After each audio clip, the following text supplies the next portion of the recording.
A Court of Fairies and Fiction. Akafaf Girls Podcast. Hosts Mel Liv and Aka. A bookish theory and discussion podcast for the Akatar, Crescent City, and Tug series, as well as other romantasy books. Group Chaos, Steeping the Tea. All right, welcome back, everybody. We have our Chaos group chat on today. We are so excited. By now, you will know Teresa. Yay. To my right, or maybe your left, I'm not sure, is Carmen from TikTok. We rant all the time on TikTok. I keep trying to convince her to come and post stuff on Instagram. And then we have Kay from the group chat as well. Hi. And Lily is going to be snacking, so she's going to keep her video off for now. She's getting breakfast. We do have a couple more friends popping on a little bit later, so stay tuned for that. Yay. But as usual, we started off bitching about Resand. That's what we live for. It's what we live for. And we were just saying that, all in all, we would love Resand as a character if he was truly written as the villain. And we can't figure out whether, Sarah is writing him kind of to fool the fandom just because we know that Rhys is like Dame Maddie. And so does she want to, in real time, kind of show us how that would look like? But I don't know, what do you think, Carmen? Because I know that you've had some videos on this. Well, a really good point that I love that everyone always mentions the Dame Maddie, but they don't understand the implications of this, because inherently, if you're going to have a character that has the capabilities to alter your memory or to force you to do something against your will, you have to inherently understand that there's going to be a distrust there within the audience, because if you have the ability, how do we know you aren't using it or that you don't use it? Especially in first person, like with Feyre, she's also his mate. And I think that's the thing. I think she's trying to test these boundaries of what good looks like, but maybe there's this possibility that she didn't realize by doing that she kind of wrote herself in a corner. Yeah. Now we don't trust what she's trying to make us believe. Yeah. So if she's doing Can I say something? Yeah. So I just think first of all, I think it also depends on the reader. What's your take on this with the mind playing and everything? Because if you think about it, someone that's a hopeless romantic, for example, like myself, I think he's just not gonna do it to her, or he never did it to her because he loves and respects her. You might think of that. Someone that's more skeptical and more in family, like Mel, for example.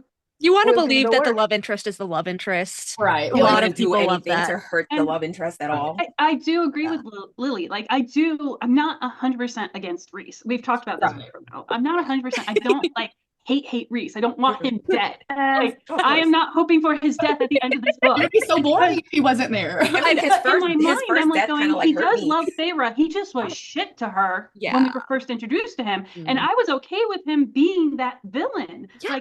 I've given you my how I would have written the story. He's the villain. He got too deep with Amarantha, and then he regretted his actions to the rest of Prythian. Right. And now he's going through his redeeming stage of I need to find out how I can redeem myself and humble myself to my fellow High Lords so that they can accept me as a fellow High Lord of Prythian, and we can work together as an actual united front against the other person that is bad.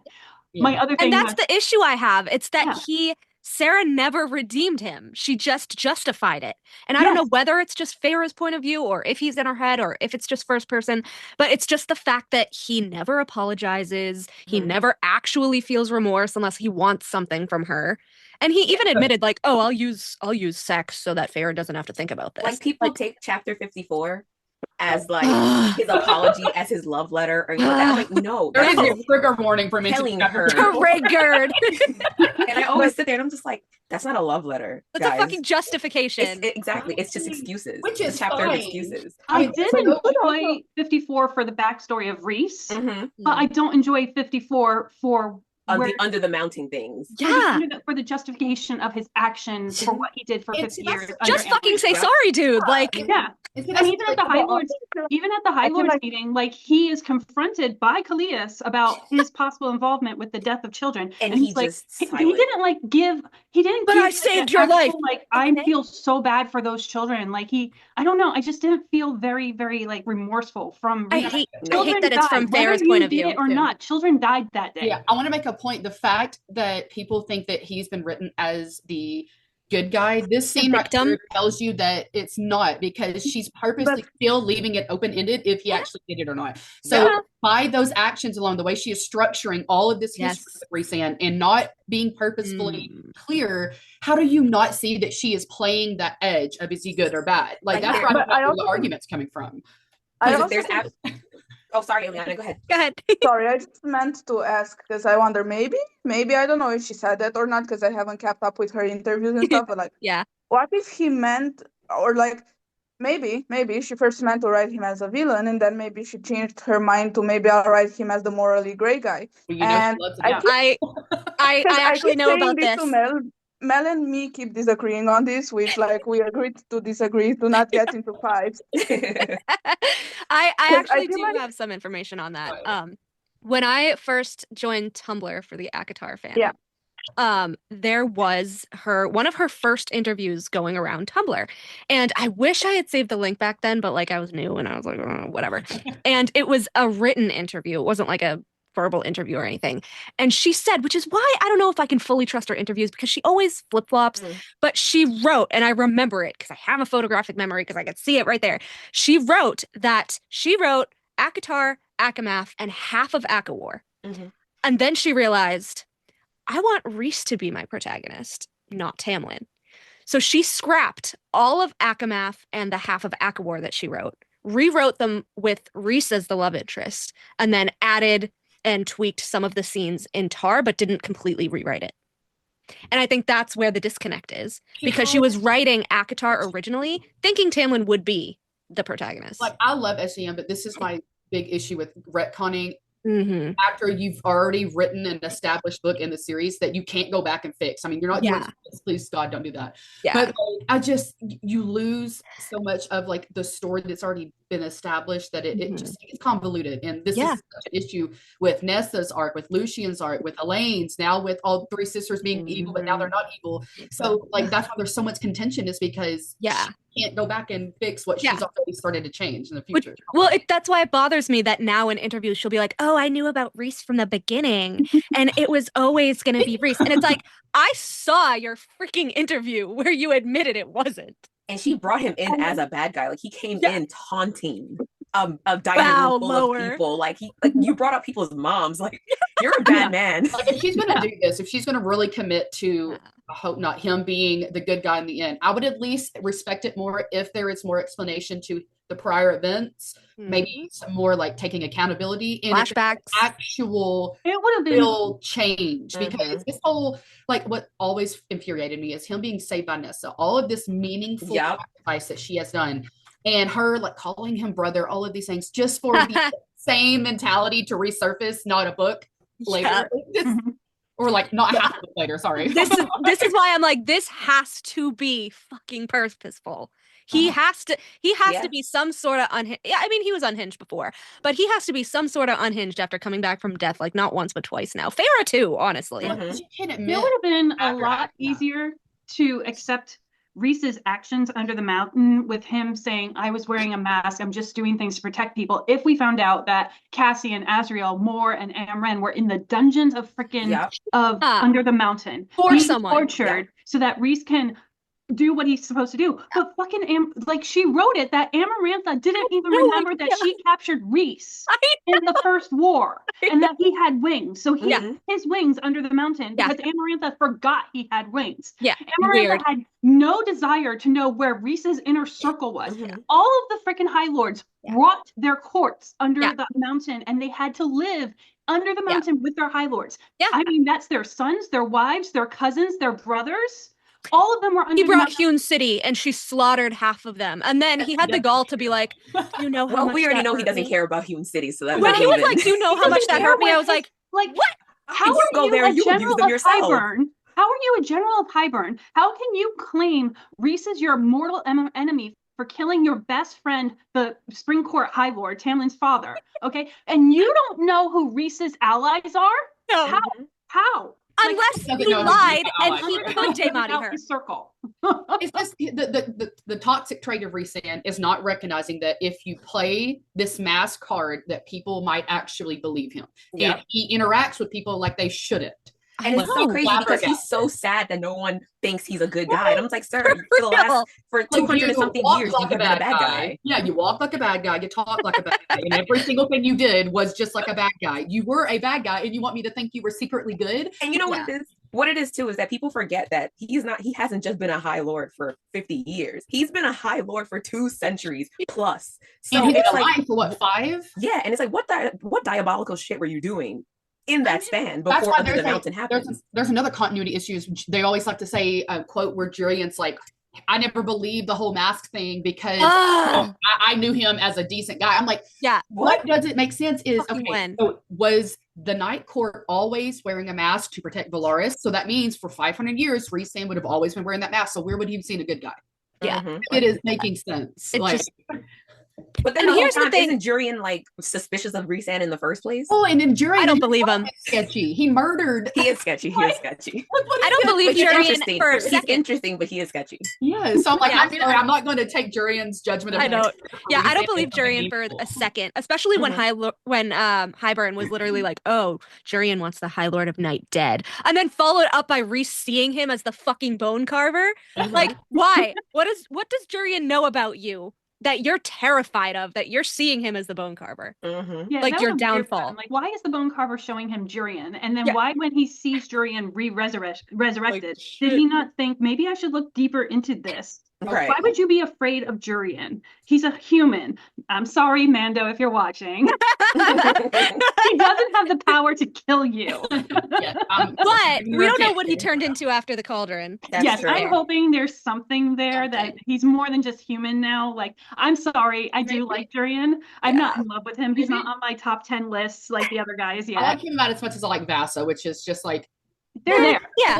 Like, we don't know enough. Cool. Exactly. Like, I like them because of that curiosity that I have for them to know what's going to happen with There's them. enough to wonder. Exactly. Asper's about the only character in ACOTAR where we aren't giving a lot of back history, but he's alluring enough that I'm like, I don't dislike him. He is absolutely alluring. I love him. It's like, I'm interested, even though I know shit. Which one are we talking about? Azriel? Azzy. Very interested. No, but I was just going to say, like, this is, okay. This is probably the one thing I like Cassian for, is his little comments that he'll just insert into the story. Like when he was like, oh, the human general, or whatever he is now. And I was like, what do you mean whatever he is now? Yeah, like that's what Cassian is. He's the throwaway guy. He just makes these little comments. Like, Cassie, you need to like elaborate more. Tell us more. You know stuff. Well, that's what scares me. Cassian is being used since like page 1. He's a plot device. Comedic relief. And I'm sorry, what book have we not read where the funny side character always gets killed? And I swear to God, I'm not okay. I'm not okay. Oh no! I also feel like, oh no, Cassian lover in the house. I love him, but I know he's. Yeah, I mean, he's actually a great guy. He might not be a great lover. Yeah, he's partner, a good character. I honestly, he's like a pretty great guy. Yes, and he has so much room. And what I think is impactful that people aren't giving him credit for is the room in which he has to grow is his relationship with his subservience to Rhys. But I kind of keep saying that about Rhys as well, in a way, because I'm not fully defending him, because like I keep saying that if I were Farah, I would have never been able to look that man in the eyes after Under the Mountain. Yep. But towards like talking about like his attitude as a ruler and as a person.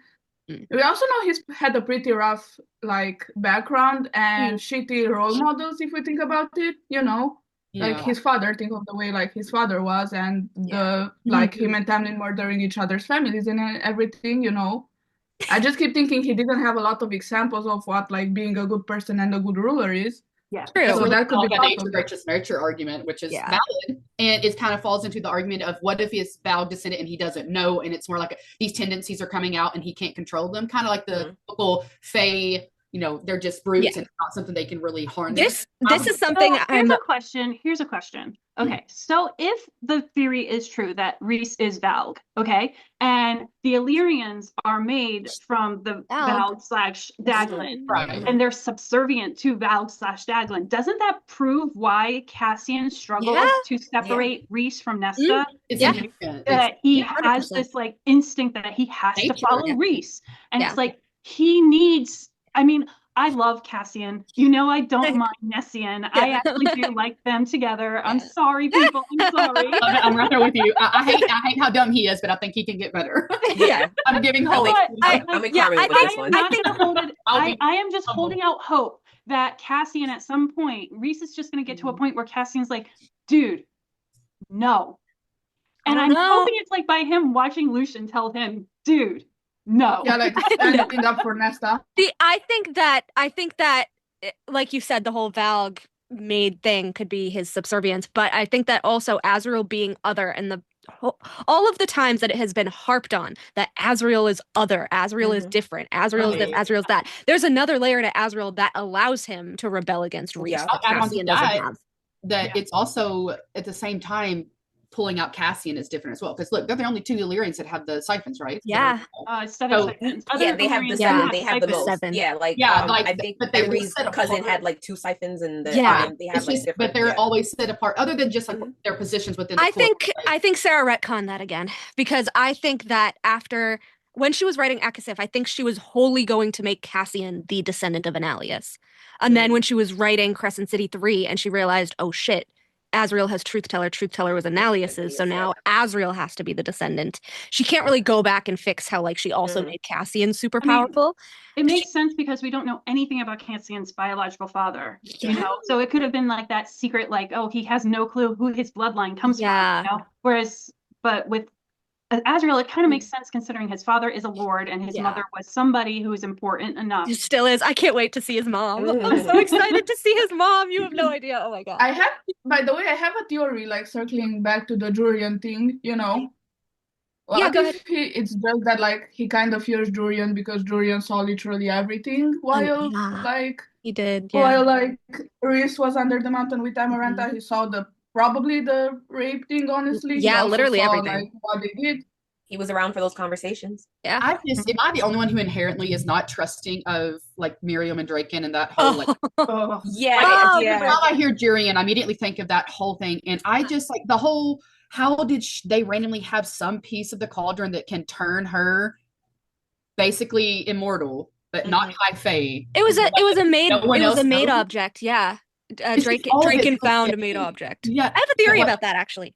And then, you know, because Reese's all about collecting, and you would think that like he would have known about it. It would have been more. I think it was more. Moore was friends with them first, I think. Because if you remember, like, to get the mask, like Nesta had to go through all the wards and all of the shit at the prison. Right. And if we're thinking like, okay, Moore was supposed to be the original leader, but A, she's a female, and B, the bloodline swapped, right? But if the female Starborn are the strongest, then Moore would have probably been able to get through those wards as well. We just haven't seen her in the prison ever, which is weird. So I'm wondering if she knew about where the mask was or the crown or something, and she was actually the one that got that for Draken to bring back Miriam, and then she dumped it somewhere. Because I could see her dumping it in Orid or I find it interesting that you mentioned the prison, and I have this theory that Moore is the actual High Lord of the Night Court, and the reason you can't go to the prison is because you have to have what? You have to have blood High Lord. Yeah. I believe that it's interesting that we learned that Maeve can come and implant a whole familial attachment, right? Yep. And then we have very strong indications that a female from a previously ruling lineage that was over the Night Court suddenly comes into power in a way that's described just like the other High Lords. But she never goes to the prison because it requires High Lord blood. There's a whole other court that exists within the Night Court, the Dust Court. It's just, how will we not connect? There's something important going on with who's ruling where.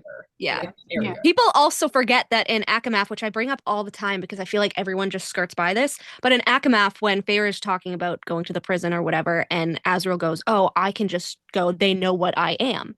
And so I'm like, if he can go by himself, that means he can also open the prison with his blood. Which means he's related to Rhysand. You just like do it once by proxy and it's like, hold the door open for my buddy. So because that's why he had to accompany Feyre, right? Because she couldn't go in without him. So is that like a whole ass? Did she just like reveal something and not even reveal like? Yeah, he's related to Rhys. I swear to God. Because he has the same blood. There's literally no other way around it. He has to have the same blood. Yeah. But I think this is also why Moore never slept with him. This is why she has weirdness, because if she's the truth person, she knows that they're also cousins. Smell things, right? So who's to say that they can smell arousal, they can smell fear? Who's to say that they can't smell relations? Yeah, exactly. Bloodhounds. Exactly. Well, you sent the bond, so there's some connection. There's like an ethereal connection with that. There's no way she doesn't know that Azriel's related to them. Come on.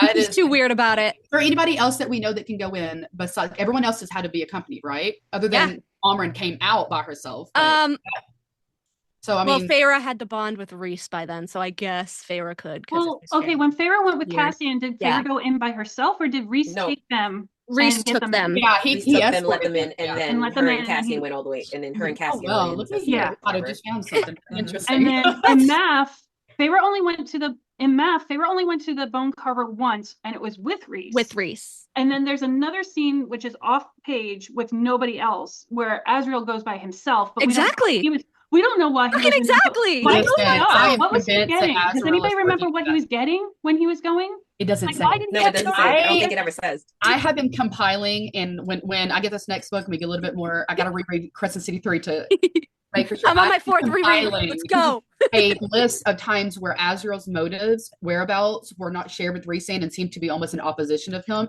along with the placement of the twins in servitude around Rhysand. They also with him. They're never like, oh, hey, go over to House of Wind with Nessa. She could use them. No, they're always in Rhysand's house. But Rhysand doesn't like him very much. So why would I'm just convinced that I'm not saying he is against him, but there is an implied suspicion between the two. Where maybe I need to reread. I think he knows. I never got the implication that Rhys didn't like the twins. He definitely doesn't like them. It's very much subtext. I will admit it's not outright like bitch. Well, Feyre says, oh, it wasn't his dislike of the half-rates, but ... and then she changes the subject. Okay. And was that in Math or was that in? That was in Math. Yeah, Math. Okay. Yeah, it went over my head. Because he gives them a weird look. Because she hugs them when she comes back. Yeah, because she starts getting really close to them when she wasn't getting close to the rest of the IP. And he was she started getting close to the twins. Yeah, and she considered them friends because she did say that she considered them friends at some point. Okay. And I just find it weird that why would Rhysand want basically who are housemates around him that are practically born to be very well successful and elected by Lorraine. So I'm just like, want my maid to be able to sneak up on me and know what I'm doing. But also the whole thing that Amren says in Math when Feyre, one of the first conversations she has with Feyre, and she's like, oh yeah, they work for Azriel, but I guess they technically work for Rhys. But Rhys has told Azriel, don't have them spy on Amren, and he does it anyway. And I would be shocked if he didn't keep tabs on me. And I was like, what? There's so much weird things going on with those two. And the Wraiths don't even like the inner circle because Feyre's like, who are they? And she's like, they're like Rhysand's inner circle. They're his groupies. One of the best eye rolls. Here's another question. Okay, so in Crescent City, we know what creatures came from hell. Vampires came from hell. The Reapers came from hell too. Yeah. Right. Yeah. Did Wraiths come from hell? Yeah, they're in there. They're in the House of Shadows category as well too. As is a Prince of Hell, I swear. Yes, 100% is. So is this their another child proof that the Wraiths in Prithian also came from hell? So hell also had a hand in Prithian. We were talking about this. I think Azriel's a fucking test tube baby, like Hunt. I agree with that. That sounds so believable. It has to be. His father. You're telling me his father is an Illyrian lord who was already married with 2 sons who are already I don't know, kids, right? Yeah. What, do you want more kids? Yeah. And he's gonna go out and rape this random lady? That was a random occurrence. I know. I'm like, does Azriel really believe this about his mom? But then he's really secretive about his mom. Secretive about his mom. Yeah. The way that Hunt was. And he talks about her the same way that Hunt talks about his mom. I love my mom. I love my mom. So the Illyrian females, I can see Adis being like, look, we need this kind of soldier. Can you carry this child? The same way that they did with Hunt's mom. Mm-hmm. And so Azriel, as an Illyrian, is already a little bit part Valg. He's part Prince of Hell, and he's Starborn. He is a triquetra of fucking power. Which is why I think Rhys is afraid of him, because I love that line where it's like, oh, I straightened at the order in his words. And that was Rhys talking about Azriel. Mm-hmm. So I go, Prince of Hell does rank above High Lord, technically. So if Az wanted to, he could beat your ass. Level as Cassian, like giving into the dominance of Lucian, which we were not expecting Lucian to have dominance as just an heir, and yet he has it as an heir, and it's like, okay, well, if you have dominance as an heir, which we only really see as a High Lord, like, is this meaning that you're a little bit more stronger than what we thought? I will always say Bryce and Rune are Nesta and Azriel. It's like the Starborn princess and the Starborn prince. Can I just say how much I love the Nesta and Azriel friendship? I stand their friendship. I stand him stroking her face as she's coming out of that transformation. I was punching air. I was like, "This is too fucking cute. I can't read this right now." Just the fact that he's holding her and he's just like the mother. I'm like, Azriel's cuddling. I know. Like, it was the what was it, the Starlight party that they had, and she hugged him so tight for that gift, and I'm just like, oh my God, that was adorable. And then he hugs her back. I was just like, she felt seen. It was like someone recognized a hobby she had and a need within that hobby. Because that's just Azriel. He's just that guy. And I hate when everyone's like, he's the worst spy master ever. I'm like, clearly he isn't. Okay. He's not. He just does his own thing off page. He doesn't need to go around. I don't understand why they're like, he's the worst spy master ever. Because he couldn't. How did that come from? He's just because he couldn't cleave Hybern wards. Like nobody could. Reese couldn't. Right. Like, and he can't break into the queens because they have these wards up that were put there by ancient Fae to protect them from new Fae. That's on limitations, okay? Like, I'm like, do you not read? Just tell us why. But I do love how Moore was like, fuck, Eris caught Azriel in his court. I was like, okay, that was not Eris. That was his fucking smoke hounds. All right. Smoke hounds. They sussed him out. Hold on. Okay, maybe it was from you. I don't know, Mel, but I saw somewhere someone talking about the Vansera's ability to track. Oh, that was me. That was me. Yeah. And their ability to track and their ability to find and their ability to scent out things. It's just that sense of perception. It has to mean more. Yeah. So Eris does it with Azriel, and then we also see it done with Lucian multiple times of like just knowing when someone's on the front door, knowing when someone's coming up behind them, being able to find the bog, and then we see it with Eris. I think they're bloodhounds. More within the. Have another little thing that blows your mind to add to that is the fact that how perceptive they are, and that Lucian has the eye that then lets him reward him. The literal fucking day court power. I swear it's the fact that they're supposed to be considered cunning, and he's a fox. Just like so on the nose, but no one picks up. I'm like, it's crazy because I this is where his clever comes in, and I don't think a lot of people pick this up except for us, but he's like, oh, my eye. I'm like, it's not your fucking eye, it's your decor powers. Right. And you're just not outing your daddy because you don't want to hurt your mom. Like a channel. That's all it does. It's just like a little channel of his powers. Because he lies to Farah about this all the time. He'll lie about, the white lights from the dawn court. I will stand on the fact that Lucian knows that Helion's his dad. He knows. And Helion knows that Lucian's his son. They have some type of secret going on between each other where he knows. They know. That Lucian had unencumbered access to the day court libraries to try to break the bargain between Tamlin and Farah. Yep. When he just goes over there, he's like, "Hey, Dad." Yeah, he's like, "Come on, son." He's like, "Oh, I went to the day court libraries to try to break your thing." I was like, "They're like, how?" It's like, sleep over at Dad's house. Right. I have a note that I want to talk to you guys about real quick.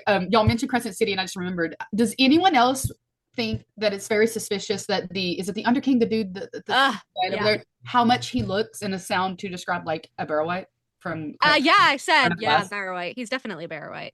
I found that like very weird, but I was like, how? The thing that jarred me more was when Ethan was like, enemy. I was like, let's go. Right. Or it was even like, oh, and then the other Fae. I was like, fucking Tog Fae, the shifters, I knew it. What I'm most excited for is now that we've got this basically antidote for the parasites and everyone's getting extra powers. If we don't see every character that we get introduced to with something new, but Fury, like what the is she gonna have? I'm kind of terrified for the people around her because like bitch is already like pretty amped up. Okay, what is she? She is half a fairy, half hell, and I am never letting that go. Like I'm not a fan of Fury or Juniper. I am like I don't like Juniper. Anytime they were on the freaking page, I was like, why are we talking to these people? They do absolutely nothing for you. Because Fury's the mercenary. I don't care. I didn't understand why she was at the summit meeting. Why was she at the summit meeting? Here's my thing. So someone did a video. Child of that last at a summit meeting. He's the Azriel. She has to be. That's why I think there's something going on. And I think someone made a video about her connection to possibly Thanos' daughter. So that would mean so that would mean she's probably traveling between worlds, right? Yes. That is. So she definitely I love like it. someone who either has like, if that's like a very rare ability, which I'm assuming it is. Yeah. That Well, that's why I said like she was the mercenary in Avatar. In the beginning of Avatar, yeah. So that puts And her then in House of Earth and Blood technically would take place around the same time as ACOWAR, sort of, or like midway through ACOWAR, which lines up with Fury leaving after Danika's death. And then Thanatos being like, I need help with my daughter, my difficult daughter. Do we remember that when Bryce first saw Emran, besides the whole entire Rune scene, when Bryce first saw Emran, she actually said Fury. Or in her head, she's like, I forgot about that. That crossover is the best thing that happened to this series. And I need to reread what the mercenary looks like, because Feyre never connected Amren to the mercenary. I'm a weirdo. I kind of think of the mercenary as the one girl in Mandalorian. Like a nice, beautiful, buff woman who can kick your ass. To be fair, I will say this is why I think Amren is like her mother, but like with Thanatos, like when she was wild before she like, you know, became what she is now. Just like stuff just happened. Yeah, I think she like bound her body and then like she's like slept with Thanatos and like they had Fury. And so I still think that Amren was an Asteri or an Asteri's child. So I think that Fury is half Asteri, half Hell. So and I think so is that also saying that we're thinking that Fury is old? Like she's old. She has to be old. Yeah, she's old. Okay. So I think that's also why there was that weird bit where she fully believed the Asteri would listen to her in the helicopter. Because it's like, if she's the daughter of like one of the lost Asteri, like I kind of think maybe Amren could still be furious. You're so right, because that line was such a throwaway where it's just like, oh yeah, I'll get us there. They'll listen to me. It's like, why? They'll listen to me. What? Across all three series, when Sarah writes a character that speaks with authority like that, has like an air of authority, I don't really remember an instance where they don't actually end up having some significant hierarchy. And so she very much speaks like she's assured that her authority isn't really going to be bulked against. So she's something important that we just aren't supposed to know right now. Yeah. Well, plus I don't believe that the way that she wrote Thanatos in CC2 was throwaway. Like, I don't think it was a retcon that he was suddenly nice to Bryce and everything in Hope Fast. Because he was weird. He was like, I'm going to eat your starlight and da-da-da. But people forget that he says, I don't follow my brother's rules. I do what I want. So I could see him sleeping with an Asteri, having a child with an Asteri. Right? Like, because he's the more wild one. He's like the wild middle child, which I think I was talking about with Sam the other night. And it's just funny because, you know, I know, like you were saying, oh, Amren doesn't remind me of the mercenary or whatever, but Thanatos is like tall, tan-skinned, dark eyes. Like Hunt has his eyes. Fury has the same eyes as Hunt, same eyes as Thanatos. Amren has silver eyes. She's shorter, but Fury is tall like Thanatos, has the more golden skin like Thanatos, the eyes of Thanatos. But she has the up-tilted eyes like Amren and like the hair like Amren. Right. So she's not going to look exactly like Amren, you know? And there's just name me one instance where she has not in any way, sense, or form described an appearance that is likened to another person, and it hasn't been intentional or purposeful. Like, it always means something. Same thing with her. We got to get into Lauren. But at some point, we have to recognize parallels are purposeful. You're not, because like, here's the thing. The worst thing that you can do as an author is unintentionally keep using the same looks or the same names or the same personality type. So as an author that's, you know, pretty successful in what she's doing, she's not going to do that unless it's important. And we see it established in other instances already. So I'm like, and what are Furies? Furies are assassins of hell. They are daughters of hell, assassins for I've always found it not strange, but coincidental. SJM does use black hair a lot for a lot of her characters. I didn't realize that. It's very rare. Like in Crescent City, we only have Therion and Declan as the redheads. And then I don't even think we have a blonde. Like, Lydia. Lydia's the blonde in freaking Crescent City. And Flynn's mother, which I have a little crack. Isn't Cormac also a blonde? Cormac's a blonde. Yeah. Ethan's brown, right? His hair's Ethan's brown. like a brown. Ethan is like dirty blonde. Dirty blonde. Because his father has brown hair and his mother has blonde hair. So and then Safi and Flynn have someone who gives more people with other color hair than blonde. She does a lot of black haired characters. Hypaxia's black haired. What is it? Oh, I'm so ready. Black haired. Like, we just have a lot of black hair, and I'm just like going, another black haired character. How am I? And like, she just changes it up. Like, this one has curly black hair. But can I also point out something really weird? It's weird to me that Sathya and Flynn, so their father has brown hair, their mother has blonde hair, they have dirty blonde hair. That makes sense, right? It's weird to me, and I know I've gone off about this probably to all of you, that fucking Thea and Fionn had golden blonde hair, and their fucking children had raven black hair. Yes. Oh yeah, we've spoken about this. That ain't their daddy. That ain't their dad. That ain't their daddy. No, I think. Okay, so because the Valg royalty have Daemati powers, if we're thinking that Vesperus, obviously as an Asteri, is like Valg, she would have Daemati powers like Maeve. I think that the kids are hers and not Thea's. Because Thea had to physically like a surrogate. Yeah, because they only were born with darkness and shadow magic. So I think it was her. Talk about her womb being basically barren. So like it's yeah, it's and then all of a sudden, but he couldn't get her pregnant versus she can't get pregnant. Yeah, all of a sudden. So I think that Vesperus was like, okay, well, we're gonna need more for this planet and more for this, and she just didn't want to like raise kids. Obviously, she was probably like Maeve, Fuck them kids. I raised you. You can raise them, But I think that she honestly like mind fucked Fionn, had the girls with him, and then made them believe that, it was his and Thea's daughters because they didn't have the Dust Court magic. Thea had to take the star out of her and then separate it, which turned their powers into the prism that Bryce had to Worldwalk, which is how they could then go from Midgard to whatever and open the portals, right? One would think if they were her actual blood that they would have the ability, even if just a little bit, So this is why I'm like, even going back to like Selene and Helena, like Reese's bloodline is Valk. I mean, it really, you just can't get away from it. Now, does it explain how the Asteri in Crescent City was able to open another portal to Terra Sound? Fucking Rigulus. No, well, he was he able to open a portal to Tog World, but couldn't open a portal to Prithian. Well, we don't know if someone from the Tog World had a similar plan to Thea's. They might have, because Rigulus goes on this rant about, through the 15,000 years, they had forgotten their history.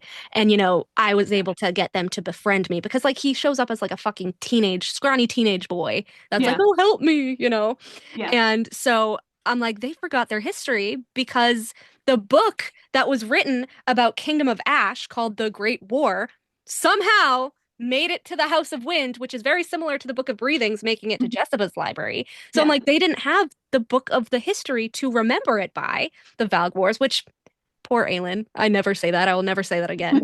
Poor Aelin. She fucked up. But someone, somehow, whenever, took the Great War book from the Tog World, and it somehow got to the Prithian world, because that's the book that Meryl is looking for.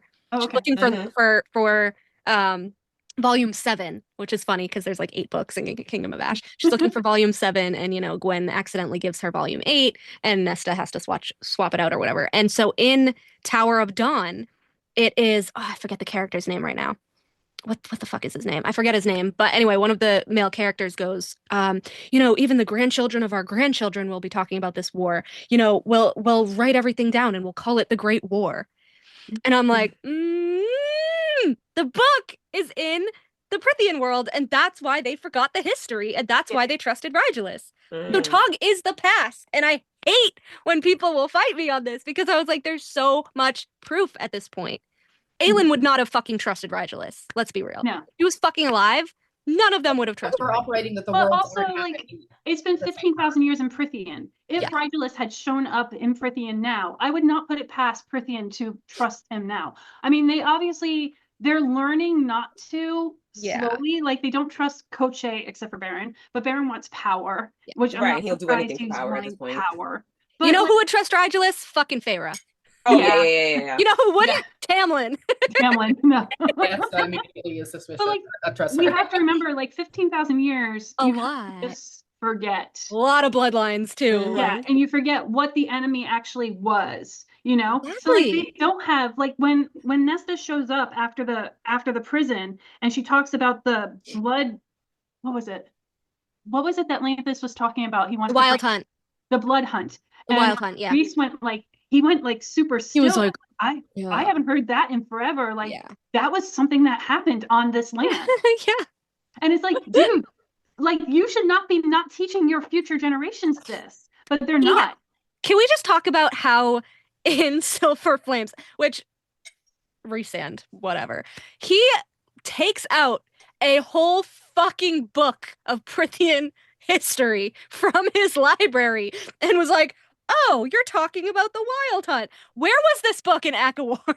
Yes. And you guys were like, who are we going to need to help fight for us? What? Where was this book, Rhys? And I also find it funny that Rhys, it was Rhys, the astronomer, and Einar that have orreries. Very interesting. People that want to go to different worlds.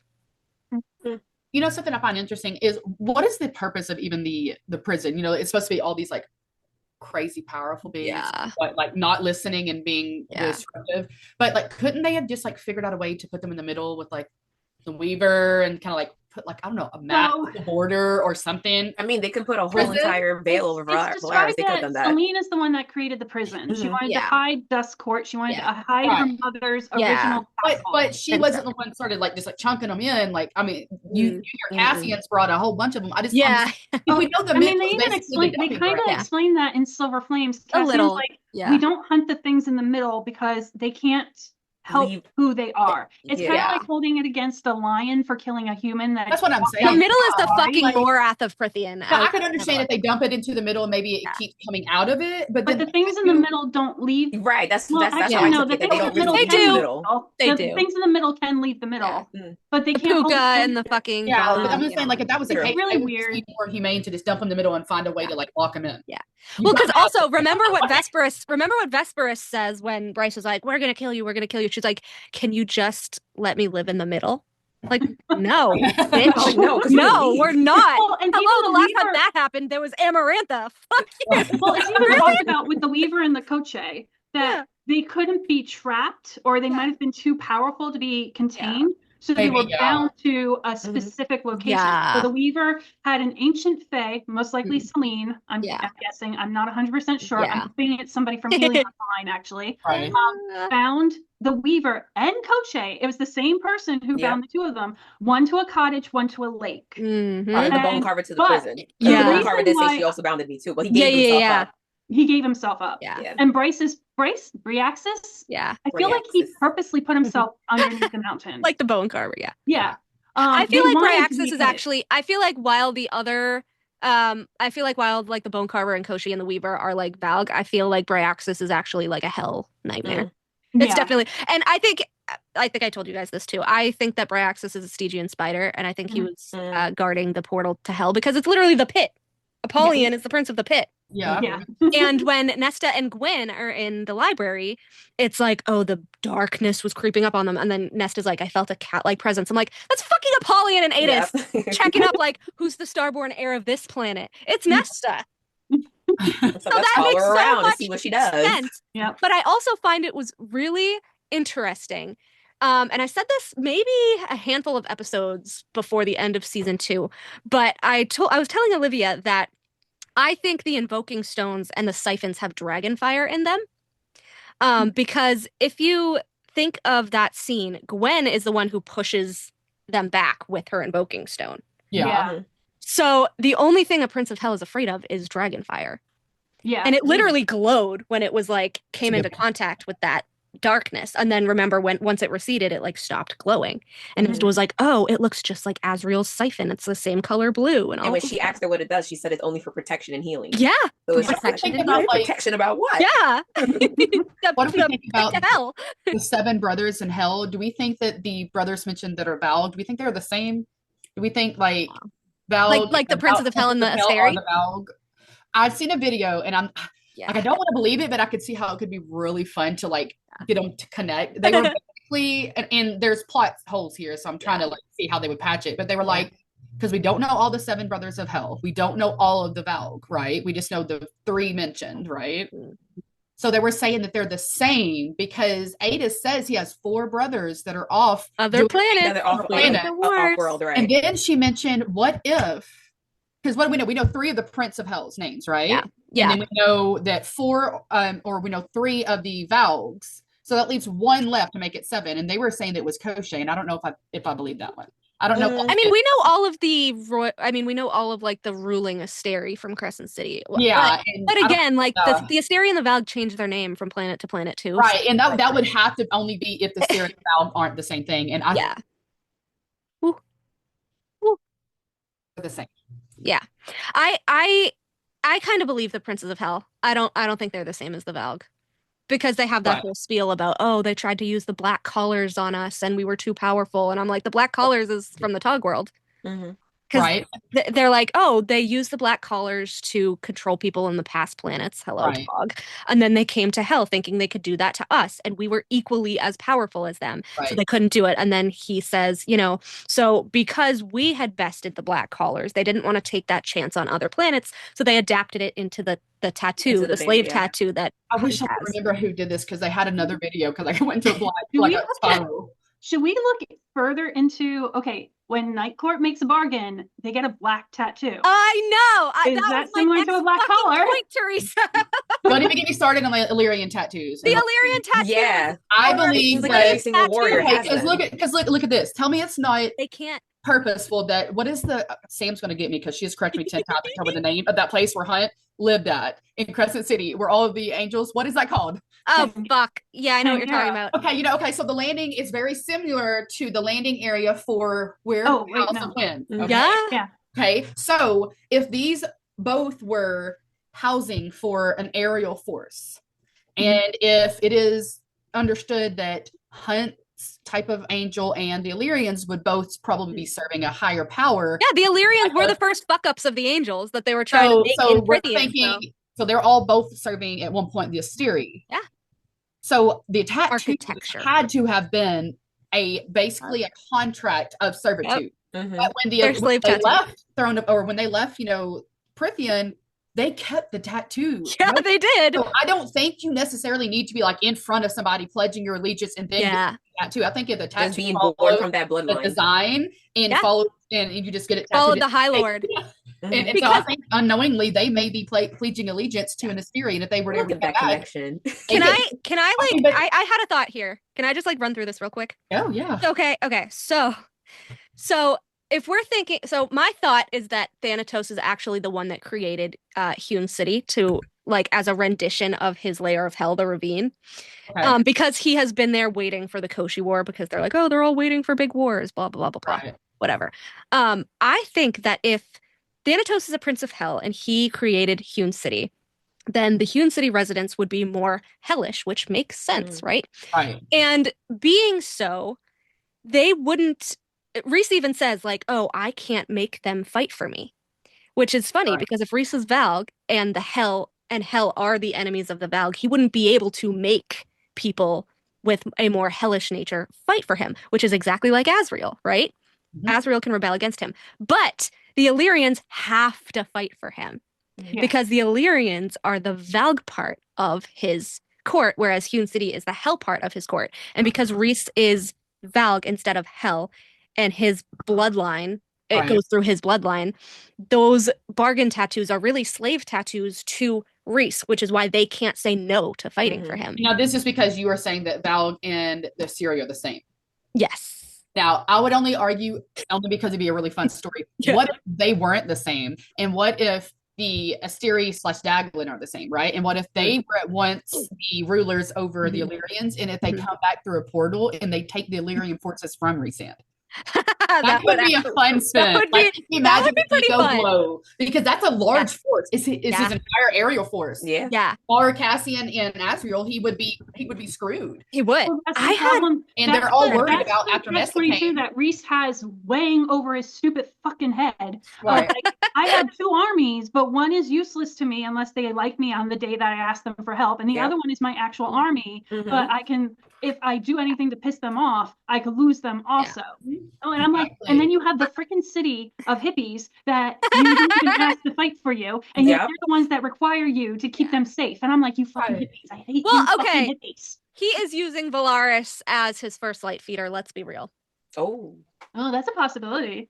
It's okay. So there was an interview, which again, I don't put that much stock into interviews, but I thought this was so interesting. There was a part of an interview that I saw where Sarah mentioned that she kept writing First Light in Akasif instead of Phalite. And her editor was like, you keep writing First Light instead of Phalite. And so someone was like, what if that was purposeful? And I go, this makes sense, because if the only place there is a huge bank of First Light that he knows of anyway is Valaris, this makes sense because there's shops and there's, the artist quarters and all these different things. All these things. A lot of people in a small space, which is exactly what the Asteri wanted to feed off of First Light. Right. So I'm like, you cannot tell me that Rhys is not getting some of his power from this city. I'm just saying. You can't tell me. But also, I find it funny that he, if we're going with the whole, Asteri, he's an Asteri, whatever, and hell is the enemy, it's interesting that he has to constantly make Hewn City bow to him or abuse them or something like that. And that's exactly what the Asteri did to hell when they went to hell. Sorry, they wanted to have the ultimate power over hell, and they couldn't do it. And Rhys can't do it, which is why it pisses him off enough to hurt the people that are there. That's a good point. That's really good. Yeah. There was a point where I thought, I think I got this wrong. I thought that when Rhys had said, "Oh, put it on my tab," I thought he said like, "Put it on my card." So there's like a part of the podcast where like, how the fuck do they have credit cards in Valaris and there's no check anywhere or whatever? But I think it would be really interesting if we found out something like that about Valaris, because that would mean that there is First Light in Valaris that he's possibly feeding off of. I don't know. What about if it's like, instead of taking it, like in Crescent City, they took it every time someone would do the drop. What if it's like an annual thing? And during Starfall, he's like growing, but he doesn't want a year versus every instance someone does a drop. And it could be hidden by just some event that's just historical for the city, because no one questions it. It's always happened. Kind of like the first drop always happened. Like this is kind of how I feel. Like, how we have like all the priestesses, and we know that the priestesses are allowed to perform a great rite and all that stuff. Right. So what if that's I was gonna say this actually is like Rhys necessarily doesn't have to be the one performing it. Just someone in Valaris is doing it. I was just gonna say, when is his great rite? Exactly. Like, why have we not? Just because he tells Farah that he doesn't do it, that legit just means that he doesn't participate in it. Because we know you can choose someone else to do it for you. Exactly. Like it's gotta be like Devlon or some shit. Yeah, like imagine like they have like a voting vote, like they have a voting boot where they're gonna vote who does it this year. Like who is anyone volunteering as tribute? Like, honestly, probably just make Hewn City do it because he thinks they're debauched already. So he's the Blood Rite is their fucking Hunger Games, so why not? So why not? If they're keeping that tradition going, why would they not keep a great rite going? Right. And I just don't understand. Like every time I get on Valaris, I get so irritated because what is so integral to like keeping this place so pristine? Like who is such a risk to it? Rhys doesn't like hell. He doesn't want any hell influence. He doesn't want. What is really the influence? So like what is going to happen other than your people getting like more prosperity? I don't know. Calling him out on his shit. They could rise up against him if they realize what he is. So if the people from Hewn City are hellish and they realize, or something in their blood outside of the mountain perhaps would realize that he is the enemy, they would probably tell people that. Right. So I'm wondering if there's some sort of magic within the mountain that they're in too, because he's like, oh, the only time they're really allowed out is for Starfall. But like Rhys isn't in proximity during Starfall because he's at the fucking townhouse or river house. Imagine he has like wards over Hewn City that we have no idea about. And those wards kind of like work their minds in a way. Yes. And like when he comes into Hewn City, that's when everybody's like, oh, this guy's a piece of shit. Like, exactly. Like Ethan with the Underking, like enemy. And that's why he doesn't want them in Valaris, because Valaris is the only place he can fucking hide. Right. See, and that's why he's so worried. That's why he was so worried after the wards on Valaris falls and goes down, and he has no choice but to tell everybody about Valaris. Amryn is replacing the wards. Amryn is replacing the wards. And he's like shaking in his booth about like Kerr coming and all these different people having access now. And it's just like, okay, sir, it's part of their city as well. So. But also, think about it, like, look at all these other instances of the courts, right? We don't see some like god awful, like rundown shack of a village. They're all nice. So is Valaris. Okay, who cares? So it's just this weird like need to make people believe that Valaris is protected because it is something that is special outside of everything else when it's not. And I'm convinced that it simply has to be because he's hoarding something. There's something hidden there. He wants someone It's fucking First Light. I swear. It might be. I just think it's another instance of being gaslit. Right. Kind of like him into not trusting the other courts because supposedly Valaris is a diamond in the rough where low-level Fae and high-level Fae live in harmony and in peace together. Yet we go to Adrietta and we hear from Tarquin that his goal is to one day break that wall between the low Fae and the high Fae. We go to freaking what's it called? Spring Court, and we see that Tamlin lives amongst everyone. You know, we had some of the low Fae are his servants, like they all have that. Rhys has that. Like, I don't understand why Valaris is considered different than the other courts. You know, I mean, then we go into Dawn Court and we meet Beeson, and he's sleeping with a low Fae Tarquin. You know.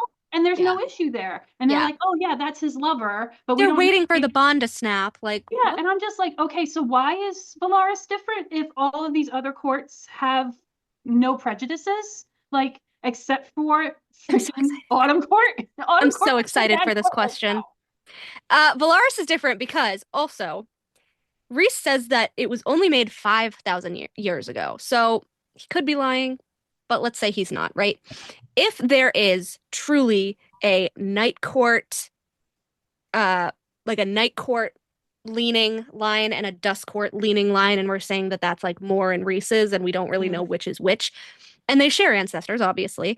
I think whoever created Valaris had the dusk court magic. And you know this, you know what I'm going to say. Valaris is the fucking dusk court city, not the night court city. The night court city was always Hewn City. When Bryce lands in Valaris, there is mist, shrouded in mist, right in front of the river house, right? And, you know, Azriel, obviously, because he has the knife, finds her, scoops her up, brings her to the townhouse instead. I find it funny that Bryce mentions so much in CC3, like, oh, Avalyn is tethered to the Dusk Court of Prythian by the mist. The mist is the tether. The mist is the Dusk Court. Mist is Dusk Court. Mist is Dusk Court. So many times. And like, it turns out that the mist wasn't what was hiding Avalyn from the rest of the people. It was the black salt, the hell, whatever. But mist is Dusk Court. I'm like, Valaris is Dusk Court. And because I'm so convinced that Nesta's going to be Queen of Dusk, this is why the house defected to Nesta. When Nesta went to the house, became her friend, defected to Nesta, showed her its very heart on Solstice. Because the heart of Valaris is the House of Wind, and the heart of the House of Wind is the Dusk Court. And if anything, what helps kind of make me think that she's not going to go anywhere is like there's such a cute connection made between Nesta and the house and how integral it is to her. Yes. That I don't see her just uprooting Nesta. No. And because the house is not going to be able to go with her. It's sentient. It's stuck there. Yeah. Right? Yeah. So it just makes sense. She's going to stay there, but nothing can stay the same because obviously there is here's something that people don't realize as much as I want to love this Rhys and its great theory. Every character that we are considered basically main and side characters in ACOTAR have some form of contention right now with Rhys. Feyre still has not handled her issue with the baby situation. Azriel and Elaine by proxy with their whole relationship thing. Cassian and Nessa by proxy because his issue with Nesta. And Amren, I don't know, maybe she might be the only one. But Amren is pissed that Amren's just pissed that he won't be High King.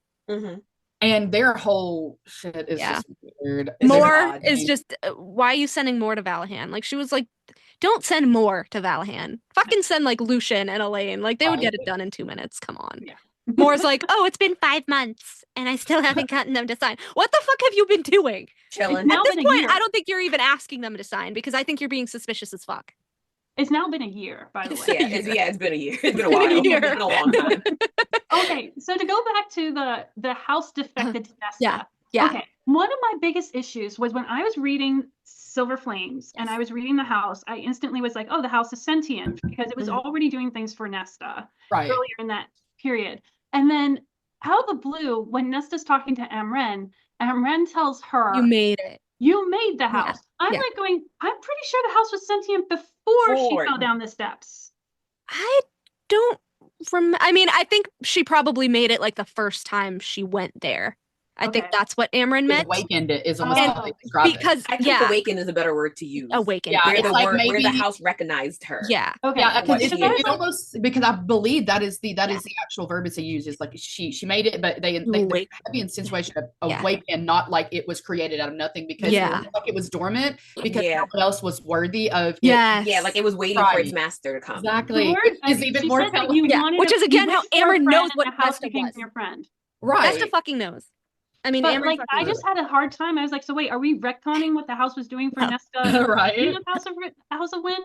I was like, I love the shift to Nesta obviously being more important, even going on into possibly another series. I love that for her. I am convinced that Nesta is going to go into Lunathian. I'm convinced that stepping over into that world, because she better take Az with her. He deserves to go to a club. I feel like I feel like the stomping ground isn't just in Akatar. I think we're going to get more characters going into other worlds instead of just Akatar being like the main battleground. Yeah. I think we know that the harp, they're going to find how to do more ward walking, and it's going to be and they're going to be like left and right. Yeah. Well, we know she has the harp, and we know the harp can help you world walk. So she doesn't necessarily need the dusk powers, even though I do think that, once she liberates prison, once she becomes queen, she's going to get High Lord powers. It's going to be her star, which has been foreshadowed already that she has a star somewhere. But like Bryce, before she did the drop, it couldn't come out before she did the drop, and then it could come out. So I think like Nesta's like ordeal, I don't think her ordeal was necessarily the blood right, or maybe the ordeal was the blood right and her drop will be liberating the prison, and that's when she gets her power. I always felt her ordeal was with the Kelpie in the bog.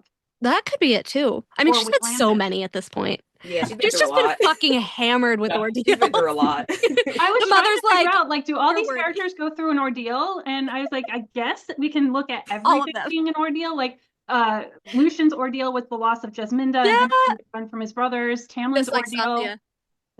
So like I was like trying to figure out, okay, whose ordeal is whose, but like they don't really make a big deal about ordeals and like they do in so I feel like because Nesta wasn't a part of the this is so convoluted. But all right, so I believe that originally Rhys's sister was supposed to be the Starborn heir. I think that's why she drew the mural in spring, because she was explaining it to Tamlin. I think she found the hologram. She knew who she was supposed to be. And then the whole shit with their fathers started, and she knew that their fathers were going to kill her. And so ultimately they had to kind of get her out of the world. Now, because she's no longer in Prithian, the mother was like, fuck, we need a balance here. Who can I make the next Starborn heir? Because she's no longer in this world, the original person. And I think that to be sure that Nesta was going to be worthy of it, I think that's why she went through all of these harrowing situations with all these creepy death gods too. We know that she wanted the heirs to be female, so yeah. And Nesta no one else lines up right now to be able to do it. We got the tattoo on her back that is what? Yeah. And the fact that Nesta fought the corrupted half of the cauldron and won. That's a good way of looking at that. What she fought against. Oh, see, now I wouldn't have put it that way. Yeah, she fought against the corrupted half of the cauldron and she won. And so the mother's like, okay, I think you're worthy, but I'm still going to test you a little to be sure. Right. So I think that was the Kelpie thing. That was Lanthus. That was the blood right. And Brialyn. Like a trial by fire. It's not much or like a test, but like, okay, now it's time for you to get in shape. Yeah. I mean, and this kind of goes with like the Bible stuff too, with like, oh, the locusts and Noah's Ark and all the, all the trials, right? Right. And so, but we know that she was also like, let's be fair, like Nesta's kind of the mother's favorite at this point. So she was like, I really want you to win. Please don't die. So like when the Kelpie was there, she was like, maybe this is a little too much. Bitch, run. Okay. Like, I'm regretting my decision to make you do this. And then she was like, oh, she actually won. Oh, she actually did it, right. Because the mother was there and the mother was like, run. Remember how run? And then with Lanthus, like the hand on her shoulder, and the blood right, the hand on her shoulder. And then when she's bringing Feyre and Nyx back from the dead, it's like, oh, the mother's hand prevented her powers from leaving altogether, which is another fight that I have. You have Nesta being intertwined with the mother more than any, and that's considerable considering that Feyre literally fixes the cauldron. Yeah. So, like, they're all loved by her, Yeah. but I don't see, and we may see it Yes. maybe with, Elaine, she might have a little bit more because of the seeing abilities, but like you can't tell me that the one that the mother has the most plans for to use the strongest is Nesta, because look at what she's being built up. The way I see the cauldron scene is that if Feyre was the starborn half that she needed at the time, because Nesta wasn't trained or anything at the time, she had basically just tumbled out of the cauldron, so the mother couldn't really use her yet. But if Feyre was the strongest starborn half so far, and Rhys is the Asteri Valg corrupted half, that's why she needed both of them to fix the cauldron. And that's why Feyre had to be the one to siphon Rhys. And Rhys even says, which I find very suspicious, because he's like, I can't touch it. You have to be the one to touch it. You have to be the one to touch it. Kind of like he can't touch the trove, which is what cauldron makes. Yes. And the way that he says bugs him out. And the way that he says, I'm the only one you can siphon to fix it. So he knows that something in his magic is somehow intertwined with like the fate of the world. Intrinsic. Or he can just be really good at guessing. Yeah. I'm still of the belief that he has like a little bit of a seer ability. Yeah. Like he just has really good gut instincts. Like he doesn't understand it's a seer ability. He just gets this moment of like, if I walk down the steps right now, I'm gonna fall. So I'm not gonna walk down the steps. It's like he has good intuition. Like there may be some intuition that comes along with his Damati ability. Yeah. Maybe that's what it is. I think because of that line in Akafas, I think he can jump time, and I think he has been jumping time to see the possible results of things since book 1. Okay. That I was talking to you about that. I'm gonna bring something up. I started thinking about it, I think yesterday or the day before, for Elaine. We were talking about Elaine, and we were just like trying to figure out like what's her powers, what's going on, blah blah blah. What if? Okay, I don't know the words. What if Elaine's powers is she has the ability to use other people's powers? That'd be dope. Literally a Fae siphon. Yeah, possibly. So like she has the seer abilities. That's her powers. That's hers. Okay, but like there's a that would be cool. There's a part where she does something else, and it like the shadow thing, stepping out of a shadow, like as something like that, or even like she winnows too. She scares Nesta in the library. I always read that was as moving her through with his shadows, not her like suddenly possessing his ability. I was winning. I literally took it as a shadowy corner, and she just so happened to come around. Yeah, that me too. I thought it was Hybern's shadow. Yeah. I remember why I thought about it. Okay, so we had that conversation on Instagram about like that whole entire scene between her and Lucian, and how it's all italicized when she weird. Okay, so my reasoning for this thought is because Feyre is a Damati. Yeah. And Feyre was just in the room with her. What if Elaine accidentally siphoned her Damati powers and is accidentally using Damati powers to talk to Lucian, not knowing that's what she's doing? Carmen, for context, the scene where Feyre is in Lucian's head in Akawar, and he's talking to Elaine, which she pointed out, there are blocks of text where Lucian is speaking out loud and like to Elaine, and she's talking back, and it's not in italics. But then there is a part where it's all in italics. Yeah, it's like the last half of their conversation. That's half of the page, and that's all in italics. Because usually when they're which is Damati. Exactly. Yeah, I'd also like to put this devil's advocate here. Sometimes when we see in like now this is more like movies for me. I haven't seen people do it a lot in books, but whenever they do like a person who has like mind or intrinsic abilities, it kind of becomes an echo. There's like an echo in the but like voice. Sometimes they'll put these two powers together where maybe they can read or see in your mind, but also at the same time maybe see the future. So they sometimes convolute the two. So I'm wondering if he isn't just able to see the future, but if there isn't possibility of her being able to speak or see into minds as well. Kind of like a different version of like Damati adjacent. Yeah. Well, that's what Helion is. Because Helion has touch the touch telepathy. Damati seems too aggressive for her, like too controlling. Yeah. Whereas the other way would be more like a nice version of like, I'm just peeking. I'm not gonna make you do anything. Can I say something real quick? I think that, like what you're saying, Damati's too aggressive, but I think that she could have mind speaking like Rune, because Rune is not Damati. Because like Damati is the control aspect. Right. Whereas mind speaking is just mind speaking. Yeah. I think there should be at least 3 different versions of this like ability. Sarah needs to just explain all of them. There's the mind speaking like what Rune does. There's the Damati, which is what Reese has, and then there's the touch telepathy that Helion does. And then there's whatever the fuck Tamlin does, which I was going off about the other day. I just did that reel about that. I don't know if you saw it, Carmen.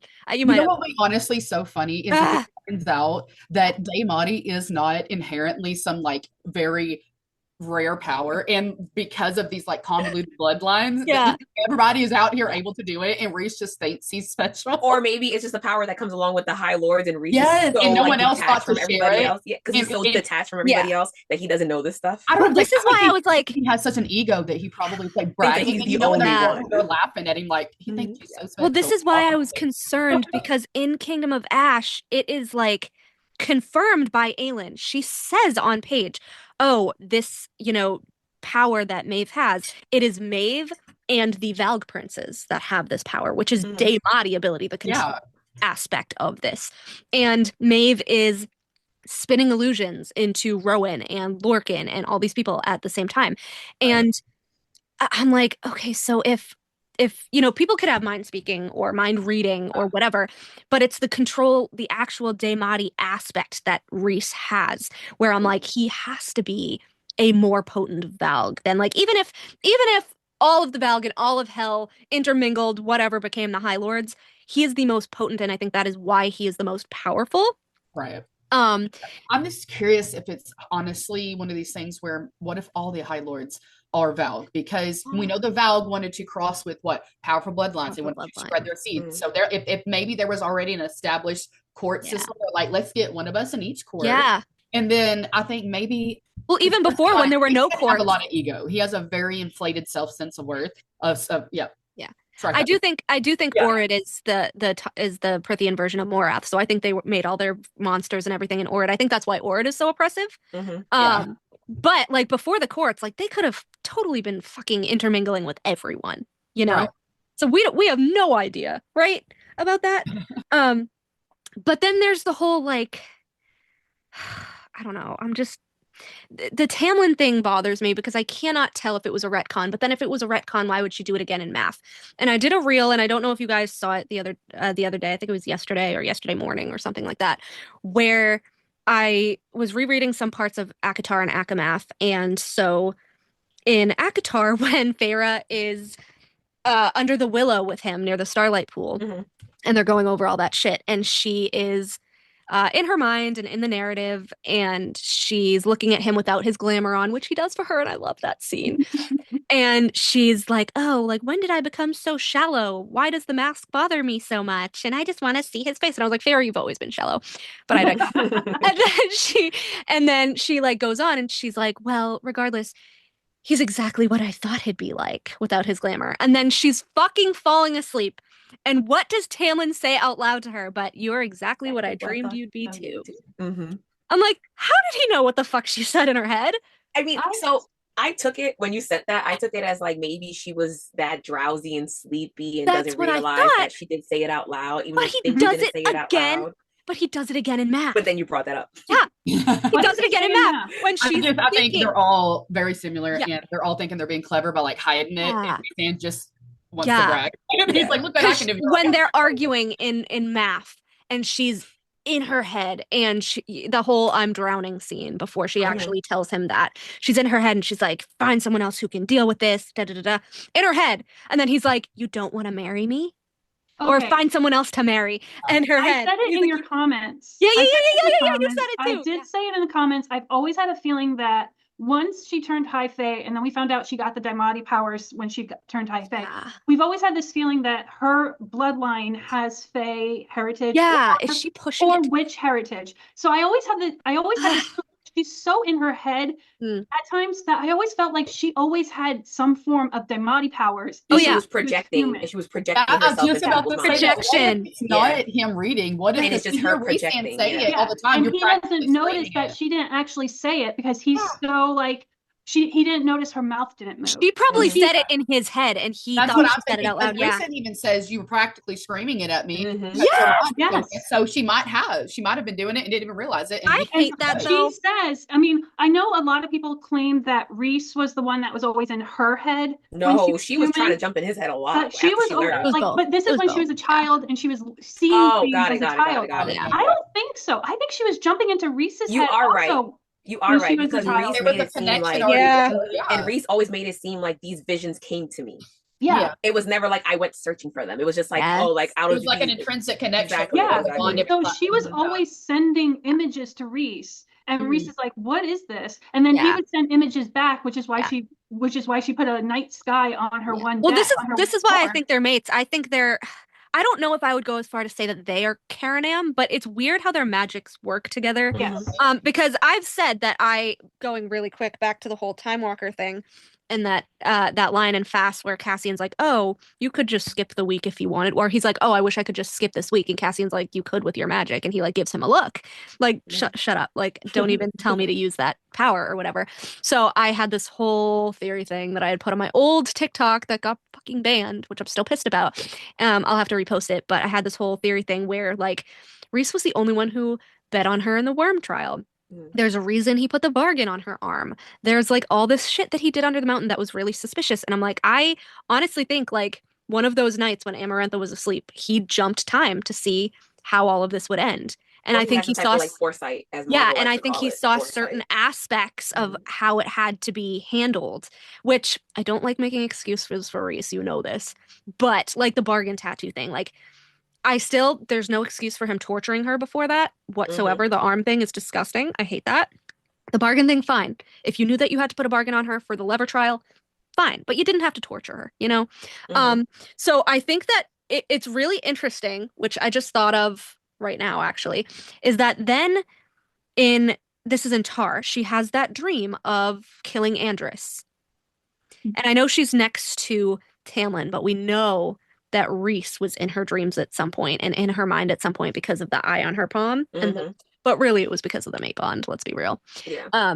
Because he's like, you think I wanted to feel you fucking Tamlin all the time? I fucking love that. I'm like, dude, you're peeping? Like, what? Why are you peeping? Why are you peeping? He's like, you would wake me up out of a sleep and I'd be sweating. What the fuck? Yeah, because she was sending all her pleasure down the bond. That same sound that she was making. He knew about it beforehand. He was so pissed, and I love that. Okay, I will defend Reese for some things. Yeah. Feyre is a stubborn pain in the ass. Oh my god. She absolutely is. So, okay, in my rankings, Reese is second to last. Feyre is the very last one. Oh, yeah. Okay, I will pick Reese over Feyre. Yeah. She is a stubborn pain in the ass. So sometimes Reese has to do things that are just not right. Yeah. And I hate the justification that she's a stubborn pain in the ass. I hate the justification that she's immature, and I don't like it. Every time somebody defends her, it's like, oh, she's like, immature, yeah, but she's still an adult. Right. And she's like, girl, you have been through trials and tribulations throughout your life. Like it should at least give you some type of maturity. I know. Yeah. Well, you also need to set aside your pride and admit that you can't do something and you're going to need help. Like when she's like has her pride and she won't allow Tamlin to teach her how to fucking read. And it's like, but Reese can, and Reese doesn't even teach her own fucking name. It's just his narcissism. But you realize that she's like struggling to actually teach herself, because the whole time she's like struggling to read books. He's actually not kids' there books. teaching her. The children's books. Because she's always just like, oh, and I just went to the library and I picked up this little book and I'm like sitting by the fireplace and I'm reading a book. That's what she spent her time in the townhouse doing. Her forcing herself how to read again, basically. Yeah. I think that's the best way to put it. Read again. So like, I don't know whether this was Feyre's natural dream or if at some point Reese had tried to Daemati her. I don't know. It depends on if you guys think that the weird shadow watching her was Reese when she killed Andrus in the first scene. Because there's like a weird looming presence. And then she has the dream. What if Azrael instead? It could be. But then she has the dream in Math. Oh, no, it couldn't be Azrael. I'm sorry. He was in Valaris. He was trapped in Valaris. My bad. Sorry. But then she has the dream in Math. And I'm like, is this like what really happened? Or is this a warped sense of what really happened? And I pulled it up because it's really fucking weird. So is it similar? Is the two scenes similar in Tar and in Math, or is it different in Math? They're similar except for a few things, which I'm gonna point out when I read it here. So she's having her dream next to Tamlin. This is chapter 11 of ACOTAR. Which again, Rhys has been seeing her and all this shit, whatever. So she says, snow was falling thick and merciless, already up to my knees. I pulled the bowstring back farther and farther until my arm trembled. Behind me, a shadow lurked. No, watched. So not lurked, watched. Which is weird because Rhys was kind of watching her through the mind bridge, right? Mm-hmm. I didn't dare turn to look at it to see who might be within the shadow, observing, not as the wolf stared at me across the clearing, just staring, as if waiting, as if daring me to fire the ash arrow. So that's exactly the same. Yeah. No, I didn't want to do it. Not this time, not again, not. But I had no control over my fingers, absolutely none. And he was still staring as I fired. That's a little different. I'm like, did someone make her fire? Because I could see that's not a little different. That's a whole lot different. I'm like, I could see Rhys making her kill Andros. That sounds like the scene where she's under the mountain and he's like, and she goes through that whole thing where she's like, I'm reaching for the cup, but my fingers are betraying me. That's what that sounds like. Yeah. So it's just like exactly. One shot straight through that golden eye. Which golden. A plume of blood splattering the snow, a thud of a heavy body, a sigh of wind. No. Again, just like the cup. No. It wasn't a wolf that hit the snow. No, it was a man, tall and well-formed. No, not a man, a high fae with pointed ears. I blinked, and then my hands were warm and sticky with blood. Then his body was red and skinless, steaming in the cold. And it was his skin that I held in my hands. And then she wakes up. And then she says, I could still see the high fae male face down in the snow, my arrow through his eye, red and bloody all over from where I'd cut and peeled off his skin. Even if what I'd done to Andros as a wolf was ... So if Rhys was connecting with her through the mind bridge, do we think that he made her believe that it was her choice to kill Andros? Because again, when she finally gets to the Night Court and he lets her in his mind and he's like, an expert Daemati can make you believe that things are your choice and you will have no idea that they're not. One thing that might go against that is I would feel like the curse would require it to be willing to kill out of hatred. And so I feel like magic surely would understand it was being forced through. I mean, she did hate the Fae though. Right. So the hatred was there. Make her, it wouldn't be willingness anymore, Yeah.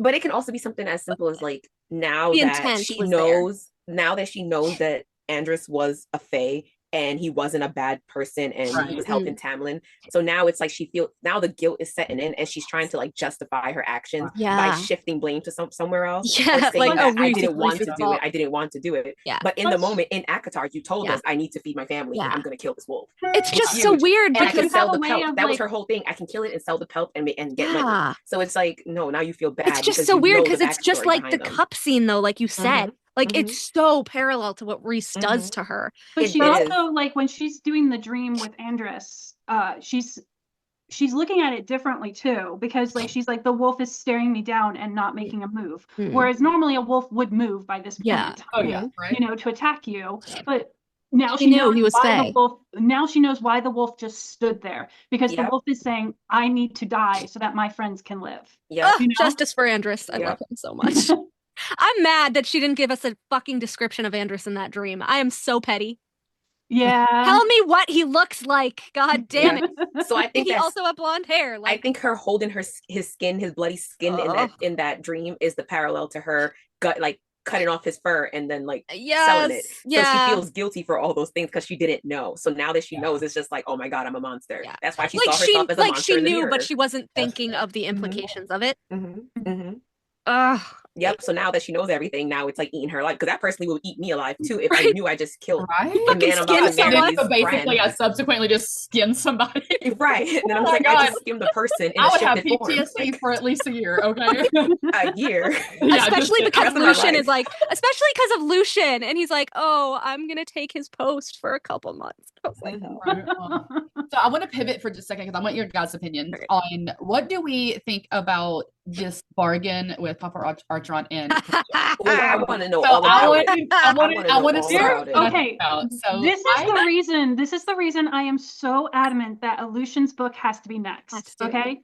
I mean, I know that there is a war going on in between fucking Azriel and Elaine's book. I'm perfectly fine with whichever one we get first. Whichever one. I know. That's why I don't think it's Azriel and Elaine. I just need a book. Azrael's, Lucian's, Tamlin's. Give me a book. Be an Elaine Lucian book because it has to be Elaine because of her relationship issue, and it has to be Lucian because of his parallel to Koshe. So it has to be those two. Yeah, we need to set up the big book at the end. Yeah. Right. So we know whatever comes next has to have all the little sprinklings that we've been getting for the past 3 books. I can't wait to go through more Easter eggs. I'm sorry. I'm so excited for this book just because I want to take it apart. And I just was like, okay, we need all the sprinklings that we've been getting in War Fast and Silver Flames, and even Hofast to finally settle into a book and start putting itself together so we can see the puzzle for the big book at the end, because there's going to be a big book at the end. There's not going to be some random like, oh, this is another bad guy that we didn't know we were going to fight. I hope we have a Kingdom Kingdom of Ash bigger person type that book. we're going to get. Right. So it has to be Elaine's book, because the only reason we would go back to Koche, I don't understand what Koche was saying to frickin' Azrael. It makes no sense why he was talking to Azrael like he's known Azrael his whole. I don't think he was talking to Azrael. I think he was talking to his shadows. I think those shadows belong to Koche, and I will stand on that. I was gonna say I stand on that. Oh my god. Well, okay. Well, there is a sentience that is separate of Azrael with the shadows. Because those shadows, I think they came to him, and he just so happens to hone the magic. To possess them. So they very much choose when to serve him. Exactly. See that whenever they don't warn him about when on top of the training center. So exactly. So I think so I think once we get, because I've always believed that Azrael's shadows are sentient, especially about they're whispering to like him. He's whispering, they're seethering in the background and stuff like that. They have to be. See, this is why I love them though, because they were scared of Koshi. Like his shadows were scared of Koshi. Like Azrael wasn't. He like Cassian was like confused why Azrael just and Koshi's shadows reacted first before his. But I think it's funny because if the shadows defected from Koshi and went to Azrael, they're probably scared too. Like, we don't want to go back to this. Like, we like her life. We love Azrael. Like, we're his. We're about to get a mommy soon. Like I'm fine here. As much as I rant and rave that I don't want to see a single bat in all of Elaine's books, because I am so fucking tired of the fucking bats, that I'm like, I also admit Azrael is going to have a part to play in fucking absolutely. Okay? Him and Lucian are parallels of each other. They are. Okay? They have way too much in common for them not to actually finally meet each other and go, oh shit, you're like my brother from another mother type of situation. Okay? But I mean, in that whole scene where Farrah's inside of Lucian's mind, Lucian does say when he sat down with Azrael, he's actually not a bad guy. Yeah. Like, he's like, oh, he's actually a good man. Like he literally says it in his head. Yeah. And like, they just don't know what each other's life has been like. Like Azrael does know what Lady of Autumn is going through. Everyone in freaking prison, like his mom. He has the same kind of mom. Yeah, but he doesn't understand, like, Lucian has been he is powerless to protect his mother, just like Azrael was powerless to protect his own mother. Like, he hasn't made that connection. And Lucian even says in that scene, oh, I told the Shadow Singer everything I knew, but my mother's secrets remain wholly personal. I was like, yeah, because you ain't out near daddy. I was telling you the other day in one of the chats, I was like, we also have to remember, like, in Hofast, Bryce goes back to Prithian twice. And who's missing both times Bryce goes back? Azrael. If Elaine's book is a tandem read with Hofast, I would love it.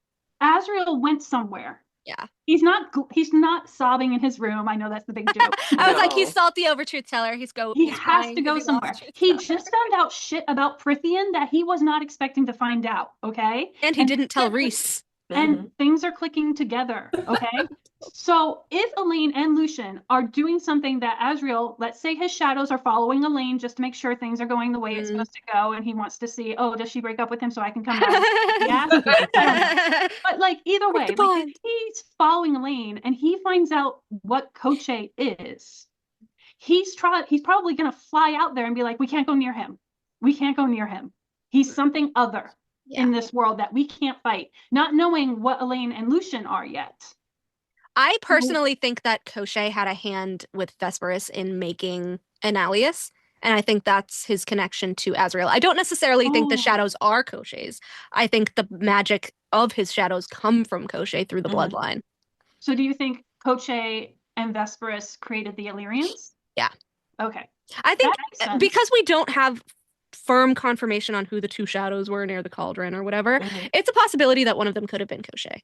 But here's a question, which hopefully there's so much speculation on that, but which SJM hopefully dives into. Why is Annalius different than the other Illyrians? If the Illyrians are, he was the first Illyrian. He was the first creation. That's why.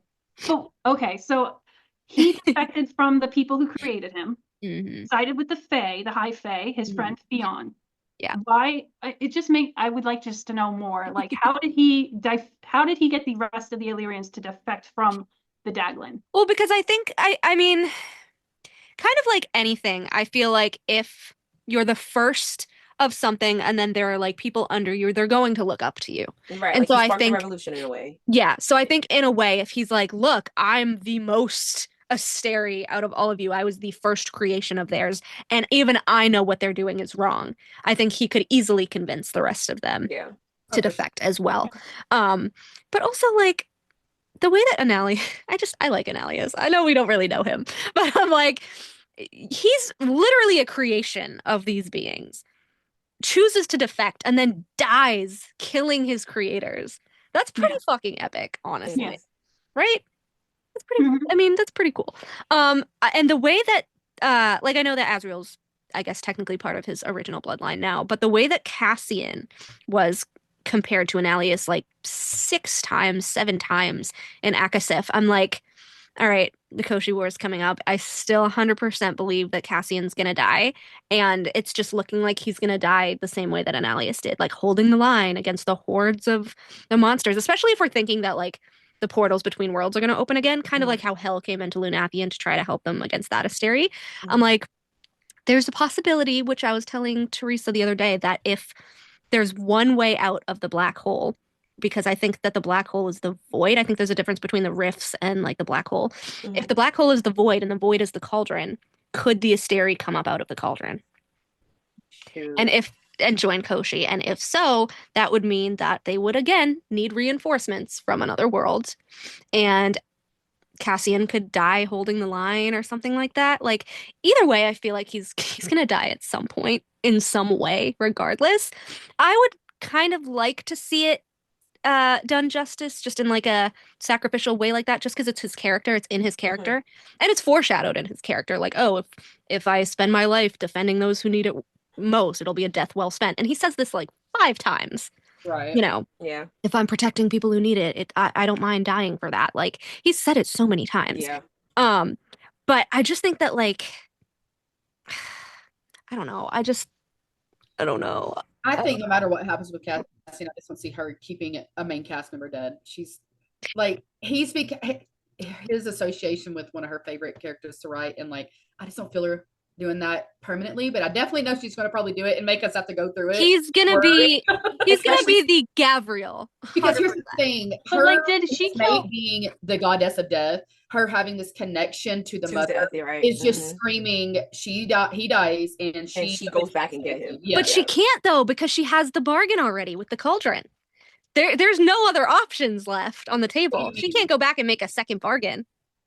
That's my thing. She can because she retained something. She has retained some of the power thanks to the mother. She has something to bargain with. So the cauldron ultimately would, if she wanted, how much she gives up the rest of that how power poetic would it be that she saves Cassian at the very end where he dies by giving up everything that's made her. But but my thing is, like, the original bargain is, oh, if I save Feyre, you can have my powers. But because the mother stopped it, there's a bargain to still take her power back at some point, because she still has it. So, like, I don't think the cauldron would allow her to save someone else. But now that's the thing. This is where I love my theory. That's the thing. Is who's saying that she was bargaining with the cauldron?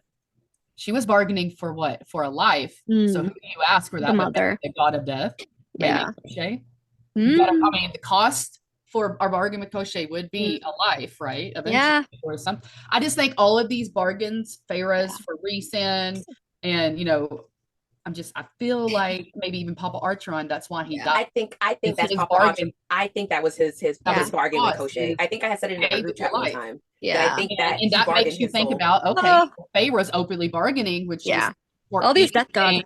She said anything was her verbiage. She used that word. So that's an open-ended bargain. Rhysand got his life back, but he's not come to collect. So if that could be a catalyst of what does he come collect? Yeah.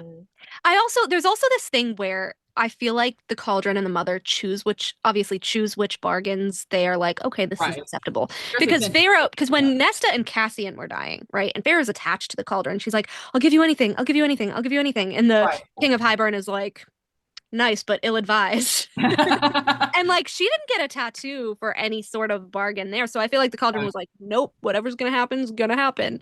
Which I'm like, if the mother's using you as a conduit, like, wouldn't she have helped? Like, I don't understand like where the pick and choose is here. Which is the only reason why I think Cassian won't be able to be resurrected. Because I think they have spent their dues on bringing people back. Look, the mother's gonna be like, you have messed with the balance enough. No more people are being brought back. I'm gonna remain delusional until I get on paper. But I also brought up to Olivia, which she hated me for. But I also brought up to Olivia, I was like, why do you think she introduced Balthazar? Because he's the replacement Bat Boy. Maybe. And he wants to anybody in Todd? Yeah, she killed Gavriel. Oh, she killed Gavriel. Was he a major player? I'm gonna say this. Look, I'm gonna say he became one. Gavriel wasn't that big of a. It was more sad, but I was sad for Adian, not for. I was sad for both. Because like it was sad, but I felt like I didn't have that much of a connection to his character. For me, I was like, I mean, it's sad. I'm delusional, and I also think that Helian's gonna die. I think it's gonna be Cassian, Helian, and either Jurian or Vasa. I'm thinking Vasa, but to assume that we're gonna get at the end of all of this, and there not be a High Lord death somewhere. Yeah, a High Lord has to die. There's just no. And it can't just be Baron. It has to be someone. Yeah, exactly. It has to be a valuable, it can't be the satisfying death. We have to have a hurtful death. I think that Helian and Lady Autumn are going to be the tragic mirror to Nesta and Cassian in Echo War.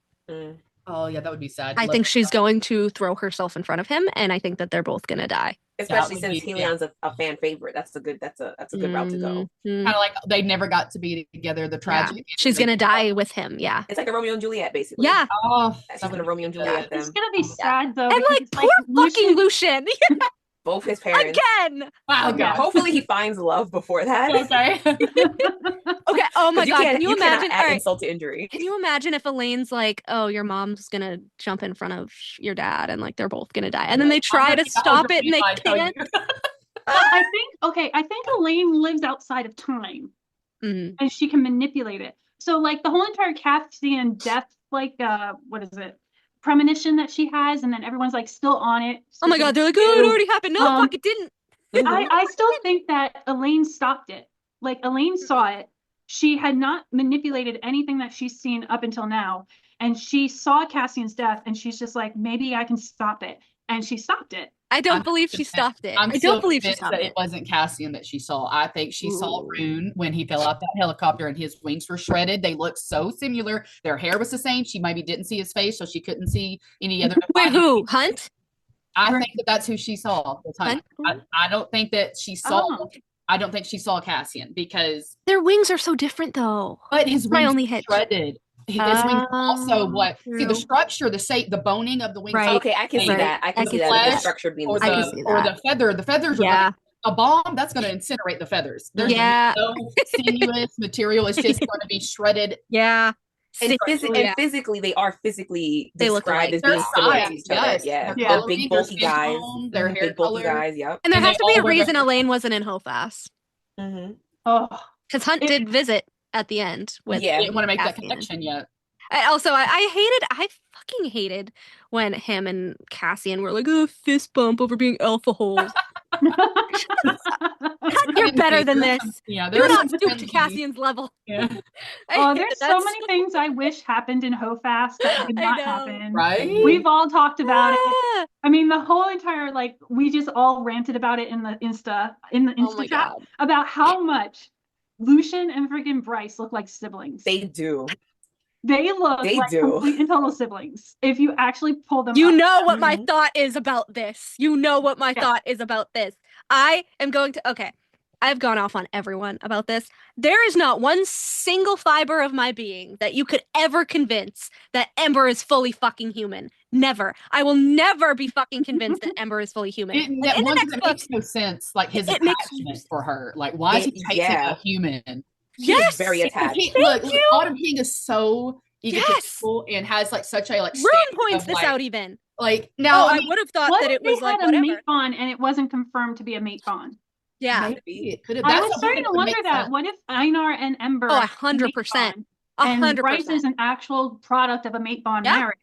But Einar would not admit that it was a mate bond because it's a mate bond to a lower level like being. And he's way too prideful for that. Yeah. That would be the only thing that would be sensible. But again, there's the Lucian mirror. Lady Autumn and Helion. Yeah. Accepted mate bond currently because she's married to Baron. Right. Yeah. Mm-hmm.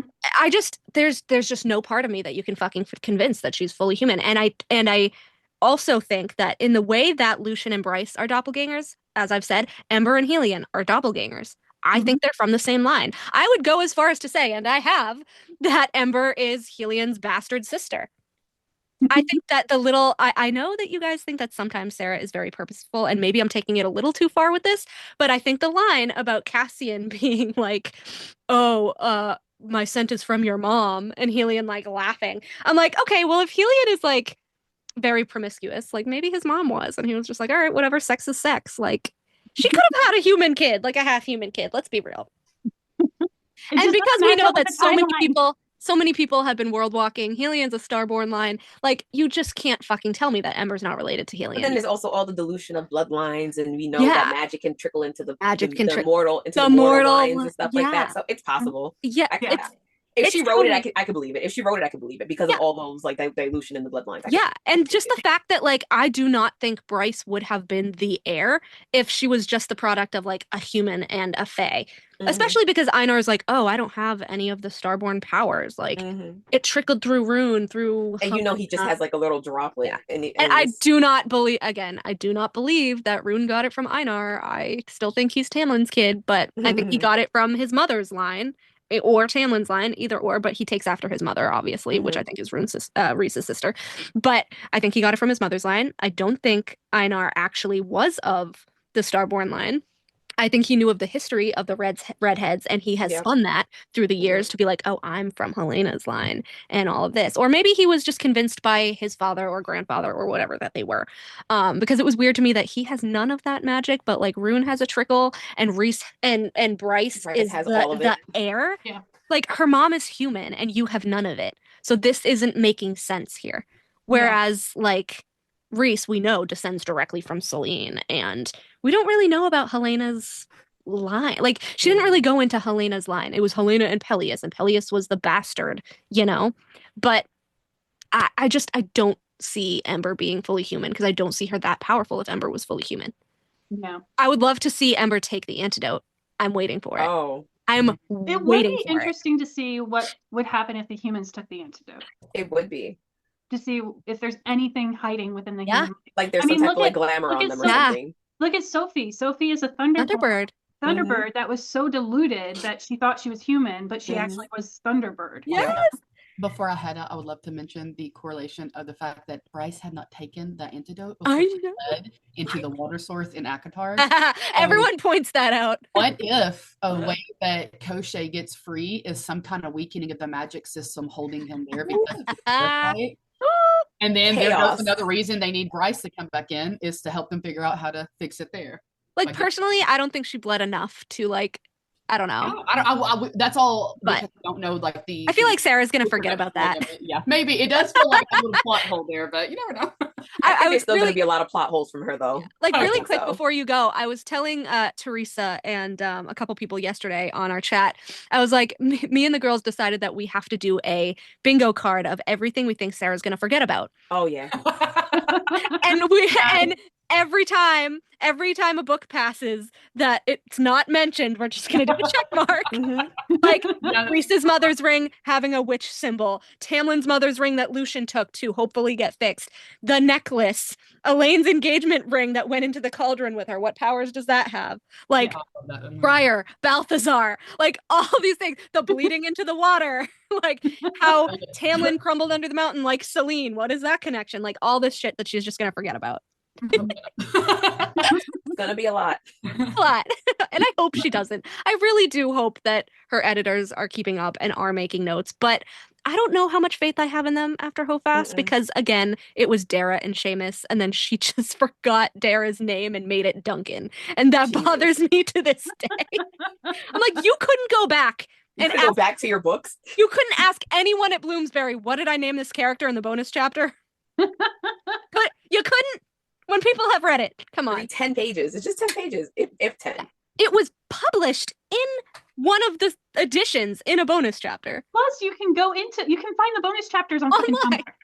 Like, they're the easiest things to find. Just pick up her phone while she's writing to find something like off mentioned in the freaking book. She could literally look up her own bonus chapter. Mentioned in the freaking book is impossible. Yes, unless you know the exact location in the book, or you have the easy, or have a Kindle. Like, but like the bonus chapters, all you have to go is say, "Oh, I need the House of Sky and Breath bonus chapters."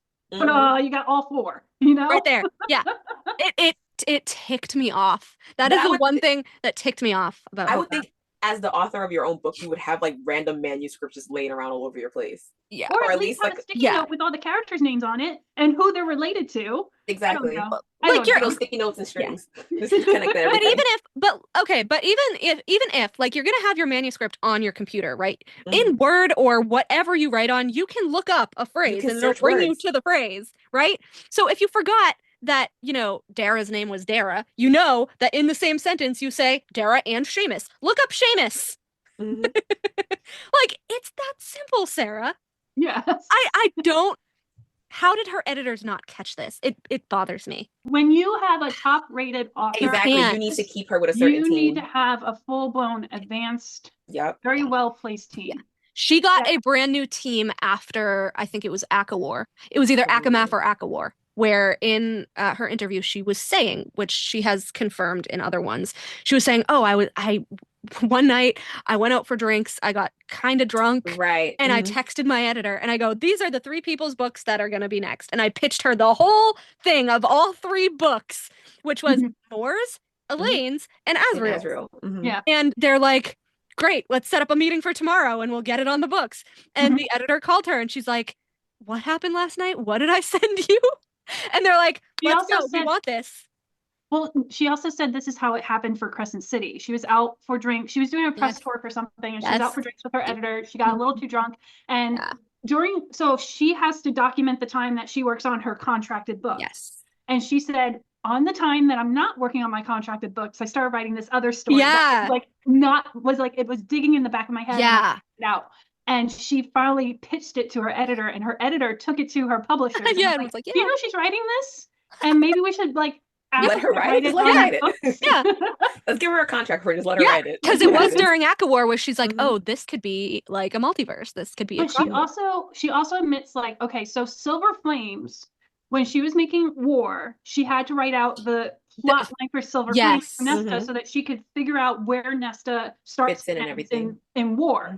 And that when her editor found out about it, that's when they're like, wait, you're writing side stories for these sisters? She was writing fan fictions of her own. She's writing her own fan fiction.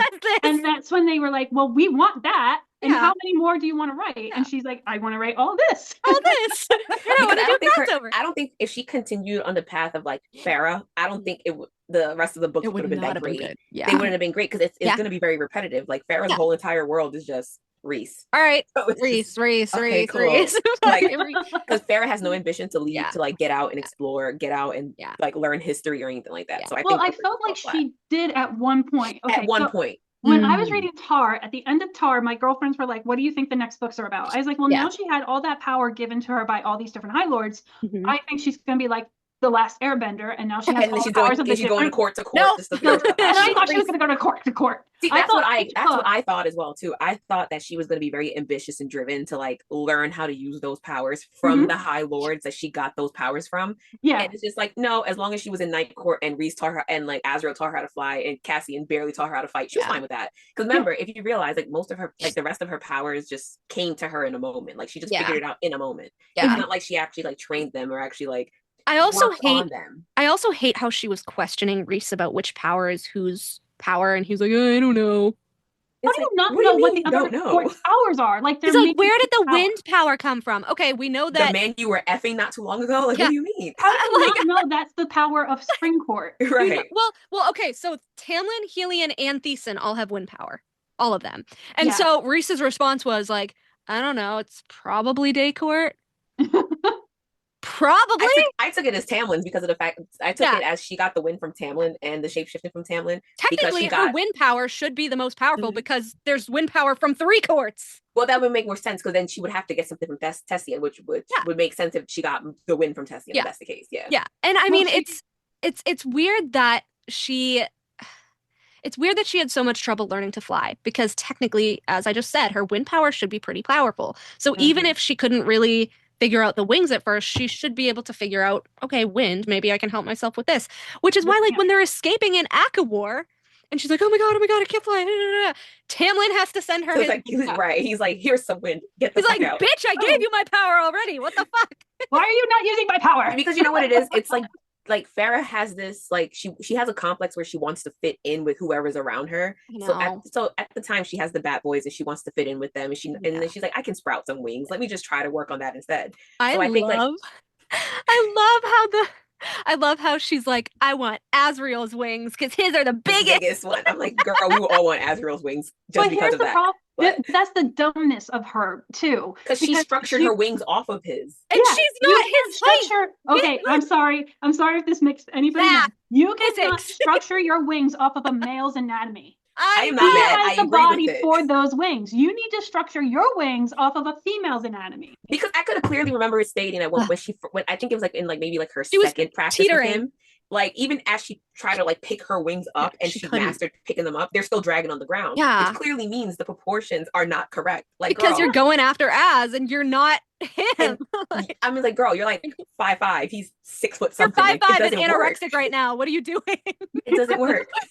What is happening? It's so bothersome. And you would think that someone would be like, girl, just ditch those wings and then sprout some new ones, but make them shorter. Make them smaller. Like, let's take you to see some Illyrian women, even though their wings are clipped, you can see the dimensions and see how they are. And I think that's it annoys me that Farrah's that way, where it's like her character is not written to be intrigued by things, and the world around her, she's only intrigued by this small tiny bubble that she's in. And that's why it makes it so hard for me to like like her. It makes it so hard for me to like her, because then you had Nesta, who was interested in why the Illyrian women were treated this way. She wanted to befriend one so she could know and all the stuff like that.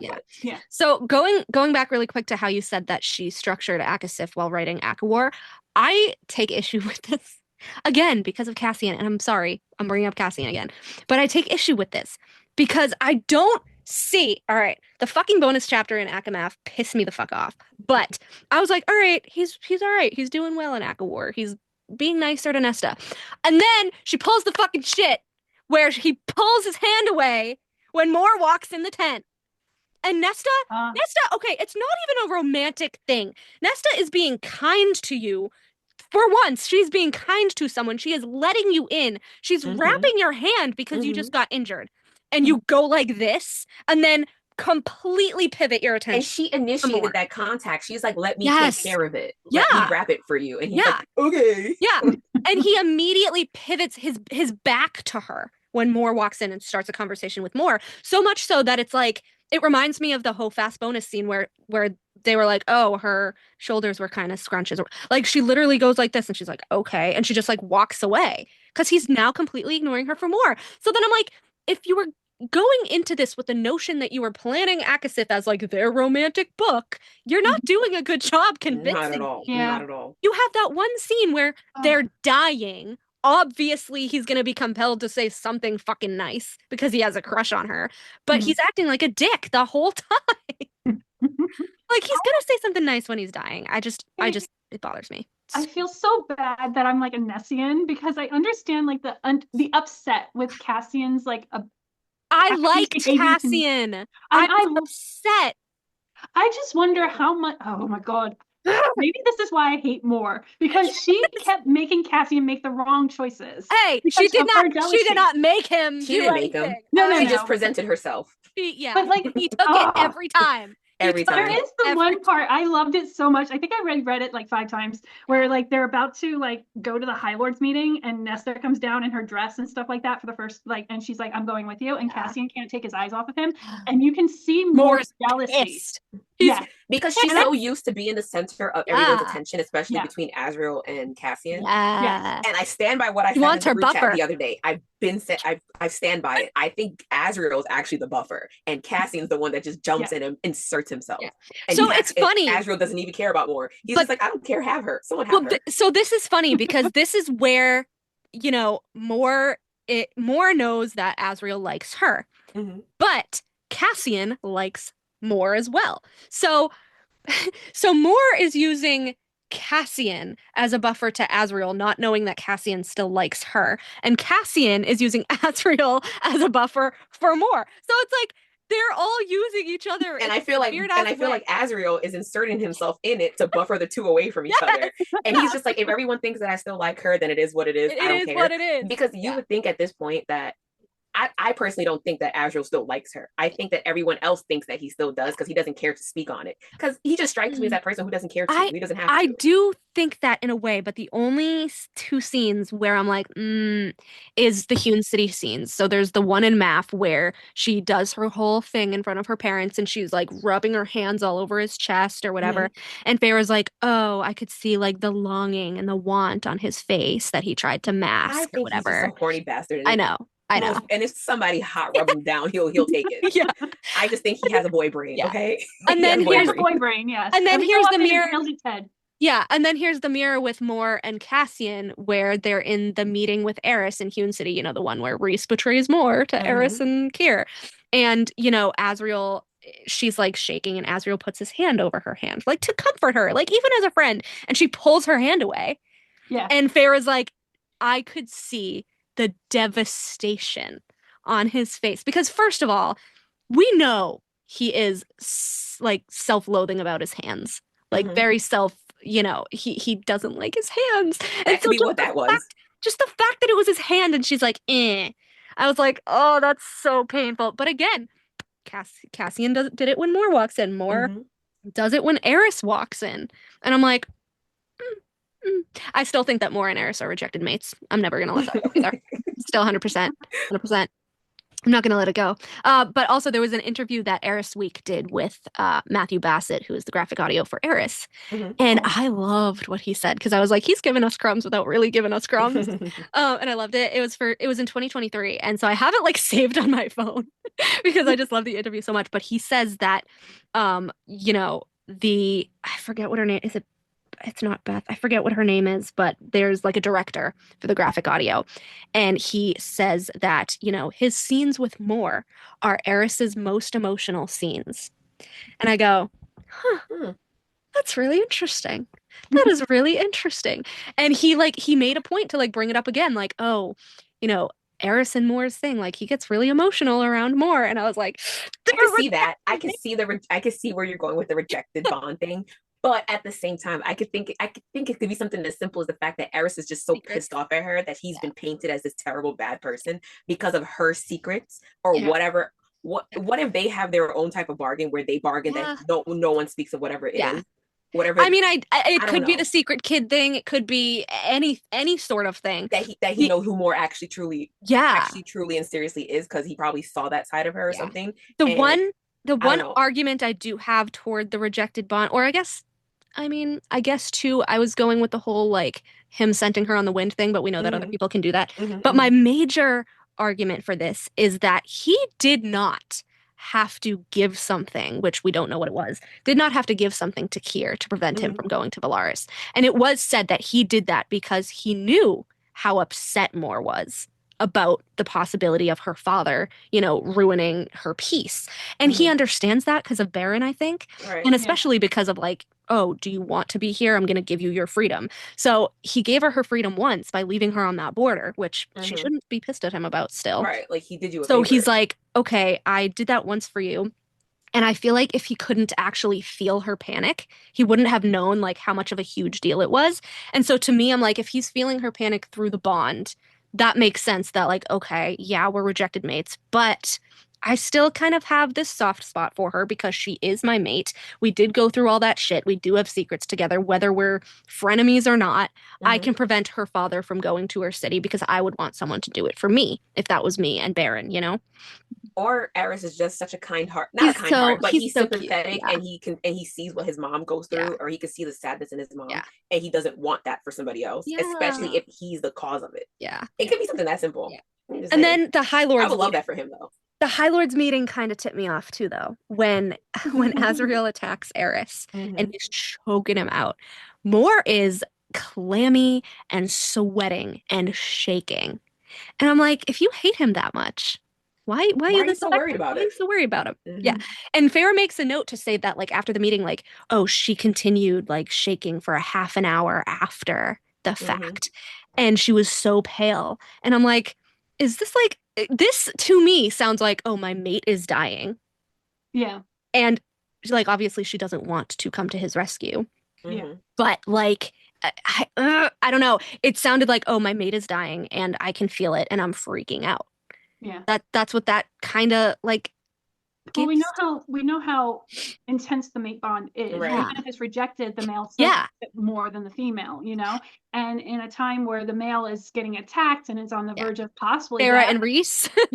on the verge of possibly death, Nesta even with and that rejected mate bond, that doesn't like sever the tie. Connection, right. Feel it. Yeah. So of course Eris is like doing everything he can to give more happiness, even though he has a rejected mate bond. Yeah. Because And that's how in his Moore's mind, feeling he's him, like, dying. I still want the best for my mate, even if it's not with me. Give me, you know? But how ironic that he was basically more was given to him as a bride, and that's his mate. How ironic! Like, I think that's one of the secrets. No one sees that up. Yeah, that's one of the secrets that they're definitely keeping. Yeah, you can't tell me that they don't have glamours like over their fucking scent and shit. Because again, like Amryn would have been able to scent it. You know, any of the High Lords would have been able to scent it at that point. Baron was at the meeting. But okay, well, yeah, they were in the same room as each other. I was just going to say that. I was like, well, you would have to be in the same vicinity in order for that to happen. But then, they did have a moment where they were. Yeah. So I was like, oh my God. It's just so weird to me. And then like that, even them fighting, I don't know if I'm fully convinced that they actually like hate each other. Because it's always so base level, like childish. Oh, you're a whore. You're an asshole. Like, okay. And like, you're so fucking, this is so weird. It's weird. I think they're trying to like perform for everyone else. I think the performance is for everyone else to be like, no, we hate each other. We would never be together. We hate each other. Yeah. Was Eris that mean to her without Baron around? He's never. Baron was around. He was He only said one thing really, really. He only made a comment about her dress. Yeah, he's like, "Oh, good to know you still dress like a slut." Yeah, and like, I mean, first of all, true. That's such a high school comment, though. But secondly, after he got attacked and like whatever, and she was shaking and everything, the way that he apologizes because his mom is there, where it's like the lady of Autumn's face shone with pride at his apology, and I was like, ah. He's the mama's boy. I'm convinced that him and Lucian are the mama's boy. They are totally the mama's boy. They're the mama's boy. They're her protectors. So. Which is another funny thing about the whole rivalry with Eris and Asriel. I'm like, you're both fucking mama's boys. That's the reason why I need Gwen to be Asriel's mate, just to like correct that. And I need her to also be Eris's child. Because to be like, shut up, you two are gonna sit here and you're gonna sit in this room and you're gonna get over it. Get over it. Yeah. She's like, I don't care what secrets Morrigan has. Fuck off with that shit. It's like, I want to know my dad and I want my man to know my dad, and you're gonna do this for me. Deal with your shit. And they're gonna be so afraid of this like little freckle-faced Valkyrie. I also don't picture Gwen as being little either. I picture her as being like this. I thought Gwen's the tallest. Beautiful stuff, because she is described to be like taller than an average Fae female. Yeah, so Emery is the tallest, and then Gwen, and then Nesta. Oh, okay. But Nesta's still pretty tall, so I mean, they're out of her sisters, Nesta's the tallest. Nesta's the tallest of the sisters. Only the shortest, I think, right? I think that's how it's described. Maybe. Or maybe Elaine and I could see Elaine and Feyre. I think Feyre might be the shortest. I think Feyre's the shortest. Okay.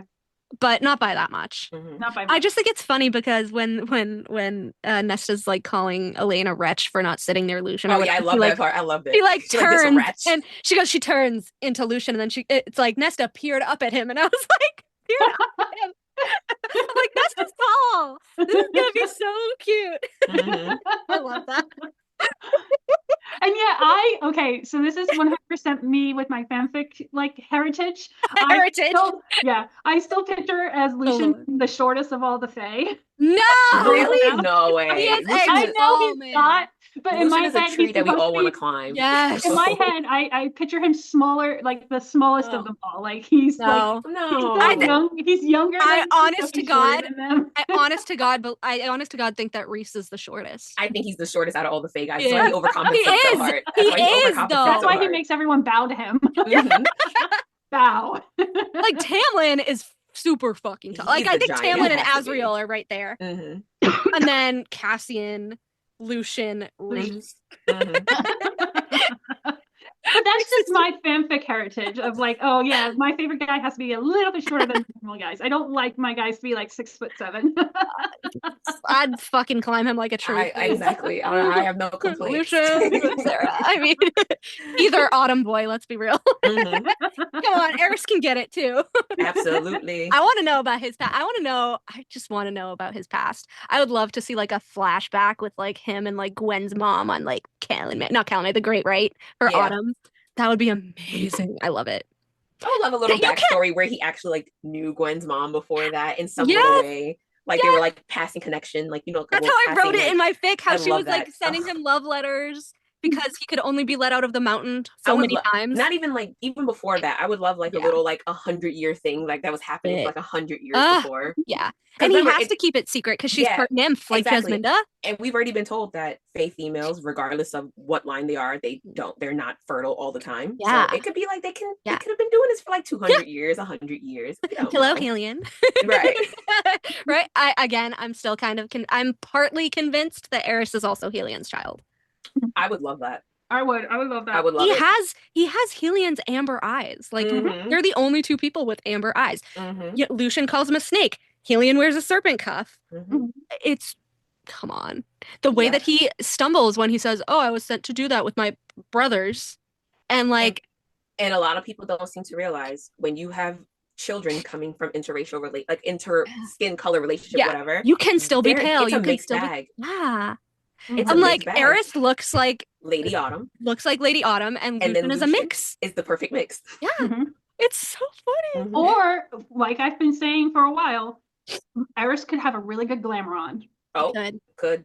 Because I also believe that the reason why Lucian's appearance changed between between Tar and War, because we haven't really given any indication of what his skin tone looked like in Math. Yeah, just like, oh, it's tanned, oh, it's golden. It's still but like we were that. talked about very much in War. Yeah. So I'm of the belief that Eris and Lady Autumn had like this like glamour / warding up on him, like a 100%. His heritage, like what he looked like. And after he had and his Daycourt powers in Math, and all of his Daycourt magic is starting to come through the cracks. It's because that glamour is like now like that faded glamour, off. Yeah. And nobody's noticing because like they always have put Lucian into the corner, and they're like, "Oh, we don't pay attention to Lucian. He's just." I actually like to think that the mate bond during the cauldron scene and him spell cleaving for Elaine. I like to think that that's what let loose his Daycourt. I like to think that when he's first that can like broke that little. I think that's when whatever spell they had put on him, like as a child, is when that cleaved too. Yeah, that's what I'm also talking about. Like the mate bond put a crack in. That was hiding his Daycourt magic and his Daycourt heritage. Yeah. And the mate bond put a crack there. But because the spell was about magic, it was also suppressing his Autumn Court magic, which is why we never really see Lucian playing with his magic. You know, he's really good at putting a glamour on and hiding his High Lord status. But we never saw him using magic at any major point in time between Tar and even Math. Yeah, that's true. And like, I just think that, so he had this ward on him, put there by Lady Autumn and Eris, or one or the other. Yeah. Then the mate bond hit him. It made a crack, and now all of his magic started. It's just coming out, flooding out now. Yeah. Like that dam is broken, and now everything is just coming to the surface. Also, I love to point out that Tamlin was staring at him when he spell cleaved. He was so shocked himself. Well, Tamlin was like, "Oh, fuck, he's Helion's kid." And this is why, and I told Teresa the other day, this is why he makes the comment at the meeting, like, about the war, how he's like, "You made out pretty damn well in the last one, Helion." Helion's like, "Well, war can be lucrative." I'm like, Tamlin knows that you're Lucian's daddy now. And he like knows.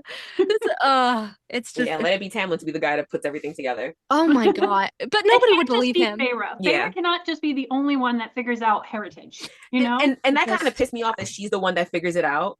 Yeah, Rhys was shocked. How is Rhys shocked? It's just like, Farrah's not that smart. Stop trying to make her that smart. She's not that smart. Like, well, I mean, we do have a lot of moments with Feyre in Tar and in Math of her talking about how her and her sisters are a combination of both their mothers. So she does like to look at genetics and like both their parents. Both their parental genetics. So the fact that she can see Helion's jaw on Lucian and see this, like the straight nose. But it's also, but that also comes from the fact that Farrah's superficial. Yeah. So that can also be like why she pay attention to those things more, because and Tara, when did I become so shallow? You've always been shallow. You always been shallow. But yeah, it would be nice if someone other than just Feyre figured out who Lucian's parentage is. Yeah, because she spent the whole of Tara like calling Lucian hot in her head. So it's just like... every fucking character down to Cassian calls him hot. Asriel, casual, even Amren, beautiful. Even Amren, who's like the pickiest person in all of freaking Prithian. Okay, she's finally taken a lover after thousands upon thousands of years of being abstinent. Okay, the pretty one. She's like. And he's hot too. He's pretty. He's handsome. Let's look at the handsome one. Like, oh my god! Like his skin is so dark and he's so tall and lovely. Like, okay, Farrah, like you just have all your hormones they're all turned on. But yeah, like the way that Eris is very suspicious with like I need bids. I need bid. Why the fuck do you need bids if you're the heir? Yeah. Doesn't the magic fucking choose you, dude? Right. Because he knows. I want to understand more about that. Like, I hope that's another reason why the next book has to take us out of fucking Night Court. I feel like that was Sarah. Because we need to understand how the other courts work when there's a change in succession. You know? Well, it's like the magic chooses. Like, you can't do bid. I think that was Sarah just trying to give us a hint that maybe Eris isn't Baron's kid either. But she went about it really wrong, because we know that the magic chooses. Right. Yeah. Like, and if you told us... I mean, there's always the chance that because there's five of them. Yeah, five of them.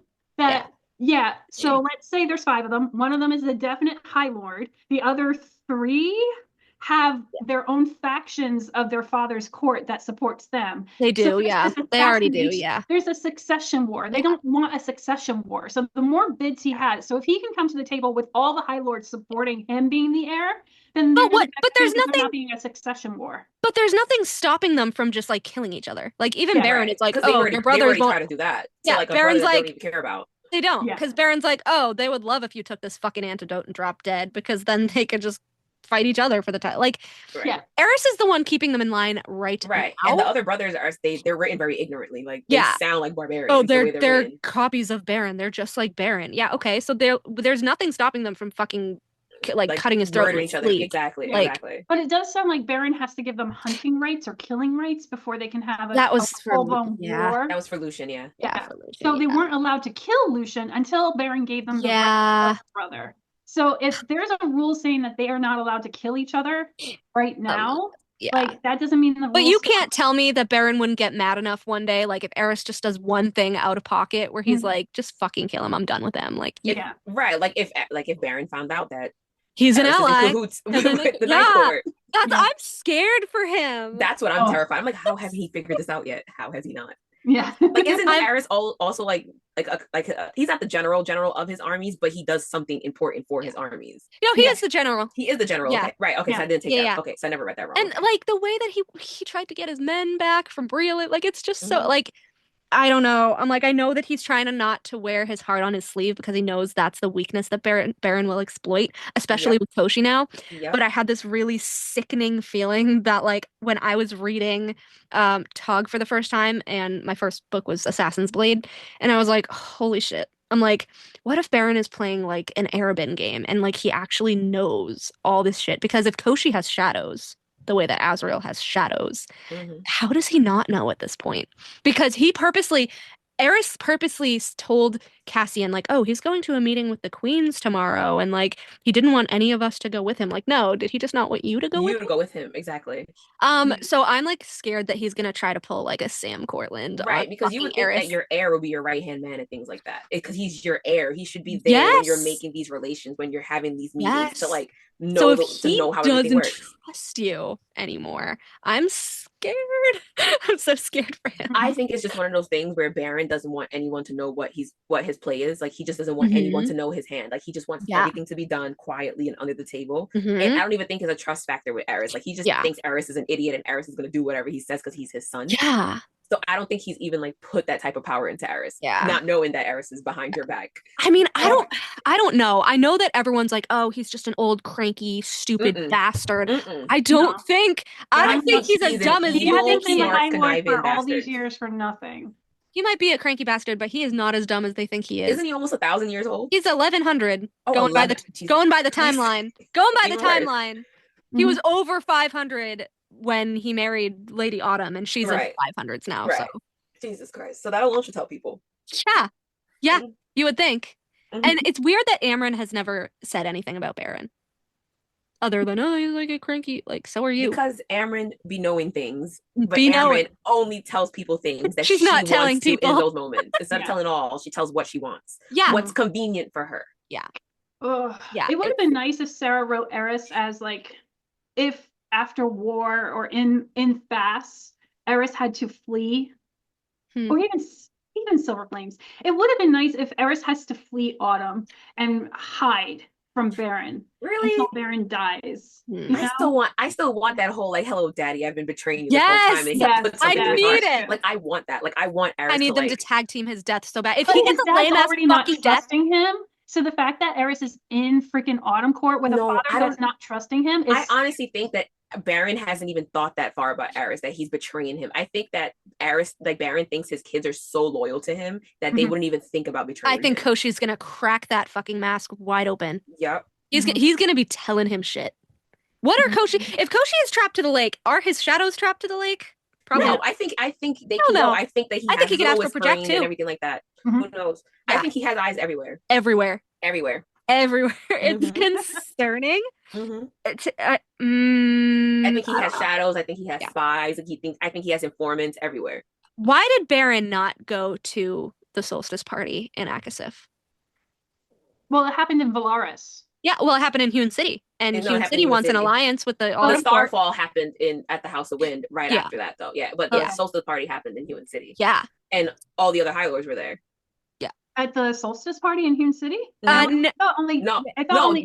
You're right. It was at the Starfall party. Only Helion was there. Yeah, Helion. So Helion and Kalias were there.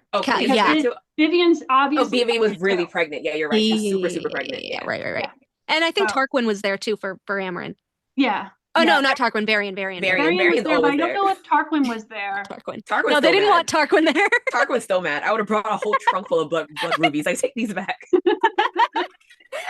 But like, but it's just weird that Kieran Baron. It's weird that Kieran Baron had set up this marriage between Mor and Eris back in the day, right? They wanted to be allies. Didn't happen because of that. But now Kier's like, oh, I want to talk to Eris instead of Baron.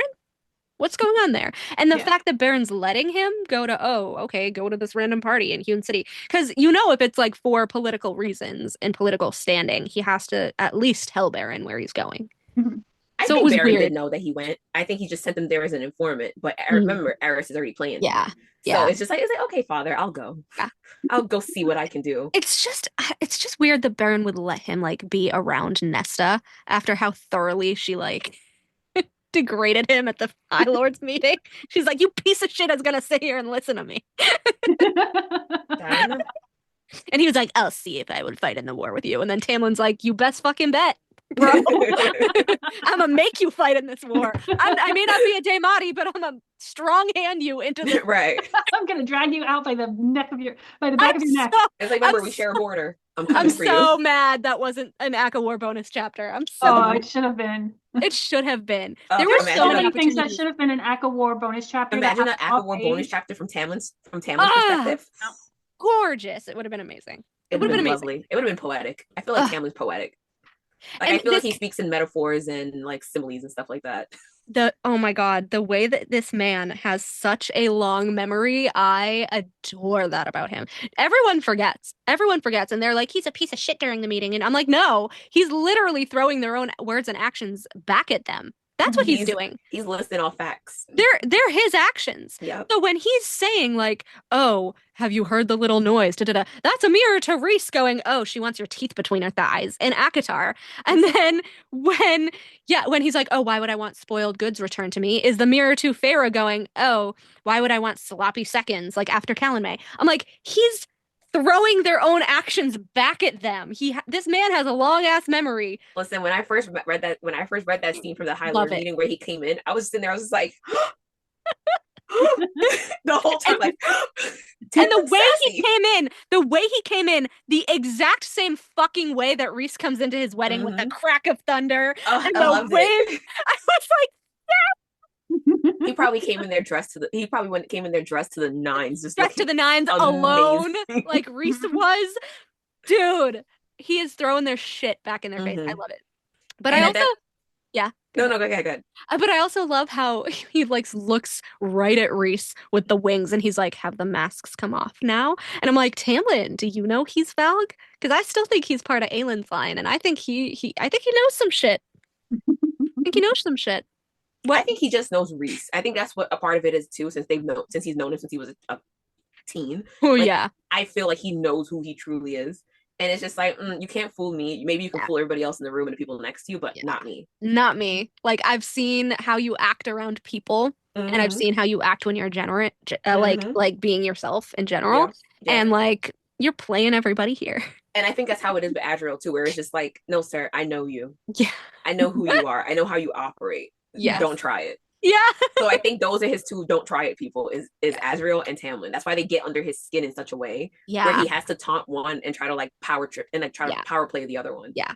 And going back to how you were talking about like Phelan after Under the Mountain and how you wanted Feyre to tour the courts and learn her magics and all this stuff, I feel like this is exactly what Tamlin's mate is going to do, because that's what his mate would do. So, not just because of like, oh, all the courts are shit talking you and what's the deal here, and you know, I want to know from my own experience how you are and how they are and all this stuff. I feel like Tamlin is like a historian. Like he would want to teach that person that, especially if they're interested. Because look at Farrah, like she was asking him questions, and he answered what he could. Yeah, because one, he had a curse on him that prevented him from saying like the important parts. So I feel like he would share that knowledge, especially if it's like a conversational piece that can open that channel for conversation and learning. Tamlin 100% would. Yeah. Reese, on the other hand, has the line open, but he's just like, I don't know about that. It was like 500 years ago. It was before my time. It's just like, sir, ask Cameron. What the fuck do you know actually? But and also, we also see that with the Van Sarah brothers too, like wanting to be like ask questions, and Eris is like, I can tell you the answers. And Eris is out here in Silver Flame, just like shooting out history, just all like the tea. And we're just like, we should pay attention to the mountains? Absolutely. Okay. Did you know all of these 3 mountains were carved in the Illyrians? Haven't looked under Ramiel? This is what you're going to need to know for the next book. It's like, thanks, Eris. What's up there? Let's go find out. Okay, redheads from the Southern Court. Yeah. Like, what the fuck? So I would think that the heir of a court is naturally inept to like want to know the history or already know the history. And like we were talking about in the group chat, like Autumn's history in the courts has to be so extensive. Like, their library has to be Lady enormous. A has a hidden fucking library with this big ass grimoire. They're like Jessica. She's like Jessica. She has to be like Jessica. She is gonna be the Jessica, 100%. 100%. Where she's just sitting on all this history and all this knowledge, and that's why Eris knows just random things, and Lucian knows random things. And why was her parents selling her to Baron? She has to know why. Especially if Baron was just this random guy, like this random person that had some type of power. Yeah. There's no way he's not siphoning her. There's no fucking way he's not siphoning Whether it's power or knowledge, who knows? Yeah. But like really quickly, going back to Tamlin, like he asks Feyre thrice to be his lady, to be his equal. Oh, you will have the title of lady. They will respect you the way they respect her, like the way the Autumn Court respects Lady A. Obviously not Baron, but the rest of the court respects her as the lady, right? And he says this and he's like, oh, like, are you sure? Are you sure? Are you sure? And she's like, I don't want a title. I don't want a responsibility of a court. I don't even want them to look at me. Is an idiot. That's the reason why. I don't even want them to look at me. This is why his mate is going to be the exact fucking opposite of Feyre. She's going to be like, teach me, the traditions, and we'll see what we can, tweak to be more modern. I can take care of the tithe. I can find a new way that we can do this, and we can bargain, and we can trade, and we can do all these different things. Yeah. She's going to be like, all right, we have the tithe. Is there a more efficient way of doing this? Can we set like a different set of rules? Whereas this is the cutoff date and blah, blah, blah, blah. Or she's going to be like, I'm going to go to each court. I'm going to learn everything I can about them to make our allyship stronger. Like I say Briar because I believe it's going to be Briar, but she's going to be a fucking force. And the way that Phazand are going to try to fucking diminish their bond, I could see it coming already. That would just be so ridiculous, just for the fact that you are in your own court that has a ton of problems that you have not solved since you've been High Lord, but you have acknowledged that it is a problem. Yeah, it's just like, sir, you are the High Lord of this court. You are the top body, like the top authority. Like you are the lawmaker. You are High the Lady judge, of the ruler, the juror, everything. Bitch. You didn't even bother to learn your court. She's the High Lady of the art studio. Or as Teresa would say, High Lady of the Hippies. Right. She's the High Lady of Valaris. That's what she's the High Lady It's like you're using the Illyrian wings, but you don't ever speak to Illyrian women.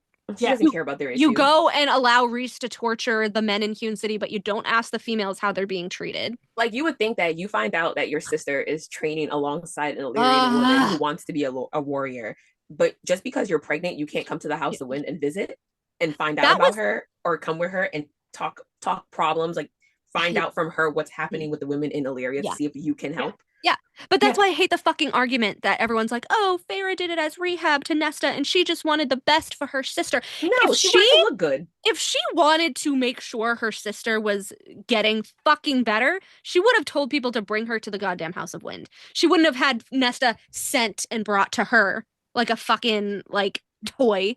Right. She would have gone by herself, now that she can fly and winnow, would have gone by herself to see how Nesta was doing. She didn't give a flying fuck.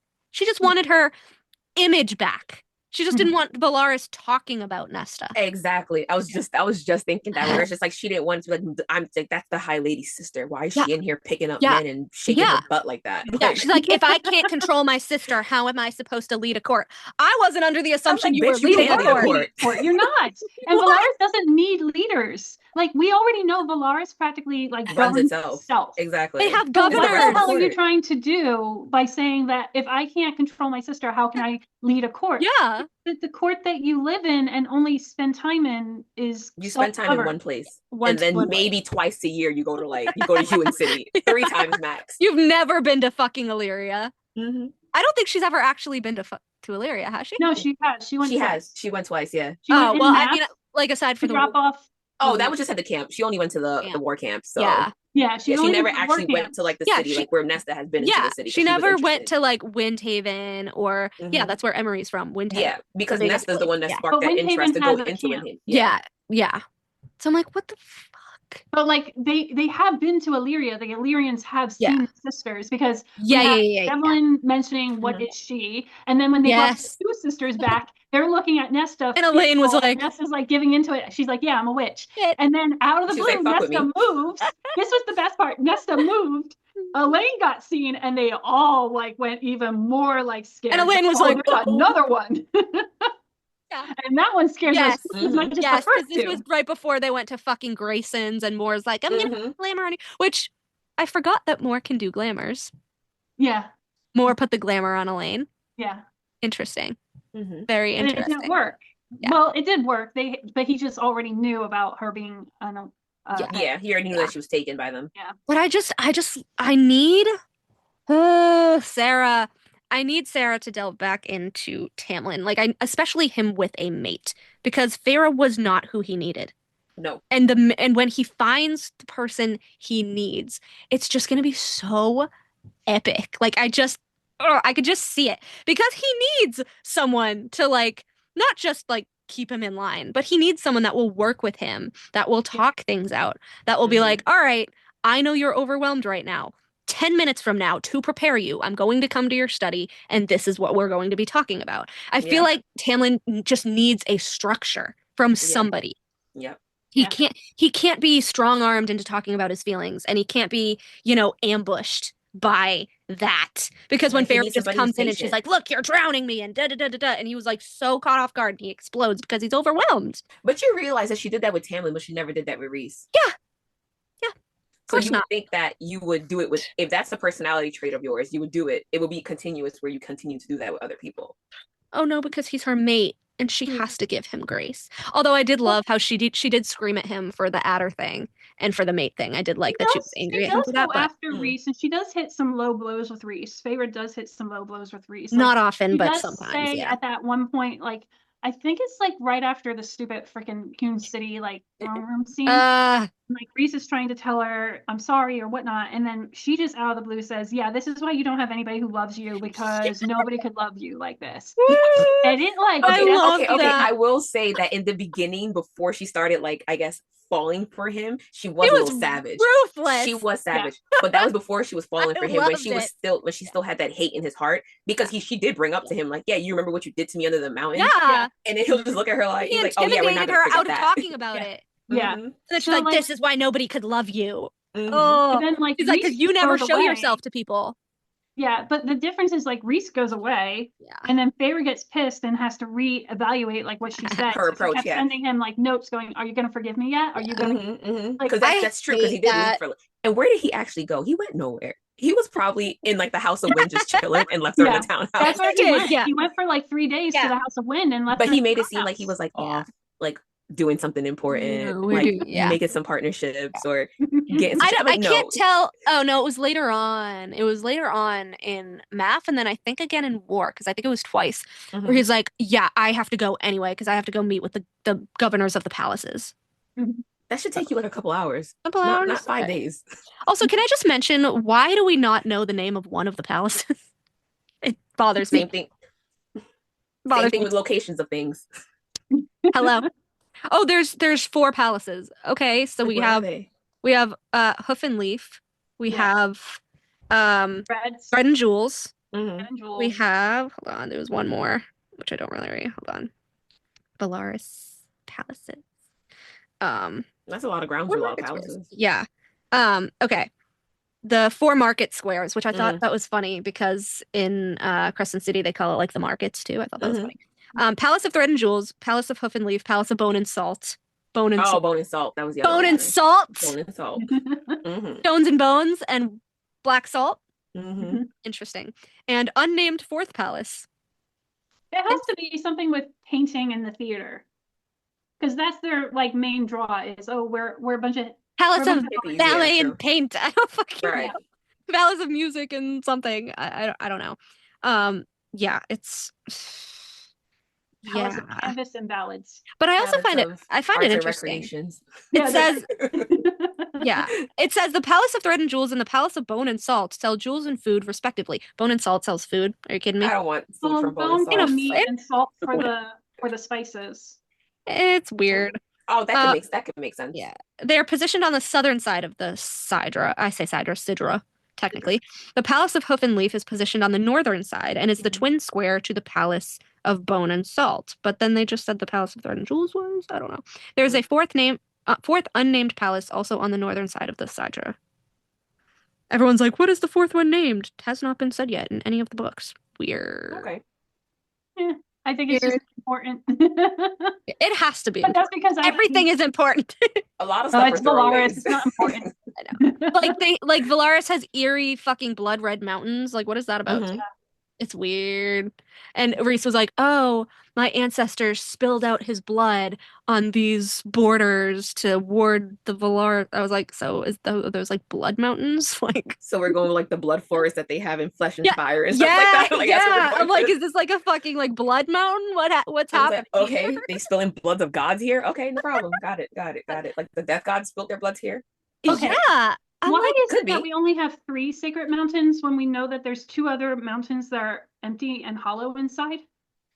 There's the 3 sister mountains, but I will always say that there's 4 because just like there was a 4th dread trove, there's a 4th mountain, and that 4th mountain, 6. and that 6. Okay, so we have Ramiel, we have the prison, and we have under the mountain in the middle. Yeah. Then we have House of Wind. We have where the Valkyries died, and we have Hewn City, Moonstone. Yeah. Well, Hewn City and the House of Wind, they were made, like they were carved, so they weren't like they weren't like original. Oh, I thought they were original. Okay. They were carved because remember Amarantha lies to Feyre or to whoever who tells Feyre that she made it after Hewn City or like carved it to look like Hewn City. But we know from Eris that they were already carved out. Yeah, it was already empty. That they were already hollow spaces. Yeah. So she didn't do it after Hewn City. Most likely Hewn City was carved out after that. You know. Yeah.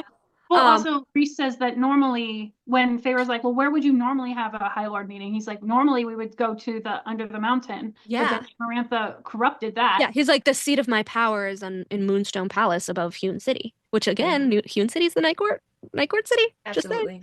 Especially if you're saying that's where your actual throne is. Yeah. Literally. Which reminds me, I wish I brought this up with Carmen, but we were talking about like the seat of like Lucifer's throne is on like a huge mountainous pillar. And like this is giving so much. But the Valkyrie Mountain, that's what I'm thinking is the fourth. A fourth mountain, an unknown mountain. Yeah, because it's why would they not know it was important to their history? Well, Cassian, again with Cassian and his little Guy. monologues. He's I know the throwaway guy. She just gives him all the throwaway lines and information. Yeah. So when again in Hofast, when they're making this huge point of the barren mountains are where the First Light cores are, the barren mountains are where the Asteri would hide and where they would like feed off of and everything. And so then in Cassian's thing, when he's talking about Tanwyn, and she was the Valkyrie general and she has a smile like a storm, and then he's like, they went under the Gullian Pass and were never heard from again. It's like, you're assuming she's dead, but you're like, they were never seen again. They're not dead. Void? Like, where did they go? Fucking portal rift. They're not dead. I will keep saying they're not dead. There's a fucking Asteri feeding off of them down there, I swear to God. But he's like, yeah, the mountain like remained barren as if mourning them. Like, sir, this is another sacred mountain, and there's a fucking Asteri under there, and your girlfriend has been trapped there forever. So if that's the case, if we already know that if we have linked Vesperus to be in the missing Asteri, there's an eighth. I think or there's a ninth. one. I think Amarantha. I think obviously Amarantha was one. She took under the mountain. Because I don't know, whoever was there probably fled the original time that they left the world. She took under the mountain. I think there is one under Ramiel as well, guarding a First Light core. And then I think there has to be one under the Gullian Mountain. Mountain. It's like a little mountain range that's barren. And I think they've been feeding off the Valkyries because First Light, right? I don't know. Because it was just so weird to me how he's like, oh, they went under the pass and were never seen again. And I'm like, so you're just assuming that they're all dead. Just for the fact that no one's heard from them since. Yeah, that they just never came out of the pass. Yeah. So he's never been back there. He's never been there. But why would you not? But like you would think that your curiosity would like drive you back. Like you wouldn't want to bury like your long-term girlfriend that you loved so much that you got beaten and tied to a wagon for. Unless there's like something in the Illyrian like heritage that is making them not go to that mountain. The same way they've never been curious to go under Ramiel at the same time too, or explore it further. Yeah. They made Ramiel so sacred that they are only allowed to go to Ramiel on one occasion. Exactly. One occasion. Yeah. Which is weird. Hold on, because I need to bring up this quote and I want to see what you guys think of it because I brought it up on the podcast. And we're like, it's really weird that this is in relation to Cassian, especially since after Azrael was related to like the Annalius thing. But it says, let me just bring up here it is. Chapter 3 of Akafas. Sorry. Chapter 3 of Akafas, because it was after the weird line that I was saying, how Rhys sounded like he was going to time walk. And then Cassian says, it's an honor, my lord. And I thought that was really fucking weird because he never uses titles. Yeah, there's threads to be pulled and woven together here. Cassian jerked his chin toward the door. Get going, bastard. I'll see you in 3 days. Thanks, brother. It's an honor, my lord. Fucking weird. I digress. Chapter 3 is the next chapter, and it's Cassian's point of view, which I forgot we got Cassian's point of view in Akafas. I think we got it twice. Yeah. We got it a couple times. Yeah, and so he's talking about how he has to go and check on Devlon and the warriors without throttling them for the next hour or so, and talking about the discontent, and it says, he cut northward, casting the thought from his mind. On the horizon, a familiar shape took form, growing larger with each flap of his wings. Ramiel, the sacred mountain, the heart of not only Illyria, but the entirety of the Night Court. This is why the house is the heart of dusk. Thank you very much. None were permitted on its barren, rocky slopes, save for the Illyrians, and only once a year during the Blood Rite, like you were saying. And then it says, Cassian soared toward it, unable to resist Ramiel's ancient summons. Different. The mountain was so different from the barren, terrible presence of the lone peak in the center of Prythian. Ramiel had always felt alive somehow, awake and watchful. He'd only set foot on it once on that final day of the rite when he and his brothers, blah, blah, blah, scaled to the monolith. He could still feel the crumbling rock beneath his boots, hear the rasp of his breathing as he half-hauled Rhys up the slopes. Obviously, I really hate the mirror to Gwen here. when they compare Rhys to Gwen. I hate it. Azriel providing cover behind them. Azriel was the Nesta. Yeah. And Cassian was the Emery. Yeah. And Rhys was the Gwen. But I mean, it kind of makes sense for there to be like the Rhys and the Gwen, because like Rhys, I don't know, Rhys did have a drive. Yeah, and he lost his sister. He's the one that also pulled them together. Yeah, Nesta pulled them together. Yeah. But Gwen has like a drive to prove herself. Yeah. I remember Gwen made it clear that she was not leaving that spot without Nesta. That's why they had to knock her out. Like, they had to drag her ass. Right. Like they had to. Nesta was like, oh, Cassian at some point taught me how to make someone pass out with a pressure point. Is it weird that I feel like that's going to eat Gwen alive? The fact that they took her up there, not that she did it on her own. Yeah, I feel like she has that. If she has an earth sign, that's gonna eat her alive, because that would eat me alive. I would sit there and be like, I hate you. I hate you. I still love you. Do it myself. I hate you. I wanted to do it on my own volition, and you took that from me. I feel like she's the type where she's like, you took that from me. But I know how they're gonna be like, you had a fucking infection from the arrow. You couldn't walk. Like you weren't healing. You couldn't heal. Like you were gonna die. How are you gonna get up there? I would have died with you, bitch. She was like, I was willing to sacrifice myself on that fucking bridge. I know, right? Oh my god. But, okay, so is anywhere in Tog? I don't remember if we heard it in Crescent City. I don't think we do. But is there anywhere in Tog where like the letting of blood feeds something? So like, okay, so Remiel, they only go to Remiel for this blood rite, where a lot of young Illyrians are gonna have their blood spewed across this mountain. Okay.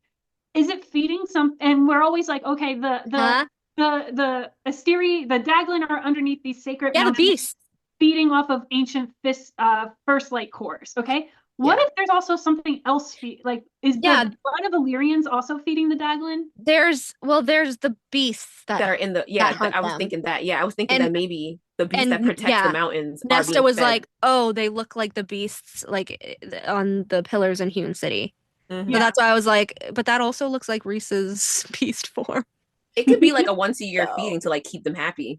Yeah. And that's how the rite is being used for. I feel like those are the like monster valgs. Because that's what Maeve and Erewhon uses in Tog. He uses hordes of like these valg monsters to hunt Aelin and Rowan. Yeah. And that's what they look like. They're like black, they're scaled. They have the huge because if you think about it too, like there's no magic for them to let during the blood rite. They're magicless for a week. Like they have no powers, no access to nothing. It says novices compete with wings bound, no siphons, a spell restraining all magic, and no supplies beyond the clothes on their back. Over and then the obstacles, blah blah blah blah blah. Old feuds played out, new ones were born, scores were settled. A weakless point of bloodshed, Azriel insisted. Rhys often agreed, though he also often agreed with Cassian's point that the blood rite offered an escape valve for dangerous tensions within the Illyrian community. Better to settle it during the rite than risk civil war. Peacemakers they were not. Right. Hell, he'd offer to participate himself this time if it meant quieting the grumbling around the Illyrian camps. So shoot, that blood rite could literally serve as a purpose to like feed those beasts yearly. Yeah. And keep them in bay. So are the beasts of the blood rite on the Ramiel the same as the beasts under Hewn City? I think so. Could be. Because remember, they only come out to feed at night, at the peak of night, when it's pitch black. Yeah. But I love Gwen for that. She's like, oh yeah, I went up in the trees and was like, I tied myself to the tree and that's how I slept up there, so I don't fall out or get ripped out. Tie me to a tree, Rhys, and then Gwen goes and fucking ties herself to a tree. I love that. I love that. And then she's like, I waited. Learned sleep patterns. I was stalking it. I lured it out. I pissed it off a little bit. I waited for the right moment, Azriel. A lot of spying is waiting for the right moment, and people don't think they're fucking mates. Come on. Dude, she's been learning from him. Dude, learning. They've been sitting up on that roof in the nighttime while Cassian and Nesta are getting it in, and they've been talking. Those private dagger lessons were not just dagger lessons. He's been sharing trade secrets. He's been trading the secrets of the trade, okay? And she's been paying attention. That's her idol. I hate you. This comes up so much on Facebook. I hate the argument when they're like, he didn't even balk when she was taken to the blood rite. I was like, Azriel's not an outwardly balker. Yeah, I know. Unless he is forced into that emotion. They're like, he only cared about Eris. He didn't give a shit that Gwen was thrown out. I was like, first of all, that's not what happened. Yeah. he was pissed that Ares was taken. We're just like, dude, we're in the middle of other things. Yeah. He's gonna go do his job to distract himself because he knows they can't infiltrate the blood right.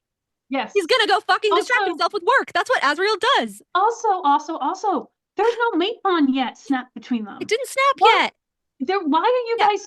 Why are you like, he's not showing mate? Yeah. He's not showing mate signs. But he did too. But he's showing that he cares. First of all, him caring should be important. Yeah. And second of all, how often do we actually see the mates kind of go crazy when their mates are in trouble? Because very rarely, usually the males trust the females to get themselves out of whatever trouble they're in. There's just a sense of, I know she can handle it. That's what Azrael says. That's the argument that he uses with casting. It's just like, trust the training that you and I gave them. Like, we have to trust that they can get themselves out. Azrael did fucking react, by the way. Yeah. First of all, his siphons. Yeah, it says, Cassian says, there are plenty of other unspeakable things that could be happening to her, to Emery, and to Gwen. And like, what do you think is the first thought in his head here in other unspeakable things? Oh, I don't know. He already saw Gwen get raped once. And rescued her from that. Yeah. I don't understand people. Like, the words are right there on the page. The shadows deepened around him, his siphons gleaming like cobalt fire. And then he fucking stutters for the first time in all 5 fucking books. We trained them well, Cassian. Trust in that. It's all we can do. Cassian's throat tightened, but a motion drew Azrael's gaze away. Someone's leaving the castle. And then he's like, okay, I have to. Yeah. And second of all, his shadows deepened for their mommy, okay? Yes, right? They're like, not our mom. We can't go save mom's in danger. It's like, we want to go to her, but we can't. I know. And then, okay, this is where I was like, is Azrael being purposely like naive here? I think he is. I think he feels it in his soul, but he just doesn't want to admit it to himself. Because he literally says, you'd know if she died. He tapped his brother's chest with a scarred hand. Right here, you'd know, Cass. This becomes one of those situations where it's like, there's a person who wants something so bad, and it's right there in front of their faces, and they don't want to, and they don't even realize that they can just reach out and take it. Yeah. That's who Azrael is to me. And I think that's kind of the reason why I like him, because he's like an idiot. Yeah. Like, he's a little clueless, and he's a dumb boy. Yes. He just didn't grow up with his mom. That's why. Exactly. Like, he doesn't understand what those things are supposed to feel like. I know. That's why I like the necklace thing. He's trying to be purposely ignorant. Not ignorant. I don't think he's purposely. I don't think it's purposeful. It's just he's trying to ignore his deeper emotions. Yeah. Because he doesn't think that he deserves that. Like, he's very insecure. Like, he has a lot of personal issues that he hasn't dealt with, or hasn't been given the space to deal with it, because there's other people's issues that are in the mix, and then other scenarios that are coming around that doesn't give him any space for that. And he's the most responsible out of all of them. And this is why he works better with Gwen than with Elaine, because Elaine and Lucian, they're kind of like they need to fix each other. Yes. Like, Gwen has fixed herself. Az still has not. And has gotten therapy. Yeah, she can help him. Yeah. You know? So Elaine and Lucian are perfect for each other because they're right there for each other. They're going to go in the same direction. Az is kind of standing still, and Gwen's moving forward, and she's like, wait, I need to grab his hand to get him to walk. That's exactly what it is. Because, and like how we always say in the group chat, like, Elaine and Az are just going to circle around each other. There's not going to be any growth there, and there's not going to be any change or any resolve. And I always say this, like, even on Reddit, when I'm like going back and forth Reddit, and I'm just like, Azrael has this huge white knight complex, and especially for women who are in a hard place. And he can't do that for Gwen anymore because Gwen isn't there. So it's going to force him to like learn something new. And that's not a bad thing. And I'm just like, I'm tired of it always being like, oh, the guy is supposed to help the girl. I'm like, why can't it be the other way around? Yeah, she can help him now. Because she's strong. Like, she is stronger than most of the women in this book. I feel like with the storylines that we've gotten so far, we've had the men being the pursuers and the females falling in love.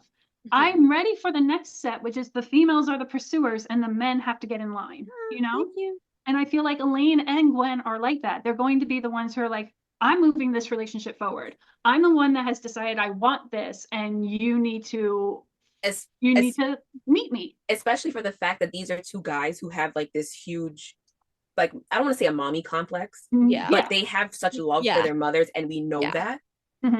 The way that somebody like Cassian doesn't really have that, because he didn't really know his mother, or Reese even though he has a relationship with his mother and knows her. People like that take advantage of those situations. But you have somebody like a Cassie, like a Azriel and a Lucian, who are mama's boys. Yeah. Mm-hmm.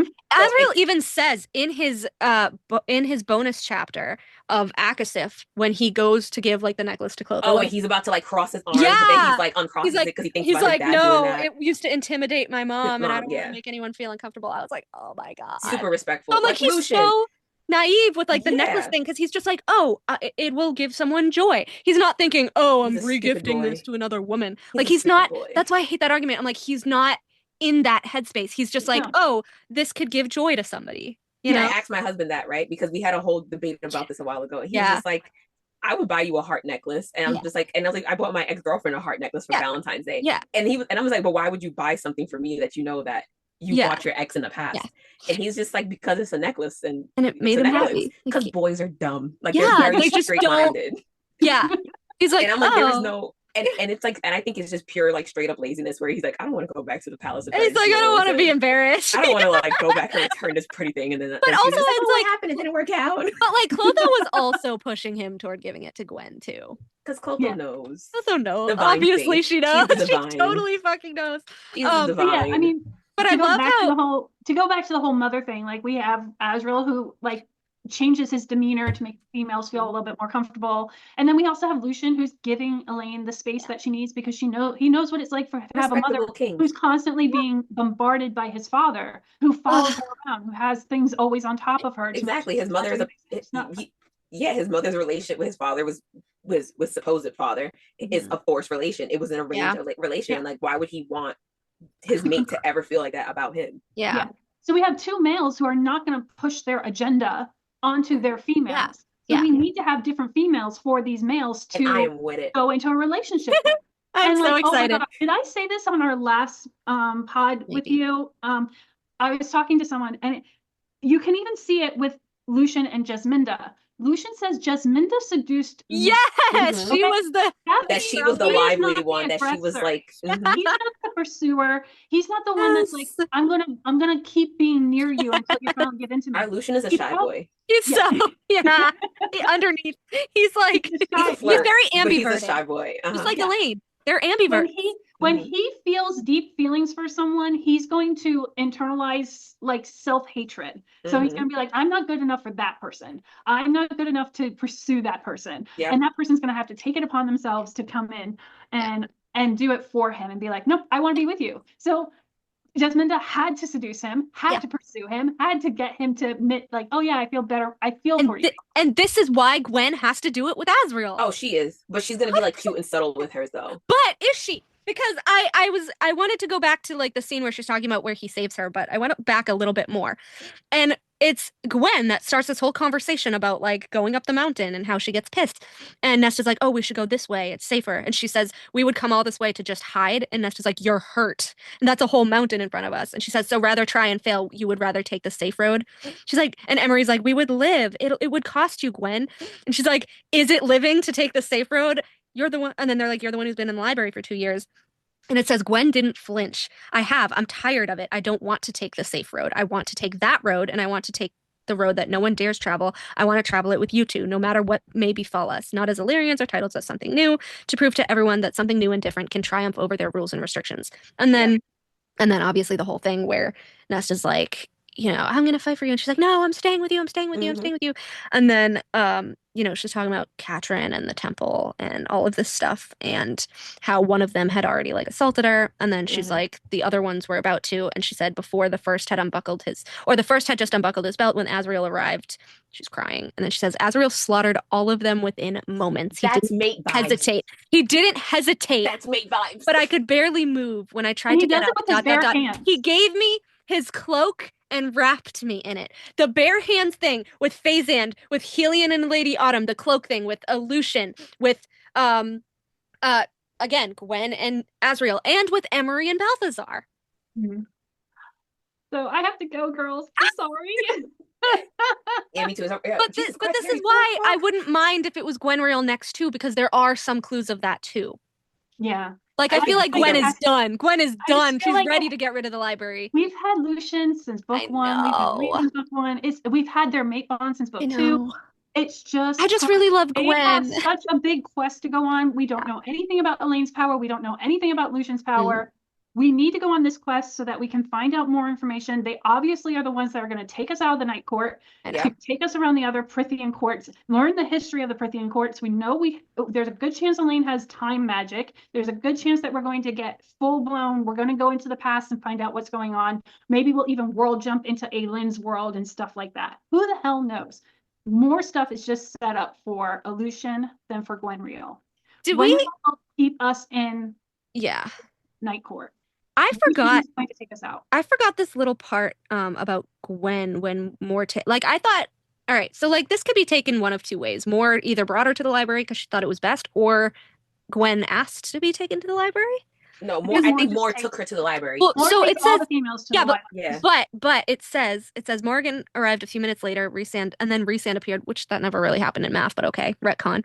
And it became clear some of the soldiers had gotten away with the piece of the cauldron. Asriel headed after them. Moore healed me best she could, then brought me to the library. But then Gwen says, I couldn't ... I couldn't bear to be at that temple with the others, to see Catherine's grave and know I failed her, to see that kitchen every day for the rest of my life. Okay, so maybe she tried going back to the temple and then couldn't do it and just asked to be with other priestesses in the library. That's what that reads like. Yeah. So I was like, did she? So then she asked Moore to like take her somewhere, and Moore brought her to the House of Wind. And then she says, the first 5 months I was at the library, I barely spoke. I didn't sing. I went to the priestess who counsels all of us, therapist, Rhys, gatekeeping.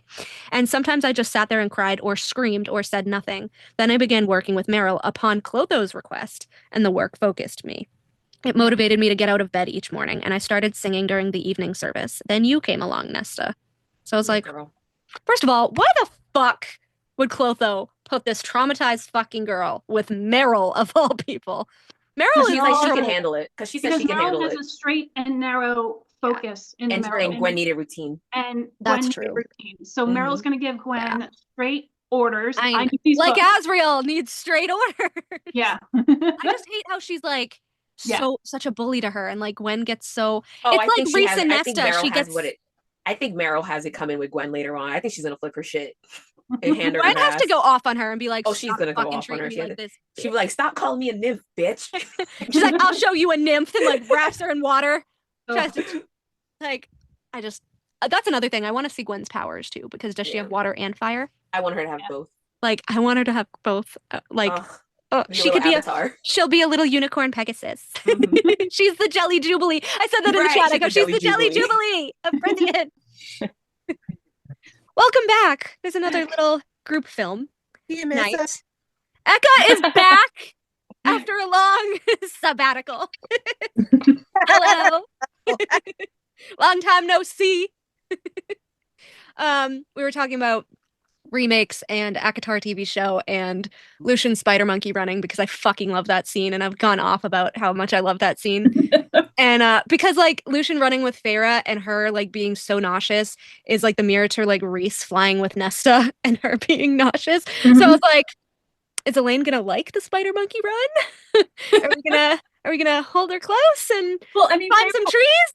Feyre was a human, so it's going to feel differently as a human compared to feeling as a Fae. Totally. You know, that's like, some quick speed. But the way that Nesta was like, he flew fast. And he's like, well, she told me I was going too slow. And Feyre was like glaring at Rhys, like, really?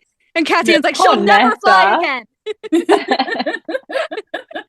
To be fair, whispering sweet nothings in her ear, and so she was like, he's moving too slow because I want him right now. Oh my god. You and your fucking crack ship. I cannot.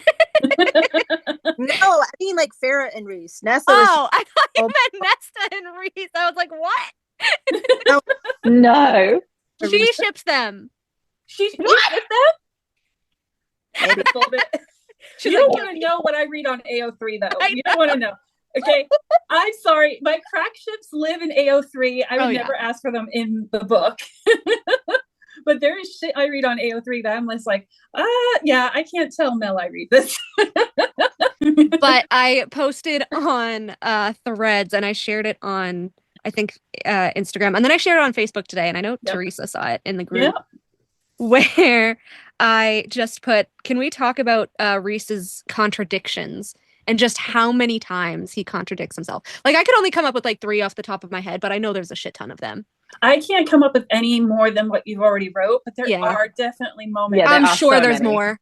Like, but I also wonder how much of it is him contradicting later on, and how much of it is just he doesn't know, and he's basing it off of what the 5,000-year-old grumpy lady has told him. Maybe. To be fair, but in the same, it's like in the same scene. So he says it. So he says that. So he says, I tried when they were talking about the Winter Court kids. He's like, I tried to save them. And then a couple paragraphs. I'm real sus on him with the Winter Court kids. Yeah. I think he's far more involved than what he said. I'm going to actually pull it up because it's really weird because I forgot that he said both of these things in the same fucking scene. So Callias says, you stood beside her throne while the order was given. I watched, stomach twisting, as Rhys's golden skin paled. I tried to stop it. Tell that to the parents of the 24 younglings she butchered, that you tried. And then Feyre's like, I forgot about that part. Of course you fucking did. Right? And then Callias says, remembering doesn't bring them back, does it? And he's like, no, it doesn't. Later on, it says, Rhys went on to Callias. She backed off the idea of killing you. Your rebels were dead. I convinced her it was enough. I thought it was the end of it. I only found out when you did. I think she viewed my defense of you as a warning sign. She didn't tell me any of it, and she kept me confined. I tried to break into the minds of the soldiers she sent, but her damper on my power was too strong to hold them all, and it was already done. She sent a Daemati with them to ... Obviously, the children's minds, they had been shattered. So he says, I tried to stop it, and then he says, I only found out when you did. Which is it, buddy? Well, even Callias says, like, she gave the order with you sitting right next to her. Right next to her. So he's like, I only found out when you did not. You just said the opposite of that. But then my other thing that popped up while I was reading this is, didn't she kill the 3 High Lords that rebelled? Yeah.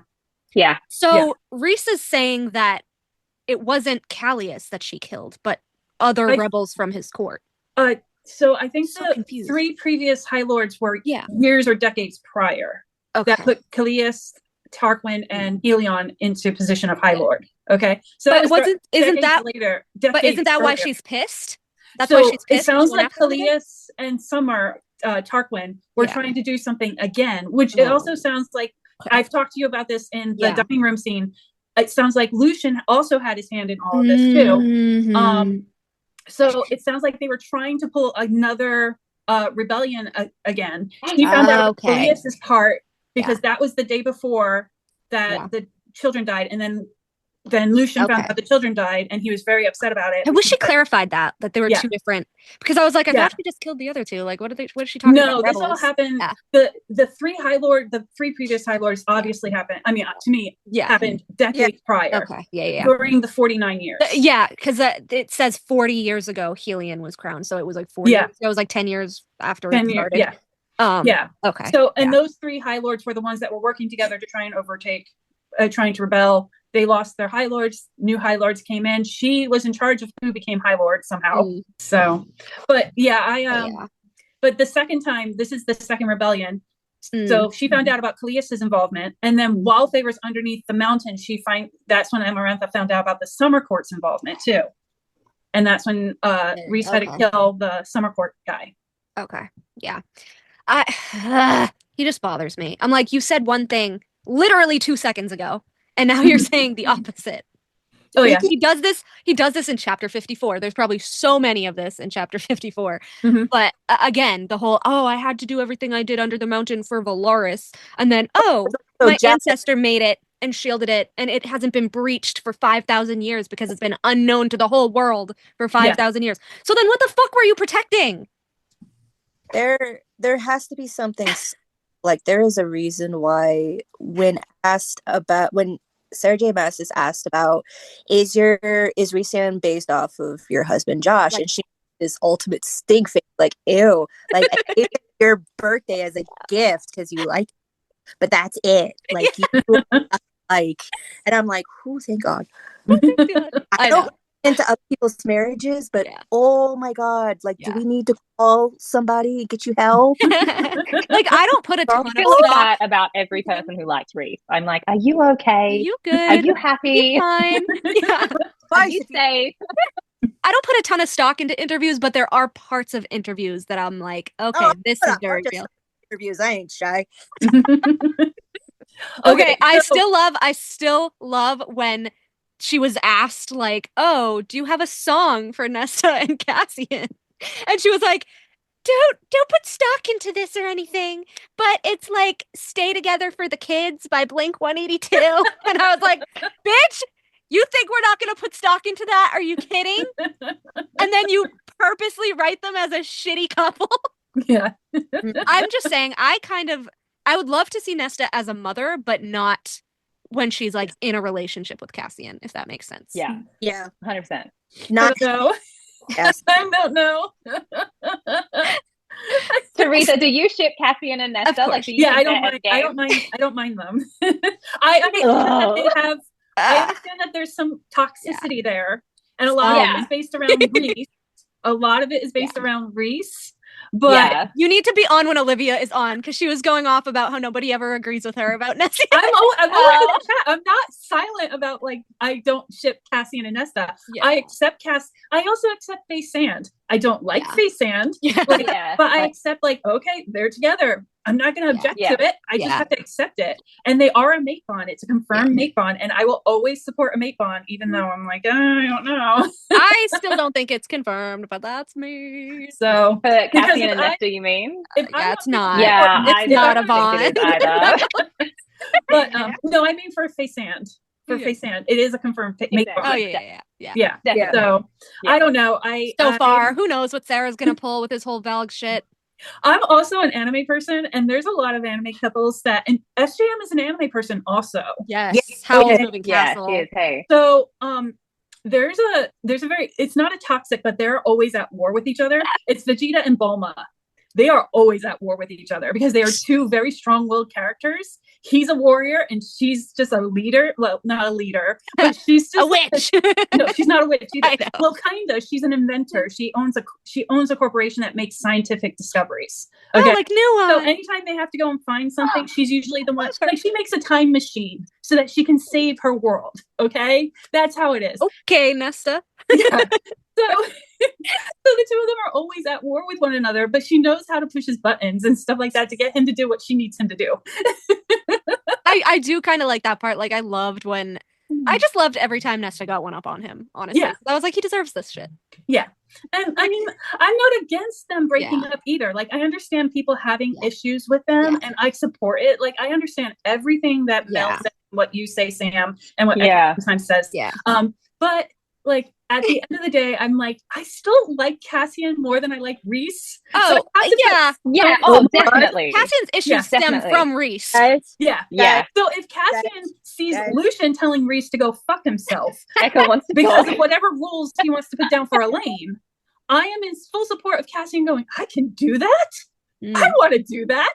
I still would support, like, if we were to find out of the blue that we got 3 Feyre books, and the next book is another Nesta book, I'd be like, oh my God, she's going to give us 3 Nesta books, and then we're going to get 3 Elaine books. That's the only way I'm going to be like, I'll wait. Yeah, I'd be so down. For Elaine. I can wait another 10 years for Elaine now, if it means I get 3, 3, and 3. If I get more Nesta, I don't want to be mean. I just really, I don't know. I don't want to be a bad fan. That's the thing. Like, I know she's a mom. I know she's staying offline for her own mental peace. Yeah, because they started because I would be doing the same. They started doxing her in Aka War before Aka War. Because they're like, you're so homophobic and blah blah blah blah blah. You don't have any idea. Which is why she made more. The way she made more, which is totally made no sense. No, it didn't make sense. It was so forced, and I hate that. I hate it. I'd be down for another Nesta book. Yeah. I do think that we will get another shadow title for Akatar, because we have a shadow title for Throne of Glass, and we have a shadow title for Crescent City. So I feel like there should be a third shadow title. Azriel's. Yeah, Azriel's for sure. Like, I can see it being like light and shadow for Gwen's light and Azriel's shadows. You know, or like Song and Shadows. Like, everyone's like, oh, a court of Songs and Shadows or something. Yeah, there we go. Yeah. That would be Akasas. Yeah. Sass. Also Gwen. Sass. Akasas. I love that so much. But yeah, as I was saying, like I love Gwenriel and Aleutian and Brylan and Nesta and Cormac all equally. So I really don't give a fuck whose book is next. I just want a book. I do have a slight need for Elaine, but I do agree. Like once I take my emotions out of it and I get off, like when I am like high, like I hate the freaking Bat Boys right now. I don't want anything to do with the Bat Boy books. So that's what I'm getting. Like I don't want to see an Azrael book. I want to see Elaine book. I need an Elaine. But then there's times where I'm like, oh yeah, I do like Azrael. You have to do a book for Azrael. So like once I get off that, like I hate the Bat Boys and I hate Night Court. Recently I've been on like a kick where I've just been wondering if like she's so like I feel like she's taking so much time because she thinks the ship wars are gonna die down, but they're not gonna die down, they're just gonna get worse. So I at this point I was like, I wouldn't even put it past her to just drop like, you know, Moore's book or Tamlin's book or I would be someone interested in Moore's book. I would because me too. Because even though Not problematic her, as she is, she's so mysterious, and there's like so many things we don't know. And like what Eris had said about like, oh, she didn't tell you the whole story. Like, sir, what do you mean? I know. What's the story? Yeah, I want Moore's book for Eris, not for Moore. Yeah. Yes. But I also keep saying, like, since her book is the novella, it still does not make sense to do another whole novel without dropping the novella. So, like, if she's taking 4 years and it's usually 2 years and 2 years, is she going to do the double drop? I want to know. I want to know if that's what they're waiting for. Because they're like, you guys have been so patient. 2 books. Like, that's what I'm waiting for them to do. Yeah, that would be cool if we get a double drop of both ships. That way, like the Aleutians are happy and the Gwenriels are happy. And but I feel like it's gonna be. But I feel like it's gonna be Moore's novella and then one major ship, because Moore's novella is based off the cliffhanger from Akafas, which is even before Silver Flames. So I'm like, you have to fucking close up that thread before you keep going, especially because you already dropped Akasif and you already dropped Hofas. Like, just close up what the hell she was doing in Valahan so we know info for the upcoming arc for the Koshi War. So I feel like she has to drop the novella with the next novel. It could be that. It could be that because the last interview we saw with her and she made the whole thing about, oh, I literally spilled the tea. And it's like, that's a choice. That's a choice. That's a choice. And then Waterstone. And then Waterstones. It's like, oh, tea time, fire alarm. I'm like, okay, is this a book announcement without it being a book announcement? It's such a 100%. And it's such a weird thing to post, you know? Like, what was the point? There was like no context to that post. There was from no them context either. Like to none, that literally. Well, because Barnes and Noble was like, oh, this is so secret and so embargo, and we're getting a shipment, and it's from a really beloved author from both countries, and da da da da. Who? Yeah. Which sorry. Which bonus chapter does Barnes and Nobles own? They own the Nessian one and the Phazan one. Okay. I mean, they only own the Phazan one, because the Nessian one and the Azrael one are Books A Million. Okay, so the fact that they're also interviewing Barnes and like they're talking to Barnes and Noble, who own the Phazan bonus chapter, which is going into the special editions. Yeah, that's why I'm like, the other two aren't in there. And the Phazan bonus chapter happens right after Elaine finally, like, what's it called? She finally like asserts herself. There we go. Yes. There we go. She finally asserts herself, and she puts everyone in their own place of like, stop talking about me without me there. You know? I love her. And yet, me too. I'm so excited. Elaine for is Elaine. nice. At least she's not Nesta. Reese. Well, she's kind, and I'll never say that that's worse than anything Nesta does, but sometimes Nesta is right. And she's like, you think Elaine is boring? And he's like, I think she's kind. And then Farrah's like, well, she wouldn't have got cut up in the garden if she was wearing Lucian's gift. So I'm like, Lucian! But, I mean, there's also that foreshadowing there for I think it's in the bonus chapter. I might be wrong. The whole entire Silver Flame is foreshadowing of Elaine is leaving. Oh, I don't know how she's leaving. I have no clue how she's leaving. I don't know how it's going to happen. But it's going to happen. Elaine is going to leave the Night Court. She's not living 100%. In the Night Court. Yes. No. She says, I'm done. I'm done. Yeah. And people are like, she's happy in the Night Court. I'm like, you can live somewhere and not be happy and still portray yourself as comfortable. Yeah. You can be comfortable where you live. That doesn't mean you have to be like ecstatic and that's where you want to live for the rest of your life. Again, Definitely. we ask them, "Are you okay?" And I don't know if I've ever said this on one of the podcasts. I've said it in the group chat, and I've even made a Tumblr post. But Valaris for Elaine is Tamlin's manor for Feyre. It is. Yes. And the same could be said about Nesta. Yeah, absolutely. True. But well, I wouldn't say Valaris. I would say like the River House or like anywhere around Rhys. No, because like the whole entire thing is like it's with Asriel. Yeah. Asriel does not want her looking for the Dread Trove because he's like, that's too evil and too dark for her purity, or whatever it is that he says. But he says it's too evil and too dark. And I'm just like, why are you hate that? Okay, there is another male in this story that did the same thing to a female that everyone now hates and calls a controlling bastard. I know. Why are we not looking at Asriel the same way? I know. And So the same can be said about Rhysand with Nesta. Yeah. Definitely. Yeah. But nobody's noticing it because it's the Bat Boys. Yeah. Like, I found the way that Nesta spoke about Rhys in Hofast to be like really weird, because I mean, at first she was like, "Oh yeah, he's powerful and he's the High Lord and you have to do this and I have to do this and he sent me to go after you and all this stuff." And then like later on she's like, "Ugh, yeah, the High Lord." And I'm like, so is this just you getting more comfortable with Bryce? Definitely, 100%. That's kind of how I feel. Yes. She's like, "I was sent to take you back to the High Lord." And I was like, first of all, Rhys is trusting Nesta to not link up with Bryce against him. You know my feelings about this. I always thought Nesta and Asriel were the weirdest choices to go with Bryce.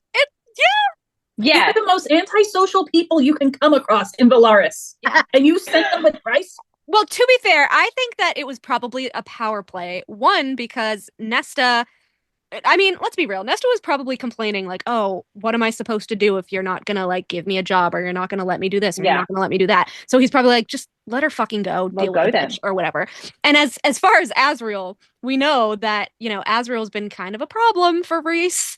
So he's going to send them kind of away from their own problems and like kind of distract them with shit. I kind of saw that as like, okay, you guys need to go distract yourself. I want all three of you as far away from Feyre as possible. And from Nyx. And Nyx. And from Nyx, yeah. And you have said like, okay, Nesta went because Bryce obviously is made or has a made object somewhere on her body that they can't see. And Nesta is obviously made also. So those two made objects have to be next to each other. Yeah, obviously definitely. She has the sister sword to Asriel's sword. Obviously we're gonna go.